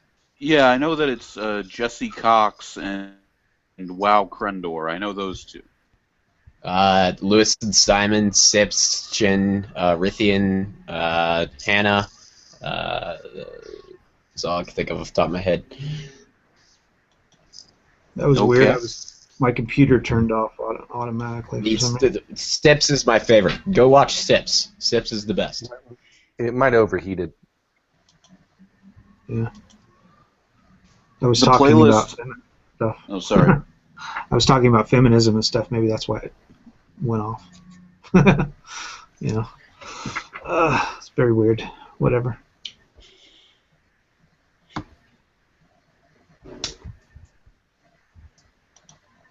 No dead air. Let's okay. make fun of crossing. Let's see if crossing. Let's make fun of crossing. Crossing? What? Crossing Ways is in your chat. I want to see. Oh, really? Yeah. Well, maybe he might still be there or not. I'm not sure. Yeah, I don't know if she is or not. Yeah. Yeah. Is she in the? She's in the chat on the YouTube page. Yeah, and at least she was. Okay. Yeah, the playlist I was recommended is their Minecraft Let's Play, and it's Minecraft Part 1: How to Survive the First Night. Dude, that's that's an old ass video. I remember watching that like in like 2000, like fucking 11 maybe, and I watched it a long time after it was uploaded. Yeah, it was recommended here by a guy who said this is how a Let's Play should be done, definitively. I still haven't been paid yet, and I want to get my fucking mic for my fucking so I can start doing my own Let's Plays. So I can be angry in Fallout 4.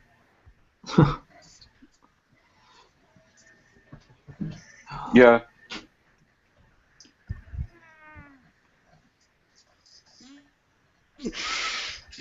Oh. All right. So what were the points made by Shi-nu,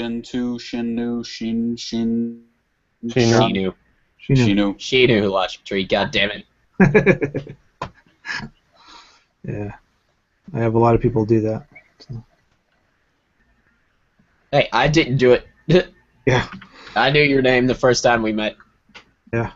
I get a lot of guys that it'll flash all over the screen and stuff, and people will still like get a mistake. But sometimes I know the difference when I see some people that like get it wrong on purpose because they're trying to like, you know, stand above you.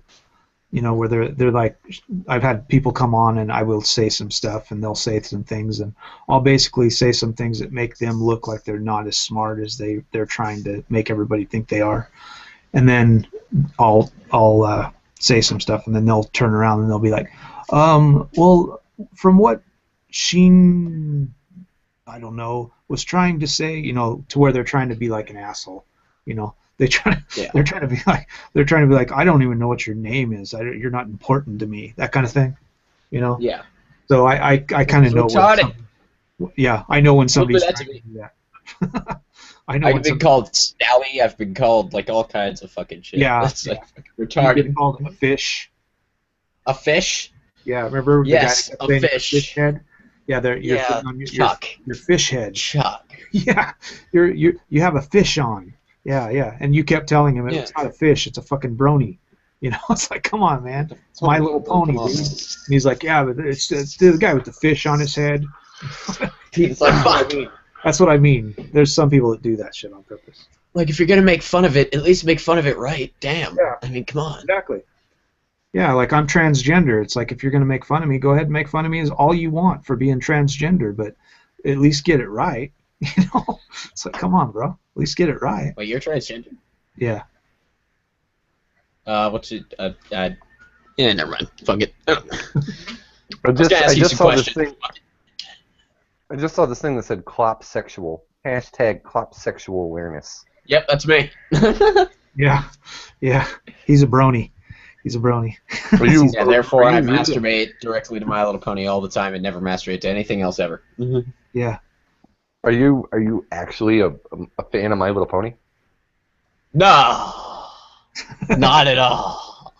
No, you should see. He wears on his podcast. He wears like a My Little Pony hoodie. Where is it? Like a hoodie thing. Yeah. No, it's like a little. Yeah, have you ever heard of those like flippies where like they fucking? It's like a little hat you put on your head and you squeeze the thing and then they like flip and shit. That's what I have. It's like a Rainbow Dash one. I have no idea where it is right now. Hold on, I'll find it. Yeah, we got on a podcast with some dipshit that was on there just trying to troll people, you know, and he was acting like a dumbass. And every time the Stalinist brony would say something, you know, he would make fun of him and say like, yeah, that guy with the fish on his head, you know. And we kept saying it's not a fish. It's a fucking... Yeah, I thought before he told me it was a pony, I always thought it was a Squirtle from Pokemon. Oh yeah. I need to get one of those. I'll get a Squirtle from Pokemon. Actually, I want to get a Mew from Pokemon. And wear Well, that. the first time I seen it, I thought it was that one character from that cartoon from Wait, hold on. What do you think it was? the one in Hawaii. I had to take my headphones off. You know the one in Hawaii. There's that thing with the little Hawaiian girl, and she's got that little character. That's what it looked like to me. It's like Lilo and Stitch. yeah, it looked like Stitch. That's what I thought it was at first, because he's blue and he looks like that. Yeah. So I was thinking it was Stitch that you were wearing. Yeah, that's another thing I want to get. I love Lilo and Stitch. Yeah. I thought the first time I seen that, and then I actually didn't know, because I'd been on a few hangouts with you with that. And I massive bags, dude. I didn't really woke know. me up. I didn't really know until you and him got in that conversation. And he was like, "It's, but I should have known, because it's the Stalin's Brown." So I should have known. But I thought when I seen that hat, I thought that's what that was. I thought it was Stitch. It's still but, up. like, the thing is, Yeah. no one ever sees the hair, because I'm always up here. So I guess that's why people would never know what it is. Yeah. But yeah, Okay, flips. so I was. Yeah. It looks like a fish. So I was checking. Yeah, I guess. Yeah. It does. I was checking out your videos. I guess you got 5 of them up. And I saw your first video, the Red Menace #1. I noticed, so I could see your brony hat, and I noticed your Christmas tree. And that video was posted 4 weeks ago. And I was going to give you shit about you still having your Christmas tree up. Yeah, he's got it now up. You're on air. You still have your goddamn Christmas tree up. Yeah. It's not a Christmas tree. Look, there's no decorations or anything on it. Yeah, See, it's the just- thing You was, have a this used to tree be... in your house? I've explained this 100 times. This is my family's old Christmas tree, and they were going to throw it away. And we've had this since I was like, my whole life. And I was like, nah, don't throw it away. I'll take it. And so I took it. And now it's in my room. That's your childhood memory tree. Yeah. Yeah, it's childhood memories in this tree, man. It's mine. And have you figured what you're gonna do when you go to college? I'm probably going to throw it away. Yeah. Okay, there you go. Okay. Well, I watch that girl all the time. I don't know. You guys probably know who she is, because she's such a big fucking YouTuber. That Miranda Sings, and Colleen and her husband Josh TV. I don't know who any of that is. They've Yeah. got Yeah, that like, all sounds like... between the two of them, they've got like probably 5 or 6 million subs. And she's got this silly character that she does. She's getting a Netflix show off of it now.